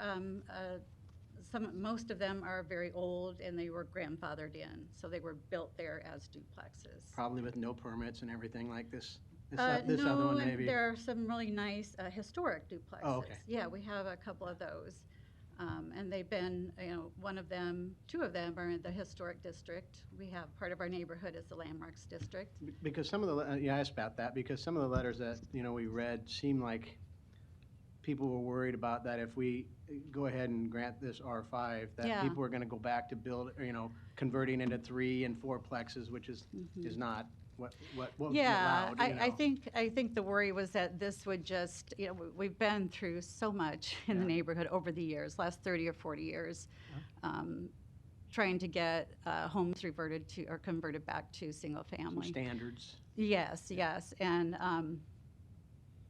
it's just been a struggle, and I think that's why people are worried about it. So not all duplexes are bad. I mean, it's just no. we just don't want to go back. They're stable residents. Yeah. We just feel like if you grant this one property, this zoning change, what's to stop some other investor from buying a home under the table, making it into a duplex, selling it to his friend, and his friend is, I didn't know, Mm-hmm. I mean, that's the kind of stuff we've put up with in the neighborhood for all these years. And I mean, right now, people are spending thousands and thousands fixing up. We had a recent, I hate to say slumlord, but he was, passed away, and his houses went on the market. And One of our neighbors bought a huge one that had, I don't know how many apartments in it, and he's just spent, I don't know how much, fixing it up, making it single family. It's gorgeous. You wouldn't even know it's the same home. So that's the kind of investment that this kind of a move poses as a threat to us. I understand. We just feel like if you let this go, it's going to happen under the table. A lot of things happen under the table, probably not only in our neighborhood, but in a lot of these older neighborhoods. Thank you. So, yeah, thank you. Thank you, Mary. Any other opponents want to speak?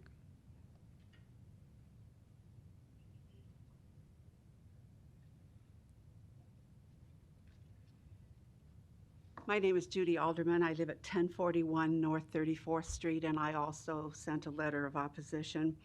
I think I have something to add to what you were questioning Mary about. It's not duplexes themselves that are the problem. It's when single-family homes are converted to duplexes or triplexes or whatever. I mean, there are some existing duplexes that were built as duplexes. And, you know, that's not what we're objecting to. But I've lived in Bemis Park for 40 years, since 1980. And that was just after the neighborhood received the R4 designation. When my husband and I first moved into the neighborhood, many older homes actually had been converted into multiple apartments, 2, 3, 4 sometimes, sometimes more. But over the course of 40 years, we saw gradually responsible people buy up these houses, convert them back to single family, restore them, renovate them, take pride in them, live in them. And many of these older homes that had been converted into duplexes were absentee landlords, people who didn't live in the neighborhood, sometimes didn't even live in the city or in the state. And that created problems with tenants sometimes because they weren't keeping track of what their tenants were doing, and there was more crime and, you know, things like that. Today, it's a very desirable neighborhood where people want to live, and people are actually seeking it out because it's a beautiful neighborhood full of old historic homes. And I guess my biggest fear in granting this R5 designation to this single property is, first of all, the entire neighborhood is R4. And to carve out one single property within R4 and make it R5 doesn't make a lot of sense to a lot of us. And we're afraid that that would set a precedent for other people to come along, feel like they could buy up a house and convert it to, you know, into apartments. And this point has been made before. The current owner was not responsible for that conversion. It was the prior owner who did it, by the way, on the sly without pulling a single permit to do any of the work that was done on that property, which is unfortunate. But, you know, what can you do about that? But I would like to ask the planning department to please deny this request. And also, I believe our neighborhood is toying with the idea of applying for an R3 designation, which would be low density. We really want to protect this neighborhood. And we have long-term residents who have lived there for years and years. I mean, I'm not even the oldest person in the neighborhood. My neighbor up there is the oldest person in the neighborhood. So anyway, I would just ask that you please deny this request. Thank you. Okay, thank you, Judy. Any other opponents that want to speak? If not, then I'll close the public hearing. And would the applicant like to respond?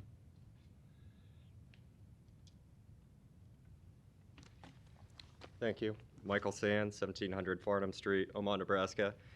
I mean, I totally understand the neighbor's point of view. I get it. It happens all the time in these, you know, older neighborhoods that are you know, have really nice, you know, old houses, historic houses where you get kind of a mix of these residential uses. And I understand the drive to limit that and to preserve single-family homes. I would just, take objection with the fact we're not trying to retroactively rezone it. I think it's fairly, been fairly clear that my client was not, the bad actor, so to speak, and they have asked one of their tenants to move out. They're in compliance right now. They're not violating the law. They don't intend to violate the law, no matter what happens. But I think it is a little bit. It would be unfortunate to make an example of them in this specific situation, and I don't think it would set a precedent. This is a very odd situation, I would say, and we'll fully admit, or my client would fully admit if he was here, he feels pretty dumb. He should have done, he wishes he would have done his due diligence. But at this point, he is asking, earnestly and doing it the right way, asking for a rezoning. And there is R5 directly across the street.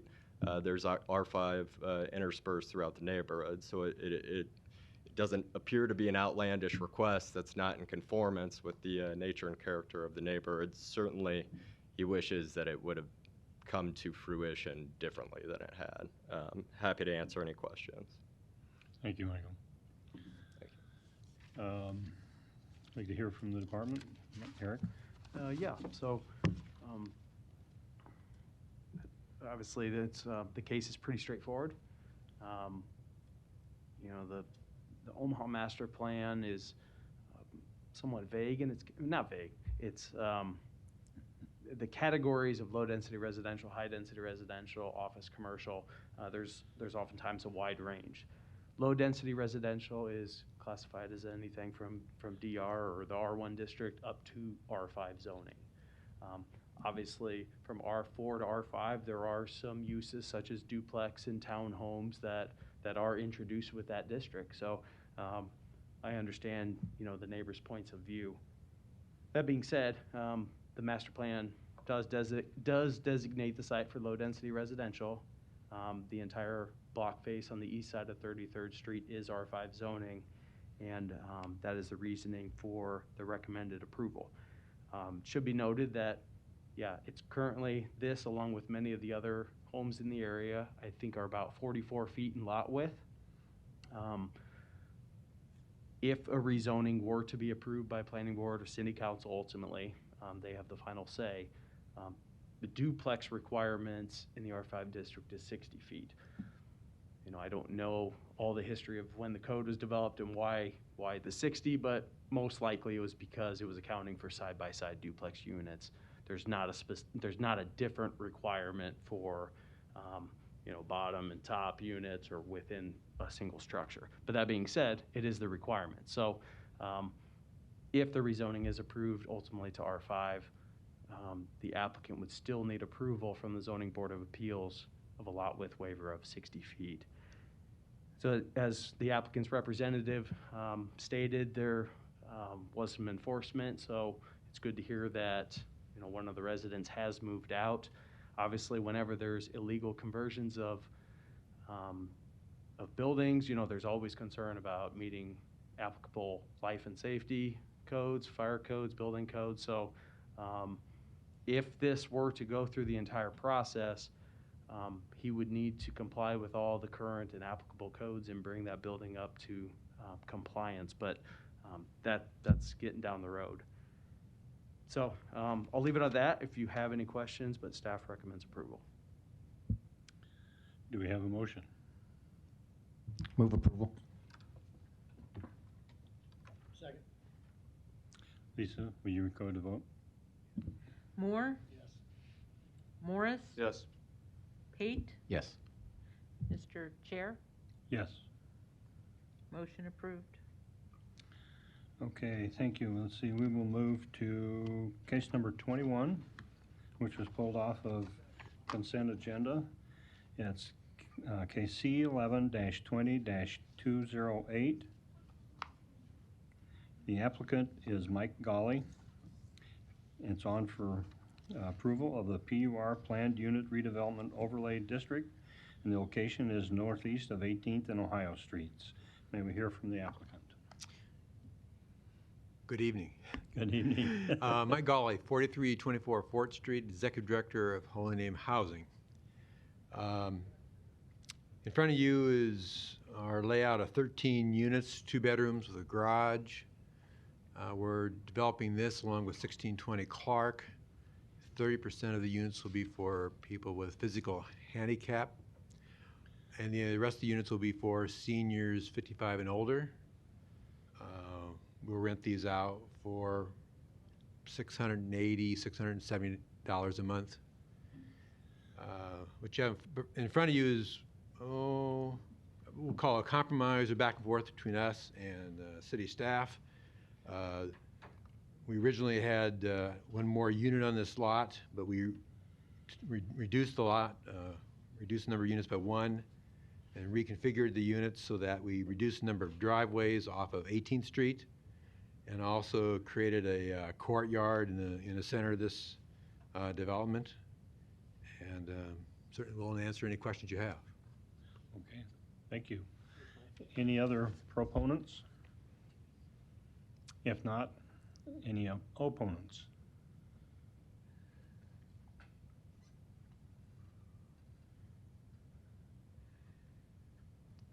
How you doing? Hi. I'm Gregory Robinson. My address is 2603 North 18th Street. Okay. And I own the property to the, I guess, my property butts up to 2605. And also the back part of it is on 1620, which is another lot that they're trying to build on. But anyway, just kind of like for the record, I know Holy Name has a, their name is well known, let's just put it like that. But I didn't get a reach out, or nobody reached out to me or nothing as far as, what they were doing. I didn't hear anything. Basically, I was kind of like the first thing I heard was somebody from planning named Autumn Evans. She sent me a letter saying that the alleyway in back of my garage was being vacated. So after that, I asked her about the lot. I asked her about the alley. I said, well, if they're getting rid of it, can I buy it? And she says, well, you can buy half of it. And I says, well, I asked her about buying the whole thing, and she basically told me that the other owner gets the other half. So, I'm like, well, I said, well, the city owns the other part, so why can't I buy the whole thing? And she says, well, the city doesn't own it. And now this is back in like January, February. I think it's like February. And so so I asked her about 2605 also. She said you guys didn't own that as well. She said the city did not own that as well. So I guess I don't know what she was saying, why she would tell me that. But then fast forward to around July, and I get the letter for the August meeting. So in that one, that's when they're trying to sell the property or whatever, dispose of the lots or whatever. So I basically come down here, and I remember talking to some guys. I don't know if it was this group. I think it probably was, more than likely. But but anyway, I kind of explained to them how I had attempted to buy that lot on 2605 on several occasions. And, the city basically had kind of like turned me down, or they said they wasn't selling any property or something to that effect. So, I kind of like, so I think one of the board members suggested I get with Autumn. He said, well, see what you can do. Maybe we can get you one of the lots or something. Okay, so Autumn contacted me, I believe it was the next day. And she said, well, Holy Name revised their thing, whatever they laid out, they revised it. And they're going to we can sell you 2605. I said, okay. So, she said, I got to do a few things, maybe get an estimate or appraisal. I got to do a few other things, and then I'll get back to you or whatever. So I said, okay. So she called me back up, and she said something about, I need to come down and sign off on something. I said, well, what is this? And she said, I need to sign off on I believe it was a replat of the area or something. And I said, well, why am I signing off on it? She said, Holy Names replat. And I said, well, why am I signing off on Holy Names replat? So basically she said, well, you need to do that because you won't be able to do anything with the lot if you don't sign off on this. You basically won't be able to do anything with it. You'll just be owning the lot. She said, they're actually doing you a favor. They're saving you money or something. So, it didn't really smell right to me. I don't know, but I just didn't want to, I didn't want to be signed off. So I kind of like to keep my my property at the, legal description what it is. I basically wanted to keep it where it was. So I said, can I just buy the lot? And she says, well, okay, well, let me see what I can do. I'll just get some numbers together, and then basically you're gonna bring down a check, and we'll, it's got to go before the city council. She kind of ran down, told me what was going on. She also had texted me pictures of the new lot and where my property stuff would be, as far as the plat or whatever. So after that, a few days later, I got a letter from her saying that, I'll just read the letter. Let's see. I'll just read this one. Okay. This letter is to inform you that the planning department is in support of the original plan submitted to the city of Omaha by Holy Name Housing. Therefore, you will not be receiving the property located 2605 North 18. The development includes 14 affordable senior housing units to be constructed in 2021. So basically, I don't know, he just said that they, I guess he said that they originally was 14, but they did it for the driveways or something like that. I don't know. But in this letter, according to this letter, it sounds like the planning department kind of like it was their idea to kind of scrap me getting a lot, is what it sounded like to me. And I also called her to get an explanation, and that is basically what she told me was that, I guess the director, how do you say his name? Falso? Okay. So I guess it was kind of like I asked her whose call it was, and I guess it was his call or something. And she said they supported the original deal or whatever. So I don't know if that was the case, or if it was because I didn't sign off on didn't sign off or what. It just seemed to kind of, it seemed to kind of strange to me that it went the way it did. But anyway, I just wanted to kind of bring that up. But I also wanted to just kind of go over this thing and, kind of explain why I was kind of like in opposition of this. Okay, so basically, as I stated, I offered to buy it, and, I was kind of like turned down or whatever, or denied, I should say. And I didn't even get any type of hearing, like, where you come before you guys or something like that. Greg, if I could interject real quick. Yeah. The case that was the disposal of the city-owned property was earlier this year. Yeah, it was in So August. That's not up for debate at today's hearing. So it was determined the city owned the property. They were in support of Holy Name's project. And so the decision was made to transfer the property to Holy Name. Okay, I understand. I just wanted to make that part of the record, though, because they told me, you guys, when I came here last time, the guy says, get with Autumn. I got with Autumn, and this is what happened. I'm just letting you guys know what happened. As far as the alley, that was on last month's planning board. That was a replat, which included your property as one of the two lots. And my understanding is that your half of the alley, Holy Name was providing you, free of charge, is my understanding. Correct me if that is incorrect, Mike Gawley. And so you're a part of the replat, and you would be getting half of the alley to the east side of your property, whereas the remaining part of the alley would go to Holy Name. And then the project today is for the actual layout, which has been reduced from 14 to 13 townhomes. So. Okay, well, in that case, so I can't speak in opposition of this thing? Is that what you're saying? You absolutely can, but we're looking today at the layout of the townhomes is the matter before us. Well, doesn't it all tie together? If I'm in opposition of this whole thing, wouldn't that also tie in? You could state your opposition, absolutely. Okay. Well, thank you. All right. Well, anyway, so I don't mean to go back over this, but as I stated, I had, attempted to buy that or whatever, and they didn't sell it to me. But okay, so my main concerns is kind of like the streets in that particular area, the traffic, the increase in traffic. If you're coming east on Ohio Street, and you hit 18th, the road actually just kind of goes nowhere and it kind of stops. You have to actually swerve out and come into the other lane in order to get down from, let's say, 18th to like 16th. So, with the increased traffic, I think there's the bigger chance for accidents. Also, like in the wintertime, I'm not sure how they'll do the plowing as far as the streets. So that might be a concern to me as far as the extra, just the extra traffic flow in there. Also, when you get down to 18th Street, when you get down to 16th Street, there's an apartment building that sits on the corner, and it will be on the southwest corner. And most of those people park lining that Ohio Street coming back all the way up to that alley that I talked about. So that's also a concern because when they're parked there, when you come down that street, there's no way you can get through there if somebody's coming up. It's not made for 3 cars. It's made for 2 cars. Only 2 cars will fit in there.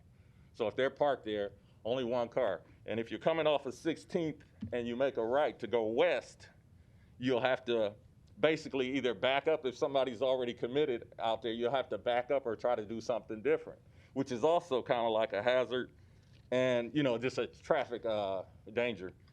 So that was one of my main concerns. It's just like the area just isn't really equipped for the extra influx of traffic. Okay, let's see. And also, I would just, I understand he said this was like a senior living. And I believe we already have some senior facility down there on maybe like a block away from the proposed site. Shannon Heights, I believe, is down there, which is like a block away from where he's, maybe like a block or so, right away from where he's this proposed site. And that is a senior facility. And there's also I'll just say there's limited resources in that area. If you go to there's no major grocery stores. There's a little grocery store, Chubb's, 16th and Locust, and there's a Family Dollar there, right there, 16th and Ohio. And their resources are limited. I go in there sometime, their trucks haven't come in, they don't have half stuff, they're limiting you on what you can get.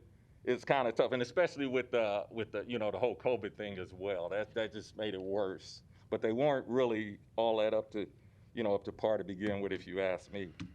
Okay, and my other thing would be just that I live in an older house, and so it's a big 2-story.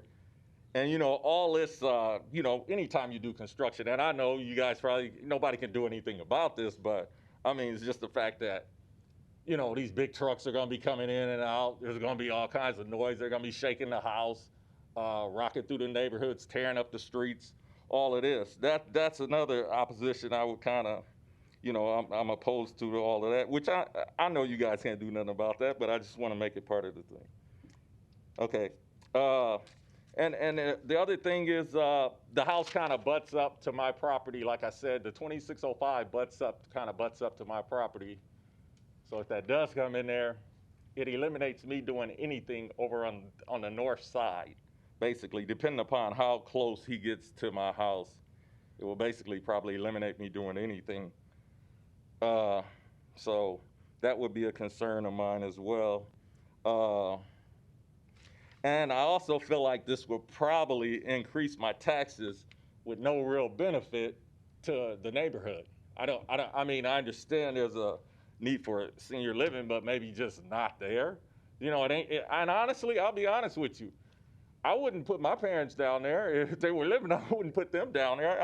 Honestly, it's not. I've never heard nobody saying, "Oh, I can't wait to move down there to 18th and Ohio." It just don't happen, man. It's not that great of a neighborhood. It's been improving, but it's not that great of a neighborhood. So as far as seniors, I don't know. But and the other part is, if this does go forward, I feel like they're probably going to have to widen that street. The Ohio Street would probably have to be widened, and in doing that, I'm probably going to lose some property, because they're probably going to widen it on my side. which I don't want to lose any property.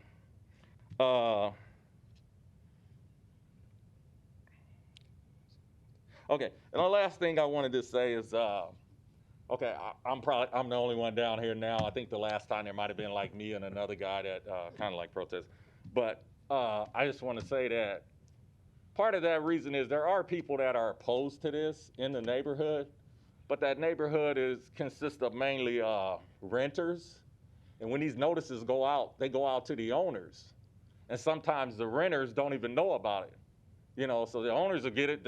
It's of no concern to them. So, you know, it's no big deal. You know, they're not living there. But I'm down there. I have to live with it. Whatever happens, you know, Holy Name doesn't live down there. But whatever they do, I have to deal with it. If they put those units in there, let's say we get some bad neighbors or something, they come in there, they want to get rowdy, they want to do whatever, I have to live with that. You know what I mean? So I'm just hoping that y'all can, you know, maybe put this on pause till at least some of these are addressed or some of these things are taken care of, especially the traffic concern. Okay, thank you for your time. Thank you so much for coming down. Mike, or I guess any other opponents? Okay, we'll close the public hearing then. Mike, would you like to address a couple of those concerns?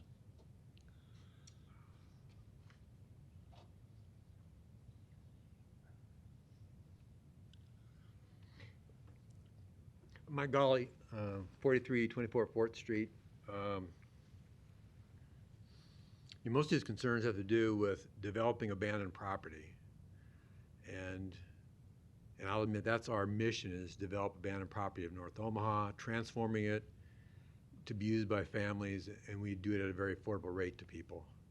And but I realize development comes at inconvenience to people or cost to people, and we tried our best to work through that. I probably will look at Ohio Street, and maybe there shouldn't be any parking on Ohio Street between 16th and 18th.